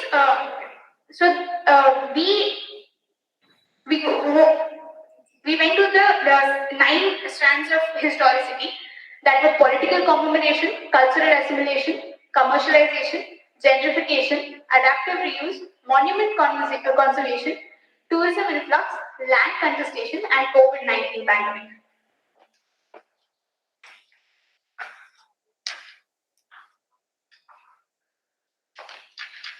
Political commemoration. This act of demonstrating power through the creation, alteration, or appropriation of space and architecture is known as a political commemoration. By embedding political intent into the built environment, acts of commemoration shape patterns of land use, access, and belonging that continue to influence how people perceive their surroundings. In 1192 CE, Qutbuddin Aibak established the Qutub Minar and Quwwat-ul-Islam Mosque after defeating Prithviraj Chauhan. This transformed former Rajput stronghold into the ceremonial center of the new Islamic rule. The mosque was partially constructed using materials from demolished Hindu and Jain temples. Successive rulers expanded the complex, adding layers of political memory to the landscape. These acts reorganized settlement pattern around centralized spatial and symbolic power. Centuries of political imprinting created an urban form where monumental enclosures stand within dense, organically developed residential areas. While these monuments attract global tourism and conservation focus, nearby communities face limited upgrades, poor infrastructure, and restrictive heritage zoning. Monuments now influence land values, building permissions, and spatial hierarchies. These directly affect residents' mobility and livelihood and access to facilities. Cultural assimilation. The process of various communities interacting, exchanging, and integrating their cultural practices to create common rituals, customs, and social values is known as cultural assimilation. This process affects how space are used, shared, and perceived in the built environment, going beyond belief systems. The Phool Walo ki Zain, an annual event that connects two holy locations in Mehrauli, the Yog Maya temple, one of Delhi's oldest Hindu temples, and the Dargah of Khwaja Qutbuddin Bakhtiyar Kaki, a 13th century Sufi shrine, is the most striking manifestation of this phenomenon. Revived in 1962 by Jawaharlal Nehru, the festival captures the essence of Delhi's Ganga Jamuni Tehzeeb.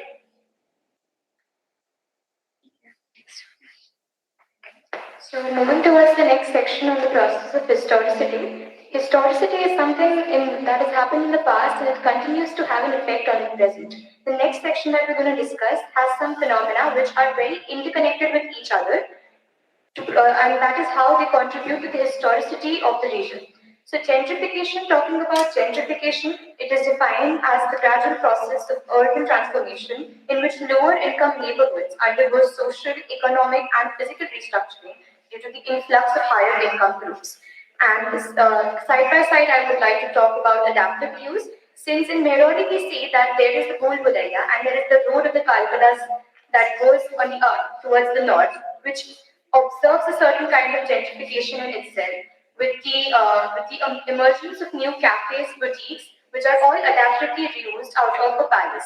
And on the other hand, towards the stands of Mehrauli, there are new apartment complexes which have come up in the past 10 to 15 years, which have also contributed to the change in the built form of how Mehrauli is. Talking about the next is monument conservation and tourism influx. There are a lot of bodies which are contributing to the historicity, which is the ASI, the INTAC, the DDN. All these play a role in part of the monument conservation of the region, and that is how the tourism is attracted towards the region in the form of the Mehrauli Archaeological Park, the Qutub Complex, and several walks which are arranged throughout the city. A very important point is the land contestation. So, since mentioned before, it was a Lardora area. In 2023, the DDA remarked its boundaries, and that caused a lot of problems to the existing residents who were living in the apartments, which were mentioned in the slide before. Since there was a conflict of whether the land belonged to the Mehrauli Archaeological Park or to the DDA. And that resulted in demolition and resulted in a lot of psychological strain to the existing residents. The last one is the COVID-19 pandemic, which the entire world observed. And as it happened, Mehrauli also suffered economically and also socially because of the pandemic. But so what? This is where we arrived at a research roadblock, because we have looked at several historical cities through the lens of history, through the lens of conservation, through the lens of tourism. But have we ever looked at cities? I mean, we have, but we did not come across research about Mehrauli, which looks at Mehrauli through the human perspective, through the perspective of the people who actually reside there and who make Mehrauli the place that it is. And this is where the third strand of our research comes in: quality of life. Quality of life, understood as a multi-dimensional and subjective construct, expands beyond income and employment to include environmental comfort, health, education, recreation, and social belonging. Studies emphasize that QoL is influenced by both objective indicators like infrastructure, density, housing, and subjective indicators like perceived satisfaction, happiness, and contentment. But to analyze the effects of historicity on quality of life, we choose the domain of built environment. Built environment, defined as all human being surroundings from buildings to infrastructure, strongly influence indoor and outdoor environment quality, mobility, safety, social interaction, and overall well-being. To evaluate the quality of life through the lens of built environment, specific dimensions must be selected. We draw these from the research paper Assessment of Urban Quality of Life in Built Environment, a case study of Delhi, published in the book Sustainability in the Built Environment in the 21st Century, which reviews existing quality of life indices and their parameters. Based on this, we identify 6 key dimensions for our study: physical, social, mobility, environmental, economic, and psychological. So when we looked at all the global parameters, we realized that each parameter, like who looks at safety and certain other parameters look at economy. So they have certain common dimensions which they look into when determining the quality of life of a region, as mentioned before. So the next thing that we did was we tried to analyze Mehrauli through an index that we made using these dimensions. So we mapped the 6 physical dimensions and the 9 phenomena of historicity. And we looked at how each phenomena of historicity has contributed or has affected each of the dimensions that we have considered. For example, in the physical dimension, because of political congregation, that is the presence of the monuments, there are restrictions on building around the site which affect the spatial character of the region. When we looked at cultural assimilation in the social dimension, we see that the people are living in a community which is together and which is living in harmony. Similarly, we looked at land contestation, which looks at the psychological dimension in which, because of the legal problems that the residents face, they face a lot of psychological strain on themselves. And that is, I would love to explain the entire index, but short of time. Looking and coming at the final slide, which is what we concluded. So our main findings were that, first of all, any region to be studied needs to be studied through a lens which is layered, which explains all aspects which have contributed to make it the region that it is. Second, that when we look at quality of life, it is not objective, it is in the sense of quality of air, quality of water, access to healthcare facilities, but it also needs to be looked at from the perspective of historicity, especially in a region like Mehrauli. And the third is, which could be a proposal that when considering planning and architecture, as those are our concerned disciplines, we should be looking at a more coherent quality of life index in order to plan better cities for the future. Thank you.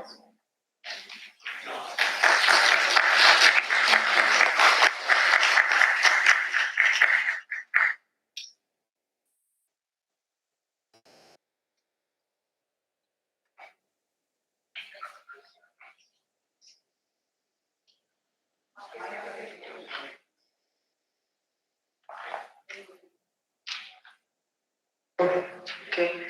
I think it was a very good study and you all have really worked hard. That is something which was evident from the research part. And what you have identified, it's a very, very unique location, this Mehrauli, and it may be one of the epitome of the urban villages that are in Delhi. And somehow the other villages, if you look at the Shapurjat or others, they have lost their traditional character to a large extent, but Mehrauli still retains it. And it retains it because of the heritage structures that are around here and the Yogmaya temple and the tradition of Phul Waloti Sair and all that. So there's a strong connect between retaining the traditions and the traditional structures and thereby retaining the core of a village in spite of it being an urban village, and that is what Mehrauli is. So I think it has been captured well. Thank you so much.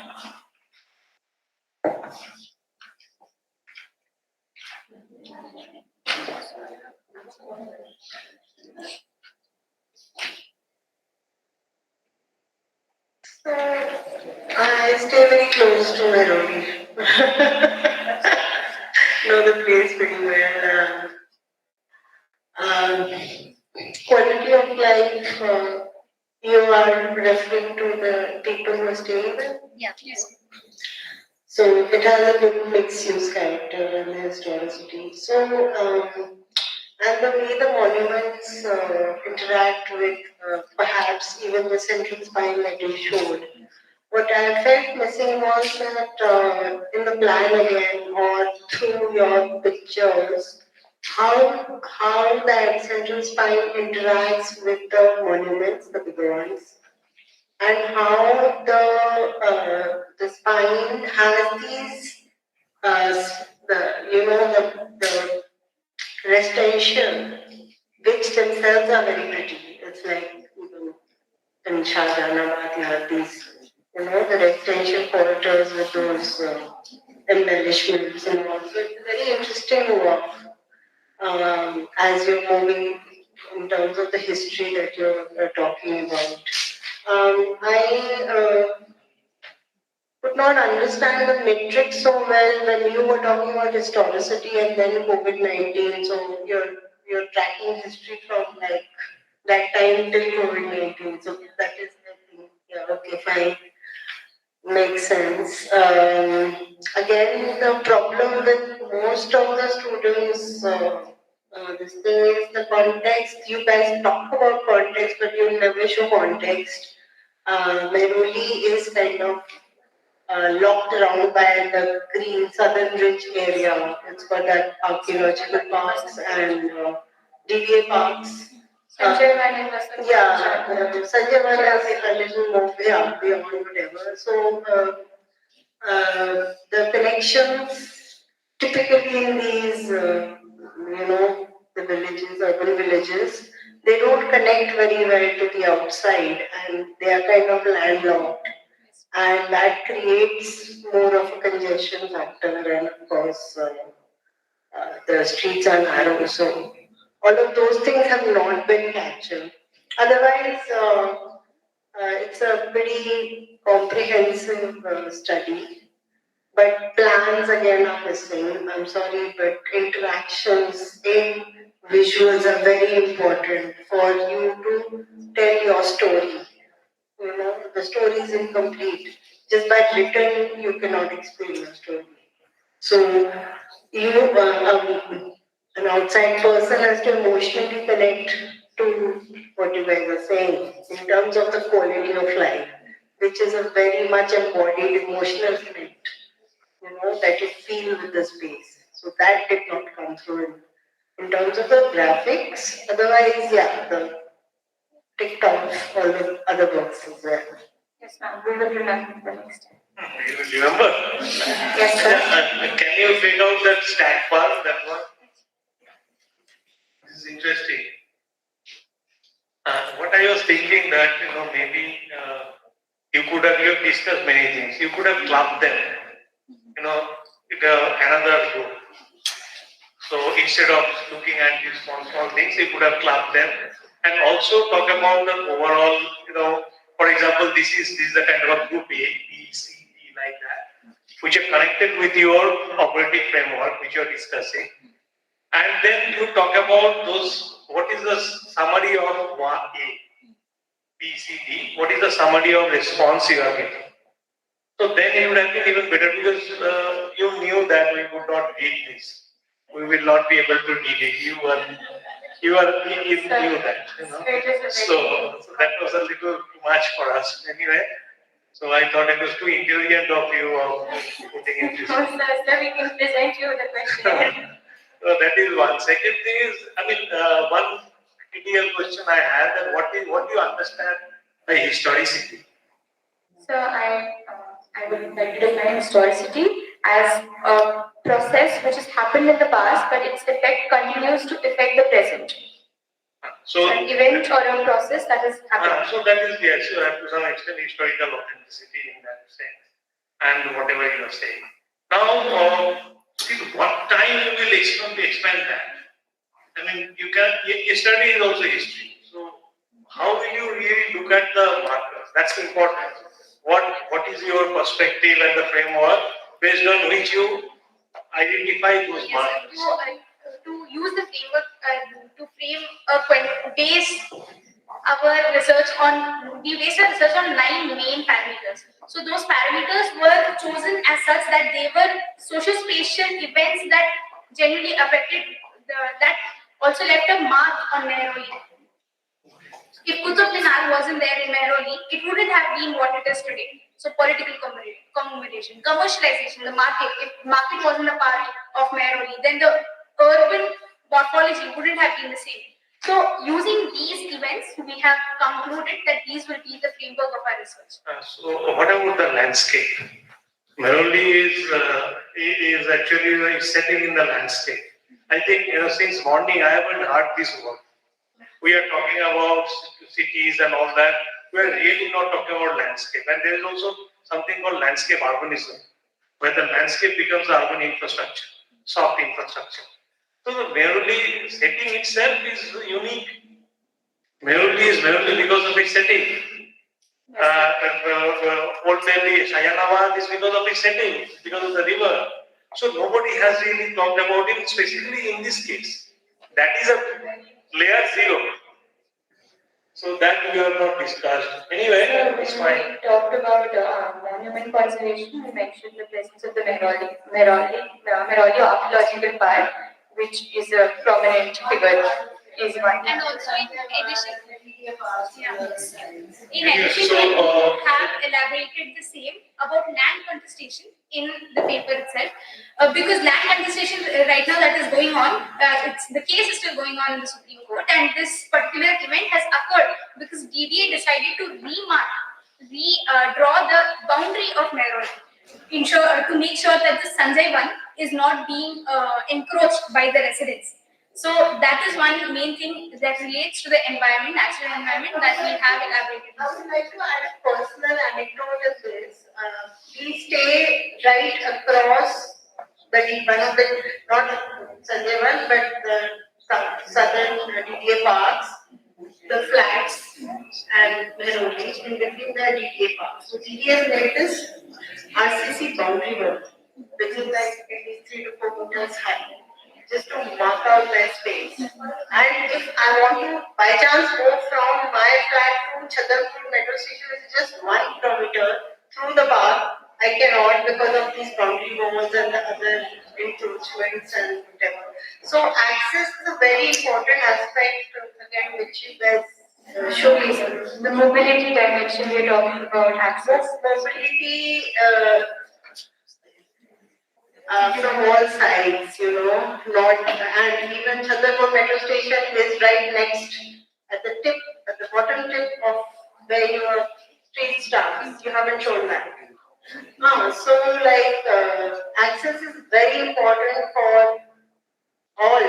You're talking about urban space. Urban space, access, circulation, outside context, those have to be embedded in your story. Without that, your space is not an island, but you just would see. I just want to know whether this quality of life discussion was necessary. I mean, in this whole thing, it was like, suddenly is an addendum type of discussion. So when we looked at, all the processes of historicity, we realized that this was being researched over and over again. But we did not find any paper or any literature. We did not find any paper or literature which would specifically talk about Mehrauli in consideration with the habitants of the city.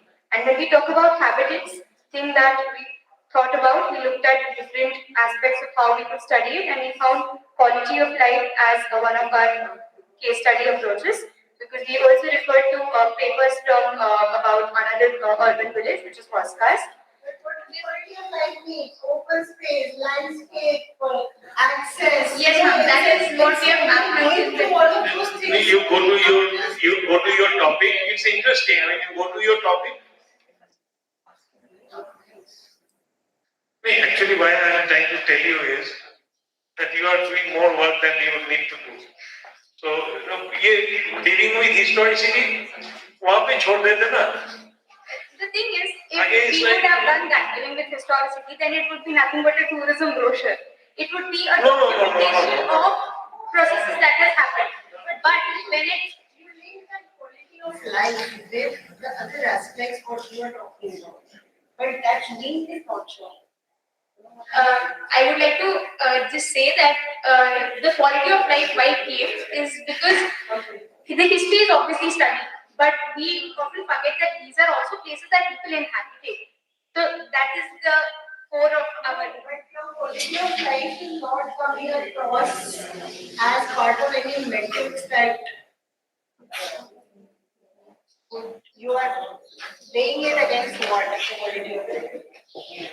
It is weighed against how chaotic your space is, or you have open space next to it, you have a children's play area, it's easy to access, circulation easy, too much noise. There's so many things which is kind of, related to quality of life.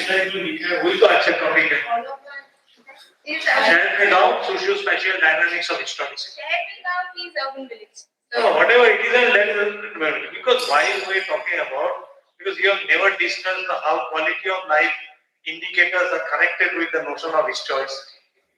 That is why I am saying. It is like a chapter 1, chapter 2, sometimes the actresses also die in the serial. They come back reincarnated. So it's like that. They have that last matrix, which also we were not able to read very well.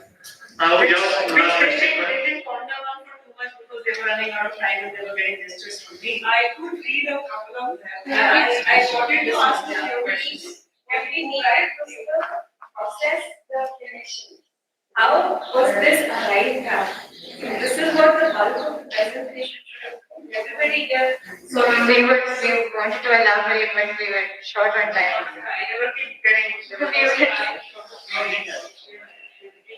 It's in the paper. It's in the paper. After the details we have elaborated on each dimension.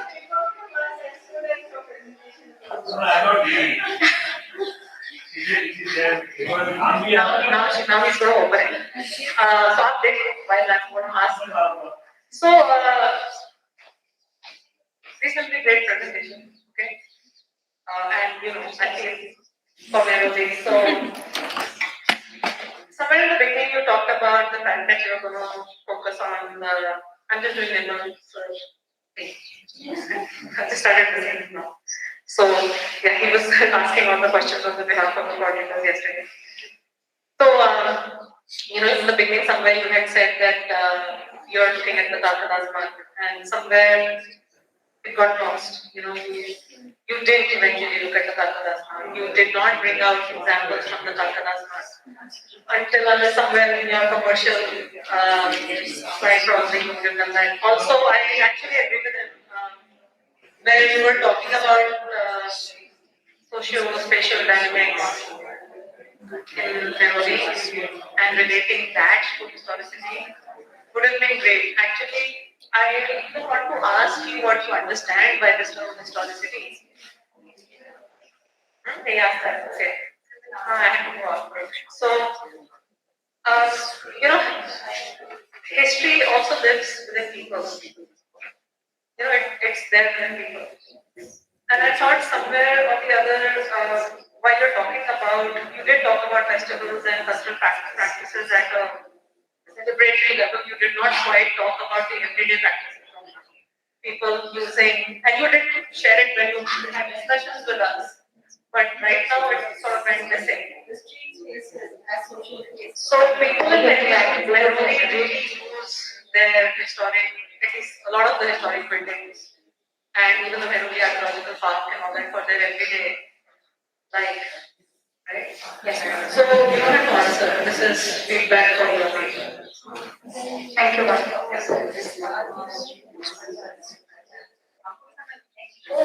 Okay, questions? Any questions from the audience? Oh, you have. Hello. So I wanted to ask, since Nairobi is having such important monuments like Qutub Minar, were there some monument conservation policies or something related to the government which affected or which was catering the locals there, as you were talking about the quality of life to with the monuments? So how they were connected in the terms of government catering to both the needs? When the monuments have been both a boon and a bane to the places, the urban village of Nairobi.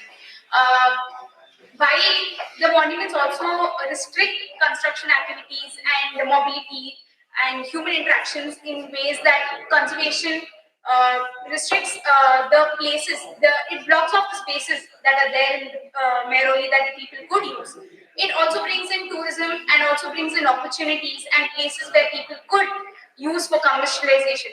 So the government has implemented these things like restrictions, but it has this both advantages and disadvantages are seen in Nairobi. You couldn't just say that it has affected negatively the policies. Okay.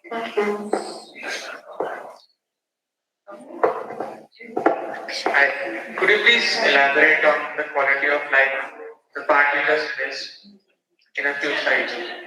This is the slide.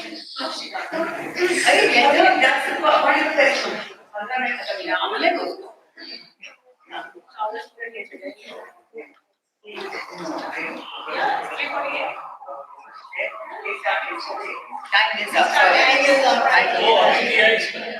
Yes. Next. Thank you. Thank you. Thank you.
No, we'll talk about it.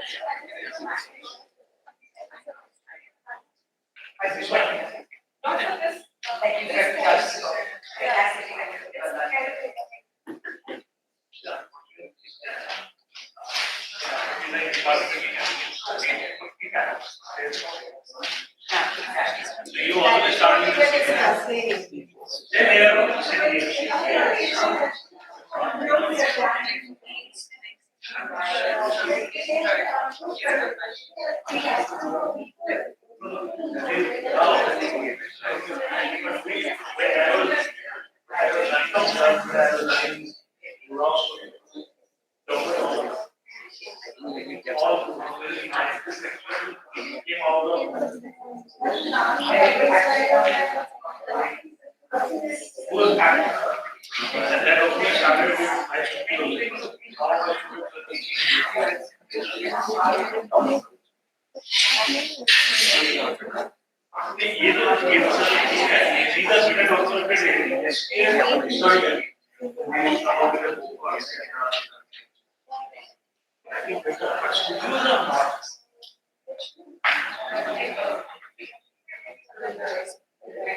One second. Some problem has occurred. 1 minute. Just 1 minute, ma'am. Yeah.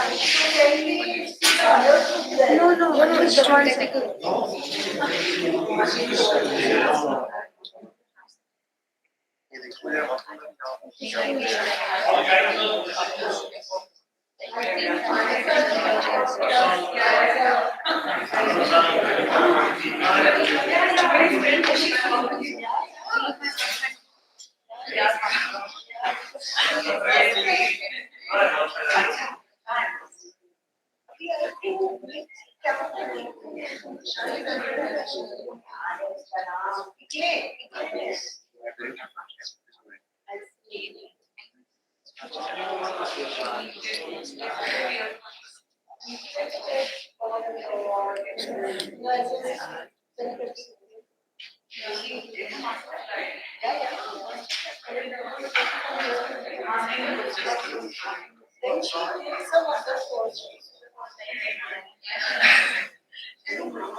Just a minute. We'll just next group is ready. Is the next group ready?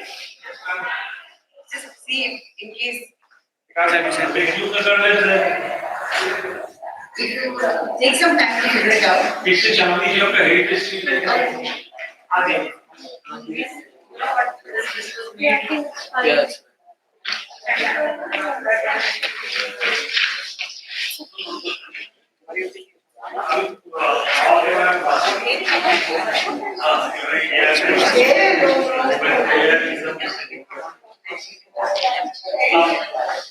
आपके हवा के बारे में बात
We apologize for the technical issues. We're starting with the presentation now.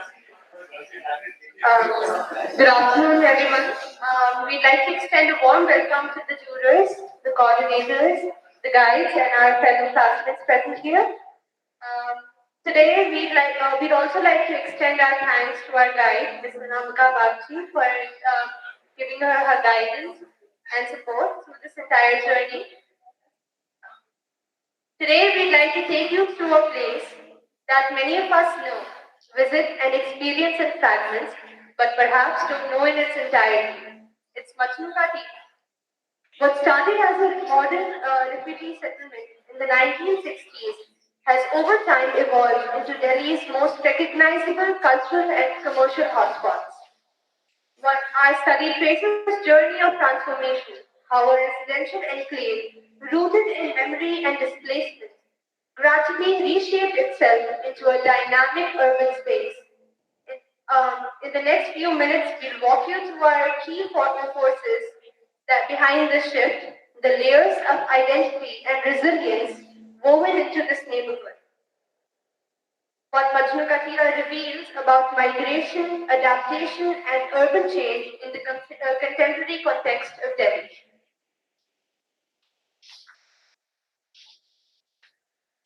Let's understand the geography and where Majnu Ka Tila is located.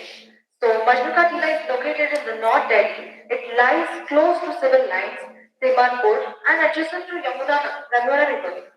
Notably, it is sandwiched between the Yamuna floodplain on one side and the Punjabi Basti settlement on the other side, as you can see on the map shown.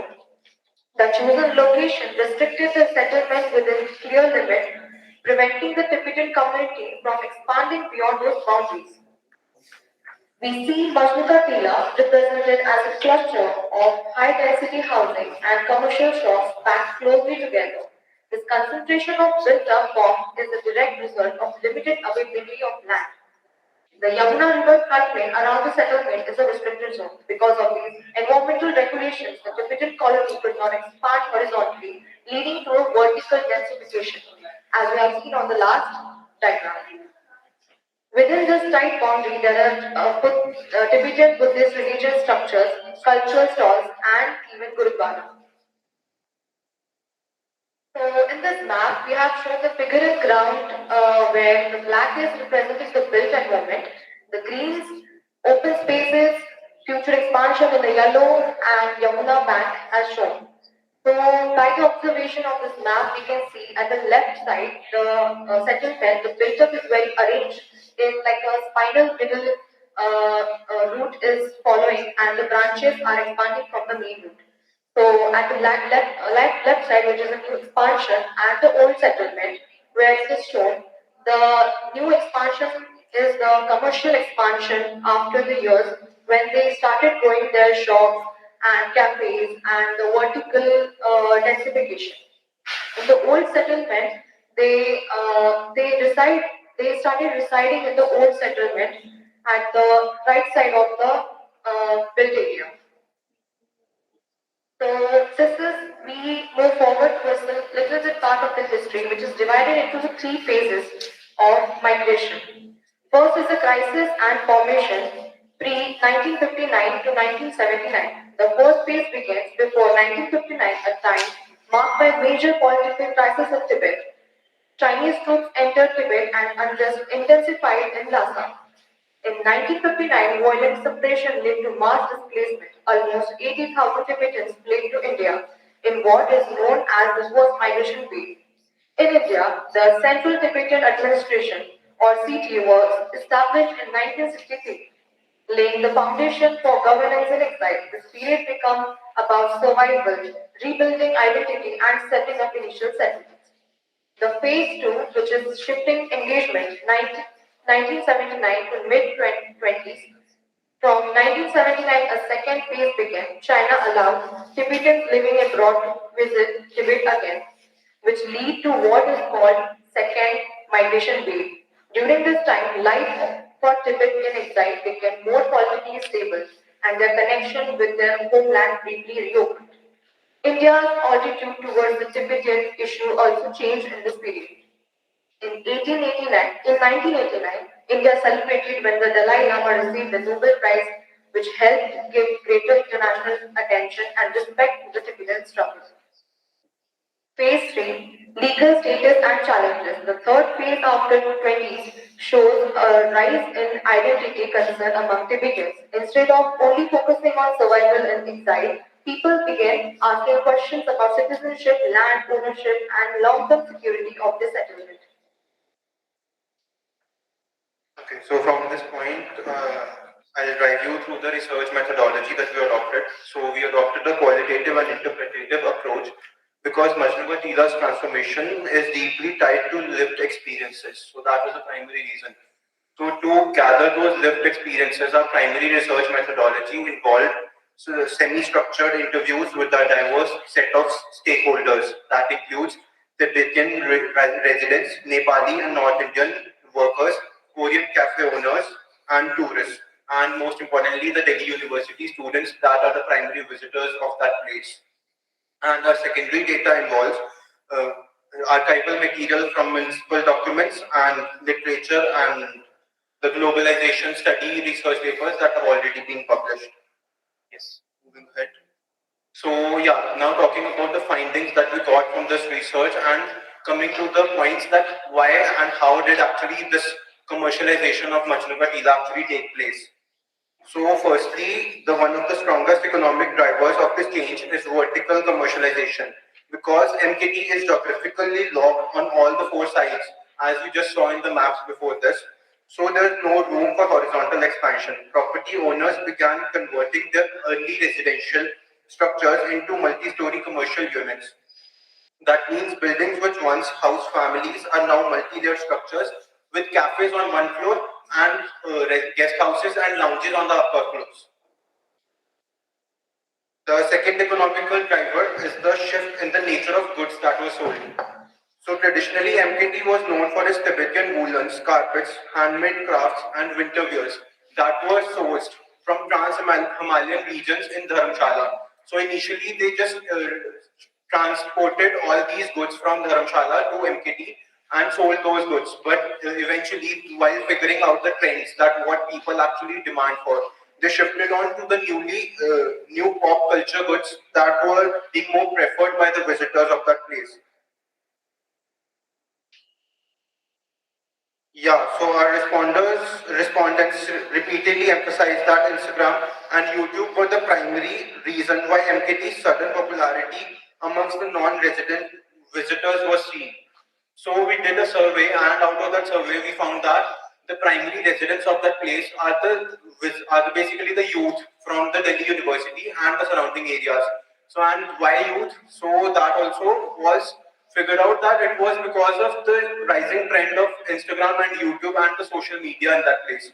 So what students actually do that, it's not just because of the pop culture and the food and the lifestyle there, but also the backgrounds and the scenery of that place. So students not just go there for having food or having chill out space and all, but also to create content for their social media. So after that, one clear finding from our surveys was that Delhi University students form the largest and highest spending consumer group. They come not only to shop and eat, but also to create content. This demographic acts as the branding engine of MKT. Their posts, reels, and blogs shape the digital identity of the space far more than formal marketing.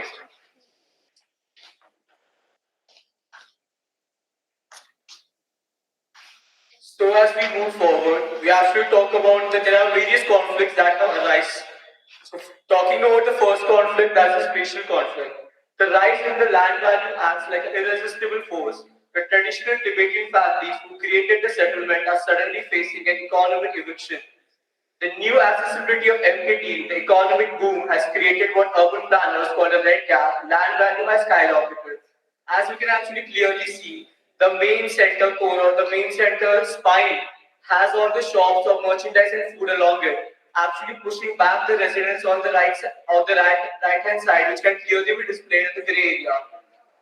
So the effect of the residents' rising rents, the economic growth has actually made very unaffordable for many long-term Tibetan families and the traditional businesses. So talking about the survey, so our survey data tells a clear story. Long-term Tibetan residents are increasingly being pushed out of the core retail area. The high rent is making the traditional businesses unaffordable. They are forced to relocate to less active side lanes, or in the most painful cases, they must leave the enclave entirely. As you can see the clear data, the blue color line shows the long-term Tibetan residents. So according to their thinking, most of the people have actually relocated to the other side of the rally. As the community changes, the conflict shifts from external displacement to internal difficult questions about identity, culture, and social equity. This is a psychological conflict, the residence paradox. Commercialization has brought undeniable benefits, economic stability, and legitimacy. This gives residents a sense of pride that their once marginalized home is now a recognized vibrant Delhi hub. But when they look into the mirror of success, they see a negative image reflected back, a deep fear of delusion. They worry that this success means that unique Tibetan cultural identity is fading away under rapid commercialization. As one resident expressed, they fear MKT is transforming into just another general marketplace. The hidden worry here is that community is trading its unique cultural soul for economic survival. Faced with the risk of becoming merely an aesthetic prop for tourism, a fake debate, the community chooses active negotiation. They recognize that the market sells an aesthetic version of debate, but they are not passively losing their identity. They are strategically maintaining cultural makers, the monastery, the temples, the traditional food offerings to ground the settlement in its history. MKT's identity is thus evolving. It is transforming from a single refugee settlement into a complex, fluid, multicultural hub. It is a place where Tibetans are actively asserting their cultural preeminence while successfully adapting to the demands of modern Indian market. So the new commercial structure of MKT requires a massive, complex engine, and that engine is informal workforce.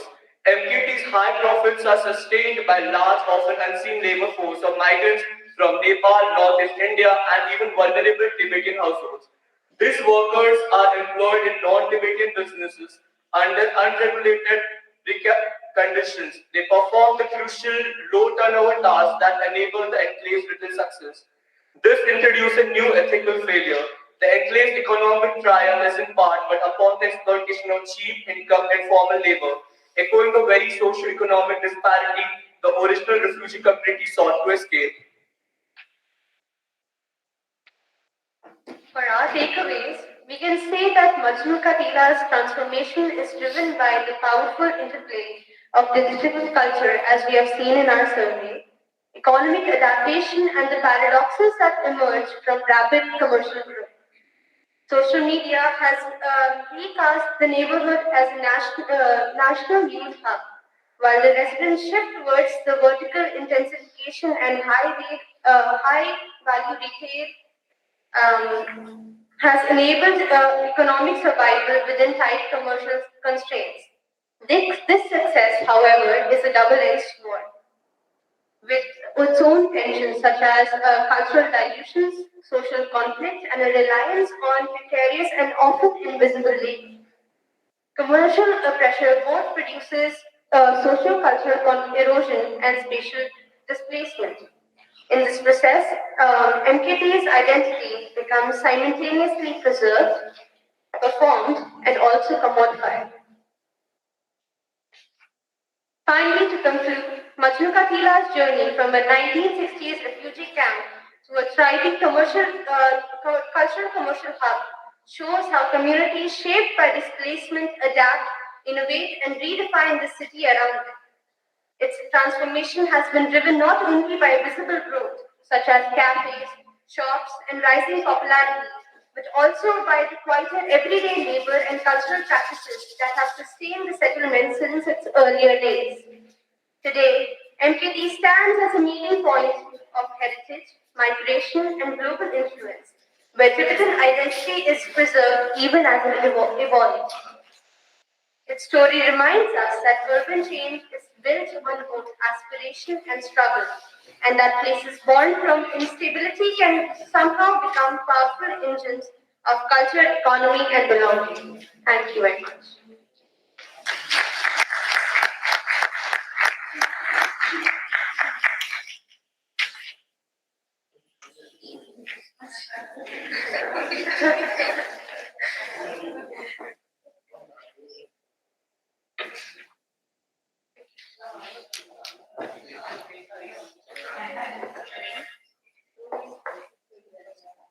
I think it's a good documentation of a settlement from outside coming to Delhi and then spreading its culture here and also getting economically empowered using their culture. And there are many such communities in Delhi, like Chitranjan Park is another one, Punjabi Bagh is another one, Rajpat Nagar is another one, where different communities from outside came and they came with nothing even actually, and they just on the basis of their own culture, they established themselves in a city and gave that area their own earmark, you can say that, a trademark, and they are known for it, and people go to visit it and experience the same. So it's well captured, and but of course you have also identified the risks which are happening there. So there should be something done to retain or conserve this the identity of those people who migrated and settled in India and have become Indians. Then younger generations have been given the Indian citizenship. So that's something which is very unique, and maybe a policy needs to be made for several such communities which exist in Delhi. So it's a good study.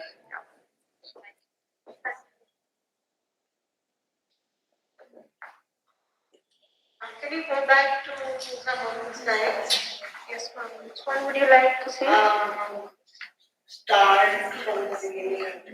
Yeah, that's the plan. This section have you made? Yeah. We just sketched it roughly. We just sketched it roughly. We got the plan, not the Plan. Okay, yeah, even this, these sections you made question, plan is also part of the question. These plans. So we had the plan that we got the basic sketch outline we had from one of the government sites. What about the sketches in the other sheets? Can you go back? These are the timeline. So this timeline we have generated. Not the timeline. These sketches. So some of them we have made, and then some of them are graphic plan. This one is made by you? Yes or no? Yes. Can you go back? How do you make it? So it's not so basically it's a schematic section. It doesn't really follow the proper heights perhaps, but then we have taken some average heights and then we have made it. Can you go back? Some more sketches were there.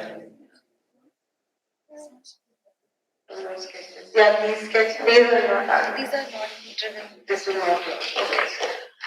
Okay, can you go to the plan again? There were two plans. There was one plan later. In which the access. Yeah, this plan. Yeah, so this is based off our surveys. So we have taken multiple surveys over there. There's a different question I'm asking. What are these lines, these orange lines? Are they going over the road? No.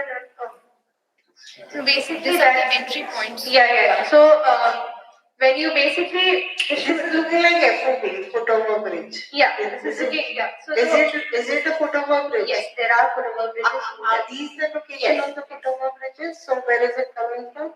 So basically, it comes from the other side of the ring road. So you have the ring road that's marked in dark gray right over there in front of the settlement, and those football bridges come over on top of So these are the two foot over bridges. Okay.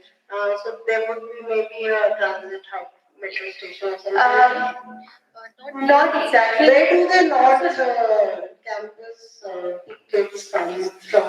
So there is a proximity over there that we have displayed over here. Okay. So this basically says all the distances from the places that.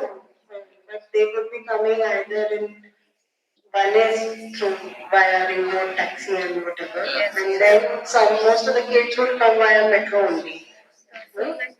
So you must show that, because your biggest point is that it's a very young crowd, Instagram crowd which is coming. Yeah. So just the location, access is very important.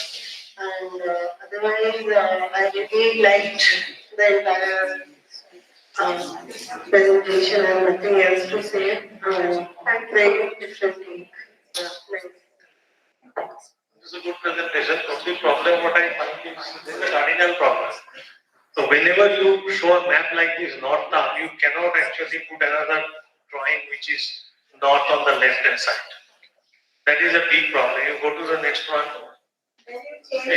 This whole thing is changed. The north direction, obviously, you have a view. It's very difficult to orient yourself. So this is the problem. Go to that green thing, green drawing. The green part. That where you have shown the circulations and all that. This one. Now, see, Delhi master plan very clearly identifies the color. And we need to know that. It is ignorance. Residential is yellow, you may not like the yellow color, but you have to use it. And then what I would like to see also a pie chart saying what is the percentage. The only problem with that is basically a lot of these places we were not allowed in because the residential community, basically the typical community. No, that's fine. So if that is the case, then what you need to do is you need to identify a small area, saying that this is the area I could see, and this is the percentage. Or you look at this street and you say that look, this is the street, the three floors, ground floor is this, so this is the bill use percentage. So immediately it communicates because that is how it is shown. Now, in this drawing, what is this drawing talking about? Displacement and rising rates, and you are showing some land uses. Why is it like this? And land use also you are showing the whatever land use or building use, premises use जो भी आप बोलते हैं. Then उसके साथ आप landmarks दिखा रहे हैं. उसके साथ आप open market दिखा रहे हैं. मतलब there has to be some. So basically the topic was a displacement. So it actually gives the reason that due to that the main central spine acting as the core, the main thing, the foods and the merchandise are the things that actually settle beside the core. That resulted in the actually sidelining the residents. So that can be actually clearly demonstrated in this map. How is the displacement happening? So as being displacement the main topic, this map actually is clearly demonstrates the It is not displacement, it is called transformation. It's not displacement. Then it is wrong. I mean, absolutely wrong. Displacement means people are moving out there. This is transforming. A place is being transformed. I'm sorry to cut this, but the transformation is happening because the people are displacing. Because the people are moving out of the. So the transformation can, there is a different discussion altogether. That what are the ways the transformation can happen? So residential is getting replaced or displaced, as you are saying, by commercial. It's a transformation. Displacement is a different way, the way of talking about it. You know, the gentrification is also a displacement, but you talk about gentrification. So my point is there has to be some building use, land use kind of drawing. Land use to इसमें difficult है, building use drawing तो होगा, so that we can understand. And also within the commerce, then you give the breakup that how many are food, what is the other facilities. So the subgroup of commerce. So that gives a clarity of how things are happening. Now, for example, all of you are talking about in the morning also. I heard this thing that there are a lot of food shops and all. Now, till now, I did not get an idea that what is the percentage of commerce in this, and within that, what is the percentage of food? Because that's easy for many people to understand that how this informality is working. So, you know, that these are some of the things, because anyway, you have already done it. So these are some of the things you can take it forward when you are going at the next level. That is one thing. Second thing is that there are streets and squares like this. One would have liked to see a little more detail on this. How does it work? What are the edges? How the edges are opened up and all that kind of thing. So this whole area, even in the morning and in the evening, are shown as black. But it is not so monolithic. There are a lot of openings happening here. There are a lot of people sitting here. This is a very vibrant kind of a space. So we would like to see that, and that will be very good. Okay. And is there a walkway along the animal? So since in the recent decade, they have closed off they have built a wall right in front of the Yamuna. So earlier there used to be an access to Yamuna, but then it's closed off now, and that area basically serves as parking, which is quite crowded. Yeah.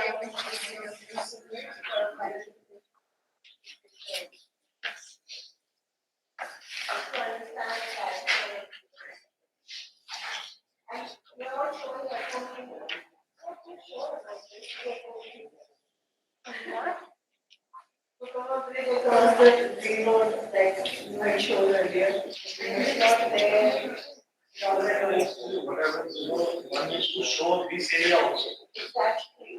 This is what we have been saying since the morning, that your projects are like islands, but they are actually grains as part of the city structure, you know. What is that? Anyway, it's quite good exercise. Otherwise, what is a different take?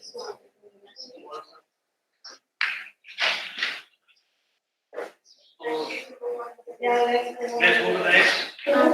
next. Any other questions from you? Please, Padmani.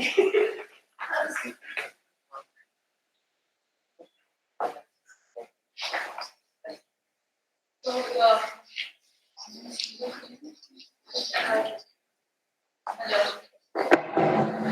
You talked about the social media having the influence on marketing the MKT's food socially. So, does this mean that the success of the MKT's food resources is dependent on the aesthetic of the that is shown on media? To answer that, I would simply say that see, MKT has been evolving since before we have been even born, and there have been multiple identities that it has conformed to and it has adhered to over the past years. Earlier, it started out as rice beers being sold over there, and that's how the identity of it as a commercial hub basically started. Then went on to be about woolens, and then finally now to food and everything. It is not simply about aesthetic, it's also about creating a space that is ingrained in people's minds. We do, however, feel that the social media has boosted its popularity in a way, and it has made it a must visit spot. So that is the thing that we really wanted to show, because that we felt as was a gap in the previous researches, because they did not really account for the factor of social media coming in. But now that we are in 2025 and we realize the kind of effect social media has, we wanted to bring it up as a very major factor so that it can be discussed in the general academic discourse. Thank you. Another question. You mentioned that the younger generation is taking over and the local residents are slowly moving up. Yes. So are there any steps taken to curb this or address this issue? Basically, we have also been, we made a visit to the RWA over there, and to basically explain it, there are multiple factors in this. There are new homes being built over there, but at the same time, people who are already living there, they also seek a certain standard of living which is not over there. Especially when you realize that MKT floods every year. I'm sure somebody has done the research on it already. So one of our seniors. So it has MKT floods every year, and it does not match a standard of living. So hence people are moving out, but people generations that are settling up in the recent age, they can still find, they still look at opportunities over here. So that's that. Thank you. One more question. So your topic is like more of a showing dual conflict, in which while chasing the commercial race, the MPT is risking in their cultural identity. And what do you think? And in another way, while they are retaining their cultural identity, do you think they are losing the community or the commercial part of their life? So actually, I would like to say that if the MKT wouldn't have evolved economically, it would have still been like the marginalized community, because for needing it to, for actually being able to sustain in the Delhi urban fabric, the community has to actually, it was the need for them to actually be economically advanced than their choice. So I actually would say that like for MK2 to actually be economically developed, it was there more of a need than a choice for them. So yeah. I hope that answers your questions. Thank you very much.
Good afternoon, everyone. My name is Priyanka Demari, and I stand today with my co-authors Anchit Das, Vikas Yadav, Muhammad Aslam Islam. We are fourth year students of SP New Delhi, and our research was conducted under the expert guidance of Architect Gopal Kumar. We are presenting our research titled When the Here is the Message How Pollution Shapes Delhi's Identity and Perception. The title is not merely descriptive, it summarizes the core finding of our entire study. The environmental quality of Delhi is no longer just a physical problem, it has become the primary message the city conveys in the world, and more importantly to its own residents. When we say when the air is the message, we are referring to the fact that daily struggle to breathe clean air in Delhi has emerged as the most defining, often most negative characteristic of the city. The message being perceived is one of unlivability, health hazard, and environmental stress. This identity crisis, which we term Delhi branded by its threat, is what motivated our research.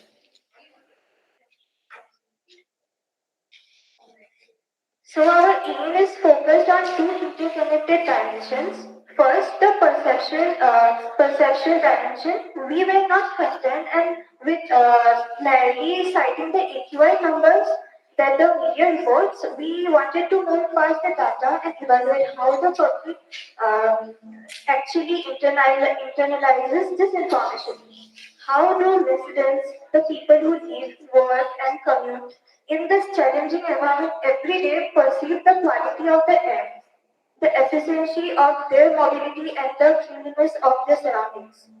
Second is the dimension of environmental tensions. Delhi is a city of constant motion and opportunity, but this comes at a high environmental cost. We aim to understand the dynamic tension created when the pursuit of economic and social life is directly confronted by physical degradation.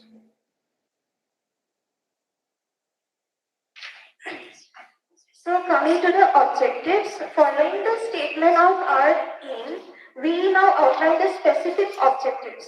The first objective was to assess public perception of air pollution and waste disposal conditions using structured surveys and interviews. We were not content to simply record dissatisfaction. We sought to quantify the degree of frustration across four critical domains, which was mobility, air quality, management, and governance. The second objective focused on objective validation, which was to analyze and compare the AQI data of Lakshmi Nagar. Since we have taken Lakshmi Nagar as our main site, the study area, with a cleaner city, specifically Indore. This step was crucial. If residents perceive the environment as hostile, we need scientific proof to validate their perception. So, by contrasting the high AQI levels near Lakshmi Nagar with the demonstrably cleaner air of a benchmark city like Indore, we established a quantifiable disparity. We now turn to our introduction, which sets the fundamental context of our study as outlined on the first page of our research paper. As a metropolis, Delhi is characterized by constant rapid expansion across every dimension that population, infrastructure, and economic opportunity. However, this rapid, often unchecked growth comes with a severe downside. It generates a distinct dichotomy in how the city is perceived. Our research identifies two opposing groups. First is residents, the people who live there experience its vibrant lifestyles but simultaneously grapple with its intense challenges firsthand. And the second are the outsiders and the newcomers. These individuals often form opinions based on negative media portrayals and generalized narratives that highlight the city's major failings, particularly air pollution and traffic congestion.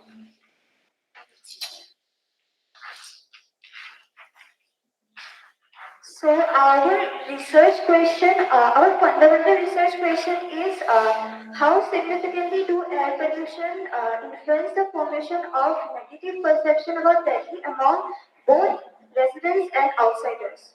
This question is not merely asking if pollution is bad, but how strongly it influences the city's identity.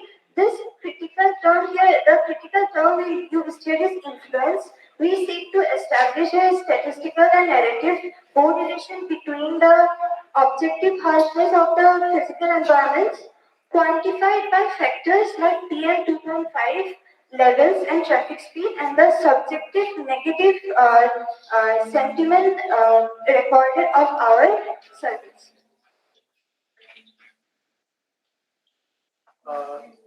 So we start with our methodology. So our site is Lakshmi Nagar. So why Lakshmi Nagar? That's the main good question. So our choice of Lakshmi Nagar was highly strategical. We needed a site that was representative, urban hotspot, a place where the problem of the city converge. Lakshmi Nagar provides that confluence. It is a dense blend of residential cluster, vibrant markets, and major traffic routes. By focusing on the single hyper-stressed environment, we ensure that the population we sampled were exposed to all these factors. So as we can see in this slide that Lakshmi Nagar is a vast area. So we divided that area into three different parts, which four of us explored for over a week to get samples from people living in there, from the shopkeepers and from the students who have recently moved there. Our research method was a mixed tool. We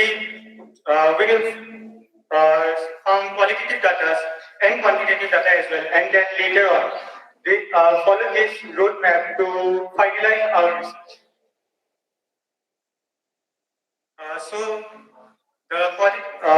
We collected qualitative data in the slide.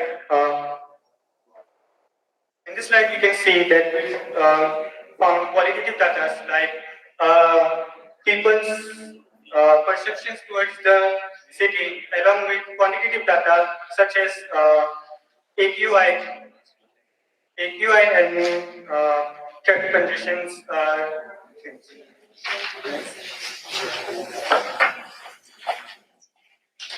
To understand why Lakshmi Nagar experiences such intense pollution and congestion, it is important to look at its geography. Lakshmi Nagar is located in eastern Delhi on the Trans-Yamuna side. It is surrounded by Yamuna River on the west and the district of Noida and Ghaziabad on the east and south. To make it one of the major entry points for people traveling between Delhi and Uttar Pradesh, naturally increasing traffic flow. The total area of Lakshmi Nagar is about 5.01 square kilometer, in which 80% is built up, meaning highly concentrated of residential, commercial, and institutional structure. 12% is road and circulation network, which is not proportional enough for such a dense population. Only 8% is green or open space.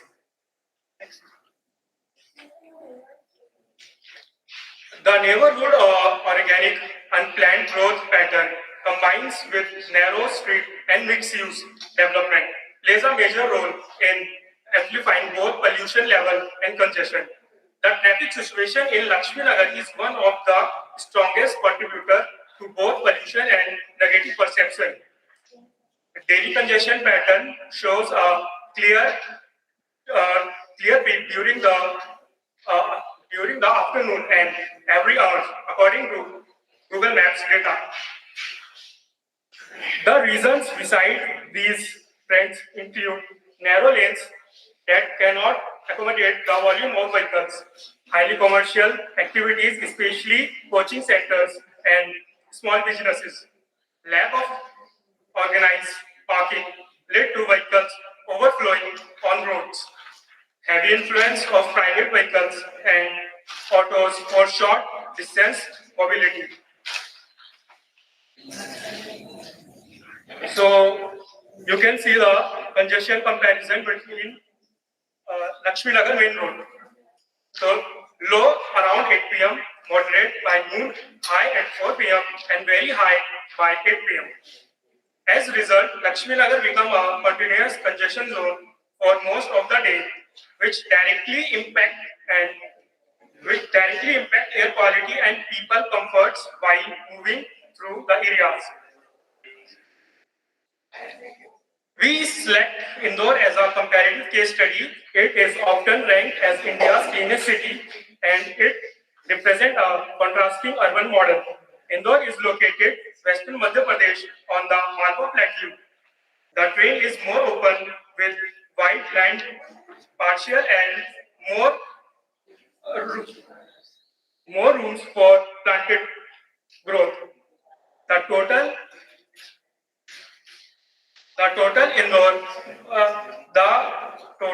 Indore Municipal Corporation area is 269 square kilometers, which is much larger than Lakshmi Nagar.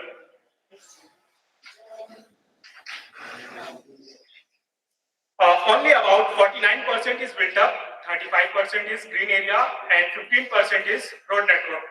The high green coverage and boundary roads allow Indore to disperse vehicular pollution more efficiently. The city separately structures also support cleaner environment conditions compared to older organically developed neighborhoods like Lakshmi Nagar. Even though Indore is known for cleanliness, it still has challenges with traffic congestion, just like most growing cities in India. The main issue includes high density on private vehicles due to inadequate public transport coverage, long commuting time during peak hours, traffic unpredictable during rain, festival, or construction work. However, compared to Delhi, Indore has better traffic management system. Efforts like BRTS corridors, improved traffic signaling, and upcoming infrastructure projects shows that the city is actively working towards reducing congestion.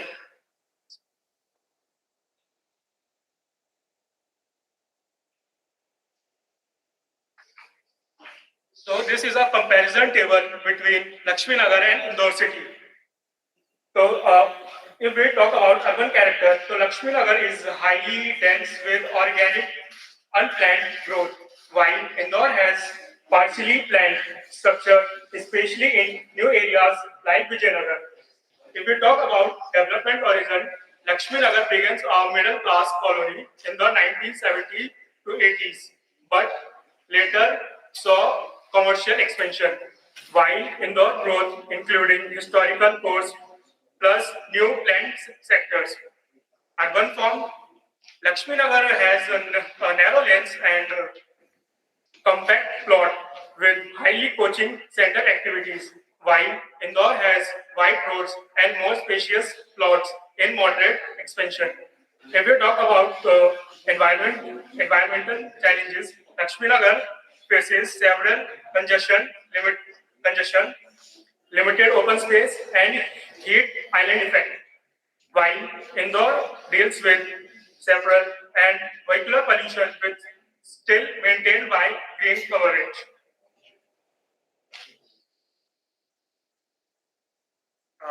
In this slide, we can see we focus on our qualitative findings. We conducted interviews and open-ended surveys, questions with residents, shop owners, daily commuters, and students who regularly use the Lakshmi Nagar area. The responses consistently reveal that pollution and congestion are not just physical issues, they deeply affect the emotional and social identity of the locality. Uh, People describe Lakshminagar as chaotic, stressful, crowded, and at times unhealthy to live. In our quantitative data, we took three things more: frequency of traffic congestion, perception of Delhi's overall livability, and PM 2.5 concentration. These are the AQI charts of Lakshmi Nagar and Delhi for over a day, over a month, and over an entire year.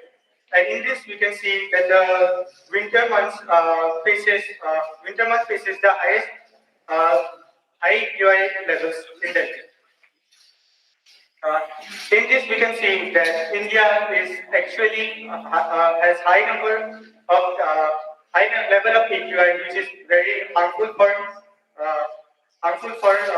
people's health. And even among them in Delhi, Lakshmi Nagar area falls under a very severe. We took our surveys to the streets and online, and these were few of the results that we figured out and analyzed at the end of our research.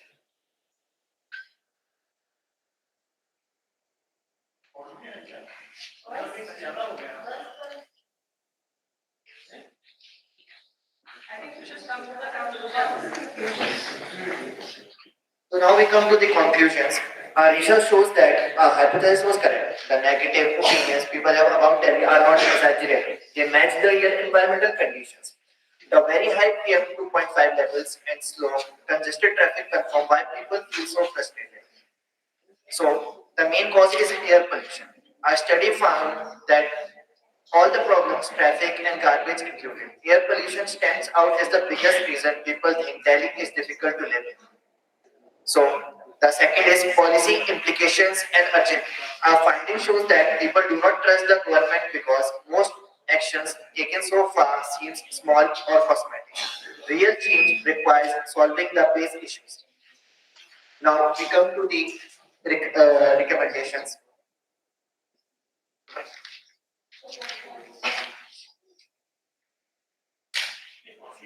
Traffic enforcement. Our study shows that traffic jams get worse because people break rules, illegal parking, lane violations, and blocking roads. We strongly recommended strict and regular enforcement, not just occasional drives. This will keep road clear and improve traffic flow. Waste garbage management. Garbage overflow and illegal dumping add to both pollution and poor living conditions. Delhi needs a complete upgrade of its waste system, cleaner community bins, and strict control over street dumping. This will reduce pollution from open pit burning, a major source of PM 2.5. Improve mobility to reduce congestion and pollution. Areas around metro station are extremely crowded. We recommend adding fast, frequent, non-polluting transport options like electric minibuses or regulated e-rickshaw routes. Promote walking and cycling to reduce both traffic and emissions. Thank you.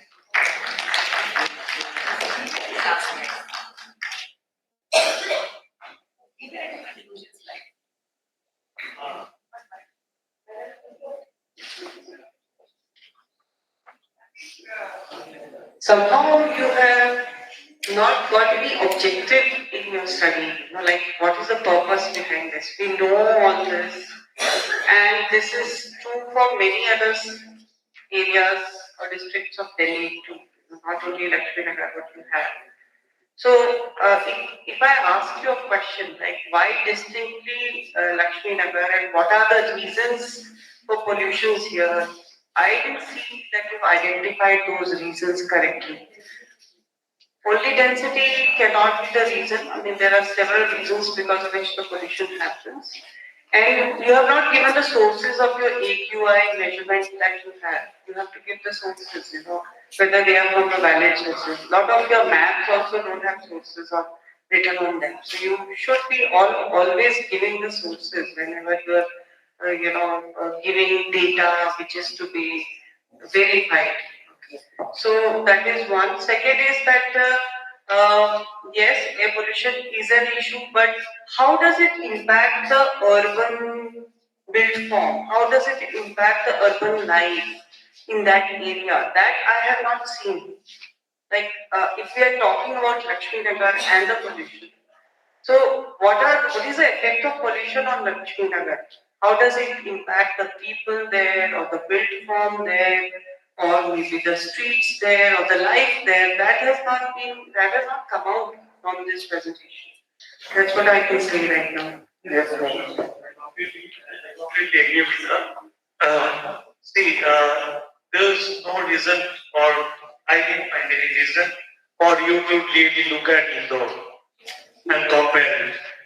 Why Indore? Why not, let's say, Copenhagen?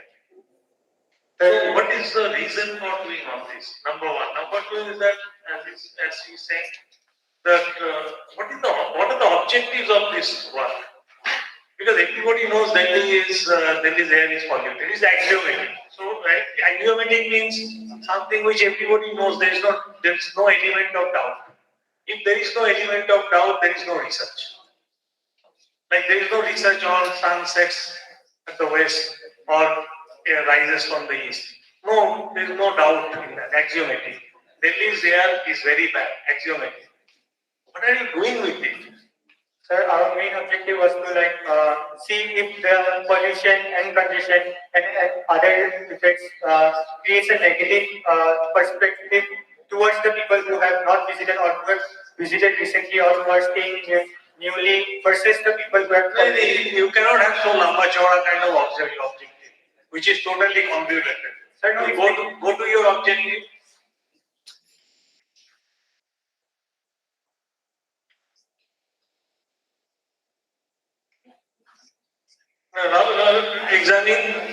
Examine the contrast between negative media portrayal of Delhi and actual lived experience. What is this actually?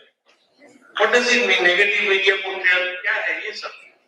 Sir, our main aim was to see if the people who have preconceived notion of Delhi because of the media and pollution news and traffic pollution are they real?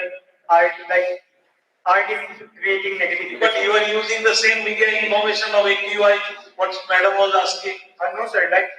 Is the news and these sources are they creating a negative perception or preconceived notion towards them? But there is no questionnaire which shows the level of satisfaction with the residents. Sir, we did surveys and. What kind of survey? What is the sample size? Sir, we did surveys. We had a sample size of 50 people in person and over 100 people in online. Okay, what was the question? Sir, these are basically few of the questions that we mentioned, and we have over 30 questions in our research paper. What are the questions? The key questions, what are the objective of this sample? Sir, so these have qualitative and quantitative questions, and open-ended questions as well. Like if people are satisfied giving their what is the major problem they are facing, and if they think that the people like visiting or people that has lived there. So we have like categorized different people based on that. Are they living newly there or haven't visited? Trying to map the actual feedback of people with the media reports. Is that the intention? Somewhat. So our intention was, are the people perceiving Delhi in a bad way because of pollution or preconceived notions or media?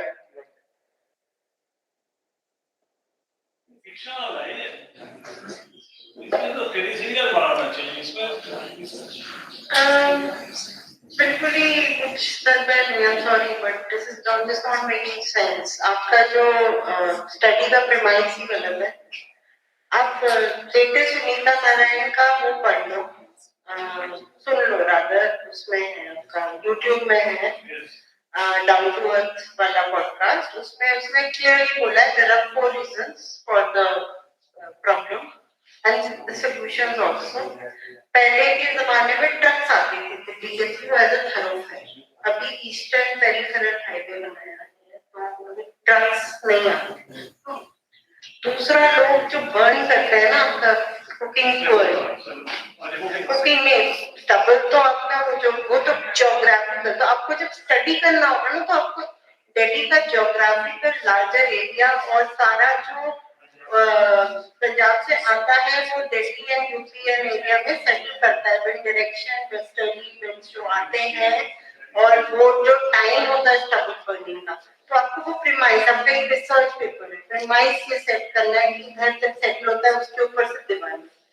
हाँ, तो ये सारी चीजें आपका settle होने मतलब देखती है. And the wind is very low, तो उस टाइम पे wind speed is very low.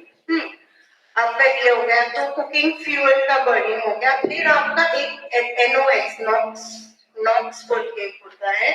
एक होता है हमारे नोज में जो हेयर होता है ना, वो बड़े बड़े पार्टिकल्स को तो रोक लेता है, बट जो छोटे नॉक्स वाले पार्टिकल्स है जो पुराने व्हीकल्स हैं उसकी वजह से होता है. So see the thing is that एक होता है आपका ओवरव्यू, लार्जर व्यू. हाँ, उसके बाद आप ज़ूम इन करो. एज मैम सेड कि आप लक्ष्मी नगर के रेसिडेंट्स का आप स्टडी कर सकते हैं कि उनकी लाइफ में क्या क्वालिटी ऑफ लाइफ में इफेक्ट कर रहा है, वो दिखा सकते हो. बट लक्ष्मी नगर को आप अगर आइसोलेट करके कि उसके कंजेशन की वजह से आपका एयर क्वालिटी खराब हुआ है, वैसा आप दिल्ली में नहीं कर सकते हो. तो प्रीमाइस ही गलत है. तो larger picture and Indore is a completely different type of geographical area, climatological area. How can you even compare size? देखो, how can you even compare? And density से please don't compare. आपका density की वजह से आपका pollution बढ़ रहा है without any base data on it. Just don't say all of those things. It's just not making sense. Well, like in our research paper, we have research about the various factors that are affecting the air pollution. Like you said, like the burning of the crops, we have taken that into consideration. Larger pictures say you have to come to a middle picture, then the smaller, then Delhi, then issues, positives, the highway, the trucks coming out, electric fuel being used, ethanol, what are the recommendations? Yes, this is just too big a topic, and I think you guys got lost somewhere. Lost, and so if you could have compared, you can compare the area which has larger green cover, area which has more wind cover. You can compare that. Look, this much is the wind versus natural, the wind versus green cover. This is 1:something. This wind versus green cover, it is something else. There is a huge difference. and then whether you can see that whether there is any impact on air pollution, thereby if there is any quality of life. Those kind of things needs to be discussed. Otherwise, ये तो मतलब is open-ended kind of discuss. ये तो चाय पे चर्चा type का चीज है ये. Sir, we had to do this thing for like our previous slides. Like in data collection, we have the different data. Yes. Thank you very much.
This is Pranati and I'm here with Priyanka, Shreya and Varun. We are here with our research seminar. Our research focuses on understanding how Delhi's current developmental strategies are shaping inequalities, particularly for the lower income migrant groups who are being pushed away from the city's core in order to maintain a world-class aesthetic. This is capital image versus lived reality. Delhi attempts to present itself as a global capital, modern, clean, efficient, but the luxury of fulfilled promises is absent from the lives of lower income migrants. These informal workers and migrants significantly contribute to the city's running, but are excluded from its privileges.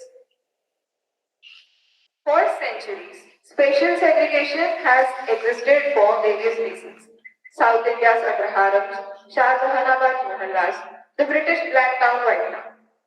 The latest cause for the segregation is aesthetic improvement, the effects of which are further studied. So the aim of this research is to understand how relocations affect income, accessibility, mobility, opportunities, and compare different rehousing strategies to identify what truly supports inclusion.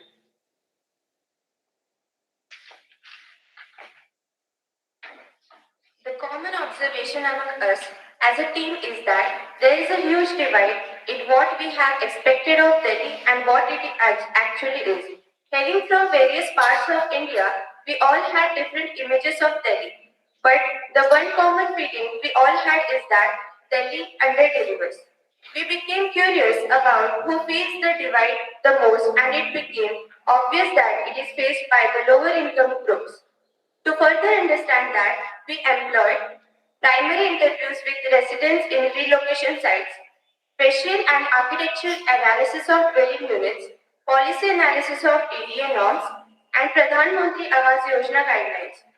Secondary case study review of communities displaced without resettlement, comparative study of the resettlement site in Delhi and the relatively successful resettlement site.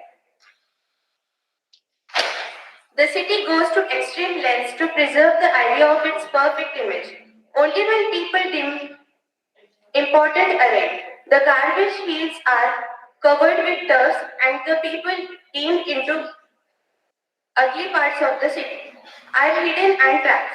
However, entering the city by road or by train would show the long stretches of informal housing by the tracks precisely what the city tries to hide in its projected image. This contrast is what provoked the idea behind this research. New sense, scholars like Gardner, Wislavar, Waldo, McDoira have talked about how the slum settlements, the poor and the image they project is seen as ugly nuisance, intruders and even threats.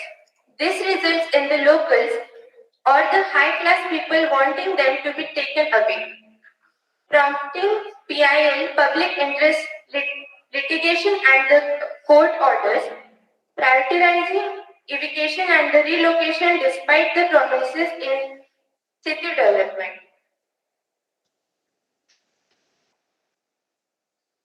Here is the slum eviction map plan of 2020 and 2020 to 2024.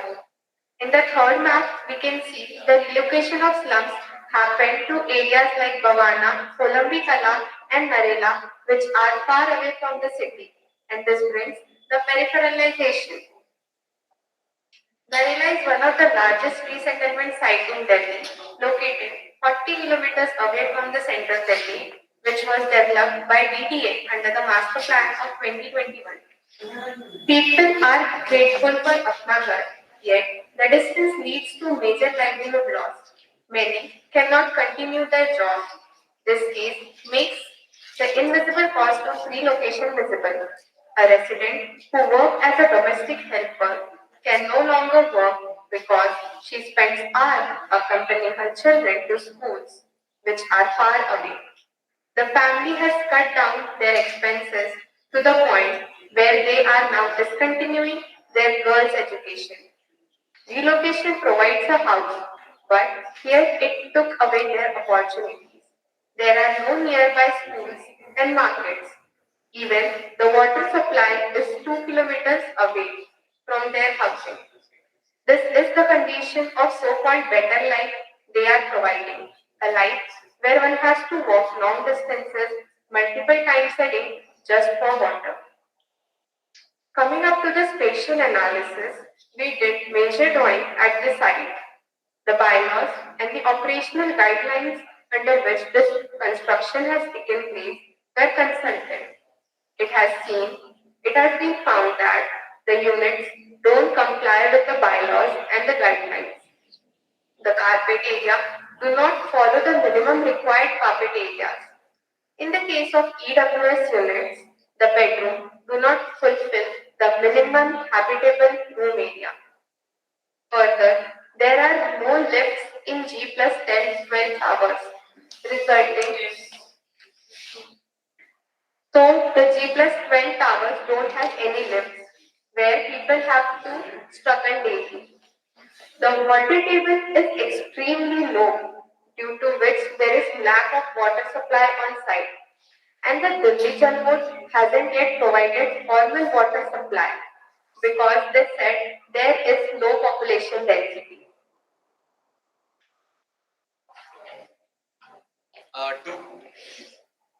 Two of our group members, Pranavi and Shreya, they visited the Lighthouse project in Perambakkum in Chennai, Tamil Nadu, which was completed in 2022. This housing is an example of how, despite the peripheralization, there is a way to make sure there is no loss of income. Skill development centers, mandatory residency before ownership to prevent renting and misuse. Shops and services run by residents for self-reliance, and a strong resident welfare association to address any grievance of the residents are present. So, while Delhi's model ends at relocation, the Lighthouse project in Perambakku focuses on long-time improvement. So, the conclusion, there are three major takeaways. Firstly, aesthetic development produces social exclusion. Delhi's world-class ambition systematically pushed the poor out of the sight. Relocation does not guarantee dignity. Housing without access, work, or safety continues the cycle of deprivation. And better models exist. For example, the Lighthouse Project, which demonstrates that equitable rehabilitation is achievable when livelihood, governance, and maintenance are planned alongside the construction. Unless Delhi shifts its focus from appearance to inclusion, the divide between the capital image and the lived reality will continually widen. Thank you.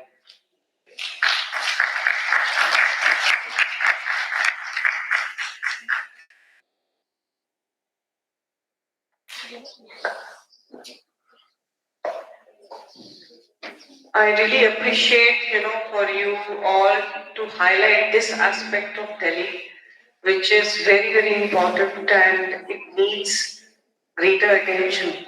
So, yes, we have the romantic side of Delhi, we have the glorified part of Delhi, but this side is very, very important and should be given a priority. And I'm happy that some of the students who were doing housing with me have taken, the examples that we saw in Chennai for resettlement of slum dwellers and how, even if they have done it on outskirts, how, the whole relocation was done in such a way that it was not a loss of employment for anyone, rather there was more skill development involved in that. So that kind of focus is required for housing of the EWS in Delhi. So really happy that you all took that aspect. Well done.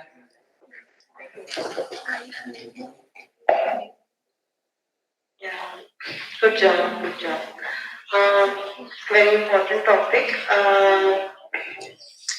We had done a project, similar project in Coimbatore. Tamil Nadu is very good at it.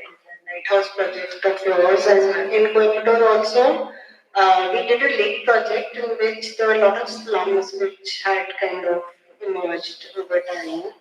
And under various schemes, JNURM and different schemes, the slums were kind of shifted out, not very far away. What you showed in Narela firstly is very far away. So distance is very important, of course. And then basic amenities like a lift for a 10-floor project, of course, is very important. What I feel you could have also added is you showed one particular Narela example. If you could also have shown more such, one was G+10 or whatever, if there were other, so we could enrich your research more so that you also kind of get a comparative. And what you showed in the railway, along the railway line, lot of unauthorized colonies do come in all across the country because they don't kind of define it and then it kind of remains. So there is a kind of a lacuna there in the policy frameworks. So something to look at, and yeah, I felt that you stopped short, like very important topic, but little more research would have been better. Otherwise, very good. It's an interesting topic. It's interesting and also very, very relevant. And there are a lot of discussions that once we shift them out and to a new place, there are two ways. One is in situ rehabilitation, which is the Govindpuri model, and there is also one like where we are shifting them out to the periphery. So there is a discussion. One is this housing typology which you have looked at.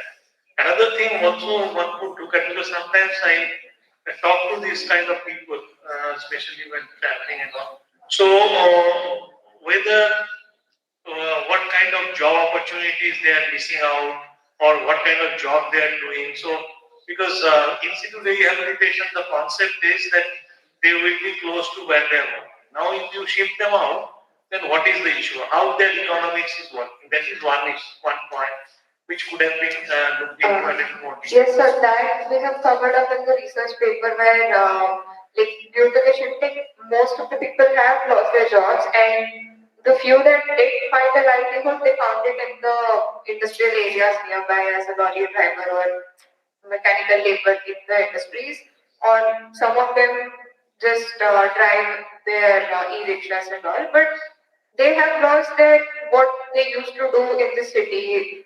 So most of the women of the household, they definitely work at other people's household as a maid and everything. Yeah, and they have obviously lost that opportunity there. And another really huge impact is how this particular site does not have a school that would be considered close. Like it is 2.5 kilometers away, due to which they are planning. This one family is planning on stopping their daughter's education. So there are few things. One is that there are a lot of good things also. For example, now they have single house, single toilet. That's a huge change from the way, because I've seen this now very closely. So that is another issue, that without water is another point. Sometimes I have heard also that toilet is leaking and things like that. This is one. Second thing, there are some problems which Bombay people talks about, Mumbai people talks about. Also the social life. Once they shift out, they lost their neighbors, and there's the way they use the space, that is gone. The spatial relationship is over. So how do they cope with that? That is the second thing. So I think maybe it will be too early for us to make comments on it. We need to see how the community, appropriates the space over a period of time. Because now I see this Govindpuri slum. Initially they were failing. Now people are interested to shift from the squatter settlements to the rehabilitated colony, colony or institute rehabilitation. Now they have started doing Durga Puja there, and so there are a lot of community activities happening. So one needs to look at these areas, revisit that, and see how it is going, and then maybe we can make a judgment on that properly. I would also like to add this G+10 development or whatever is a very kind of a fixed space, and as Ellen Patod has said that cities are job markets and migrants will keep on coming. So so these spaces which are built should have the fungibility of being incremental as well. So how does that work? So in that scenario, G+4 and DDA flat type policy kind of works better. I personally myself stay in a DDA flat, and we do extend out, certain things. So that fungibility option should be there, which is not there in a G+ whatever kind of a situation. So different typologies also could be studied. If you guys want to do further research on that.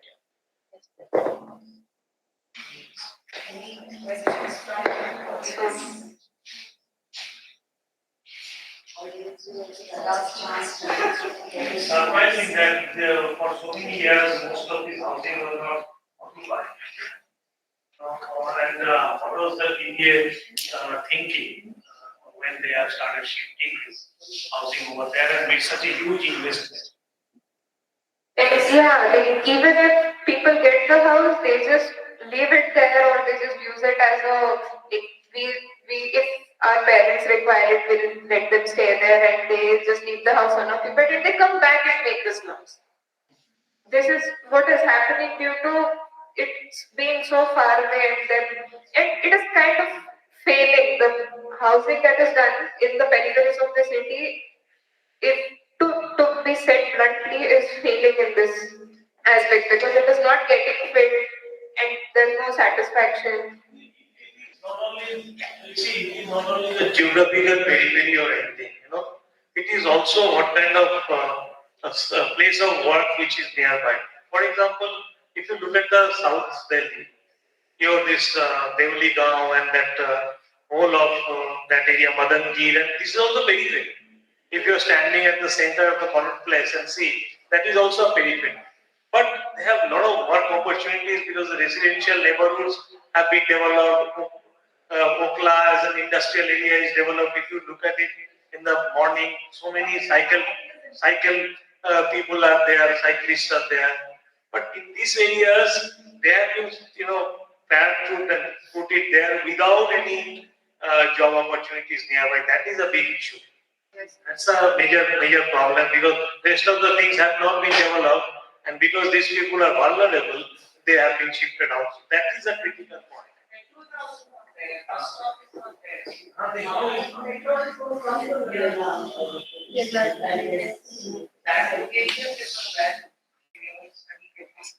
Thank you very much. Thank you, guys. Any questions? Last words, you guys take.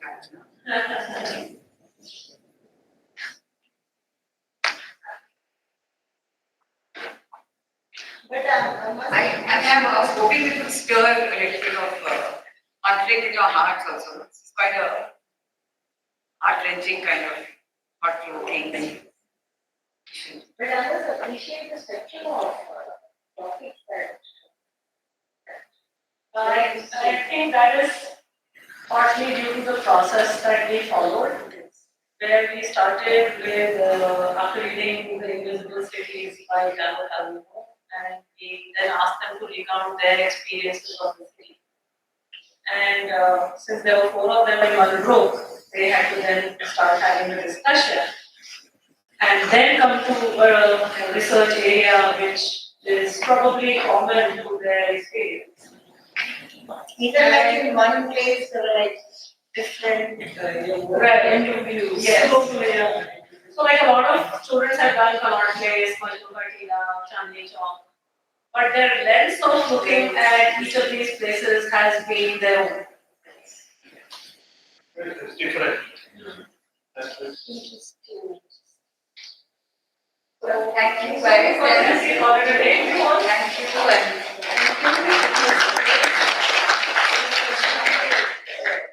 Very good work by the students. We would like to take a program. Yes.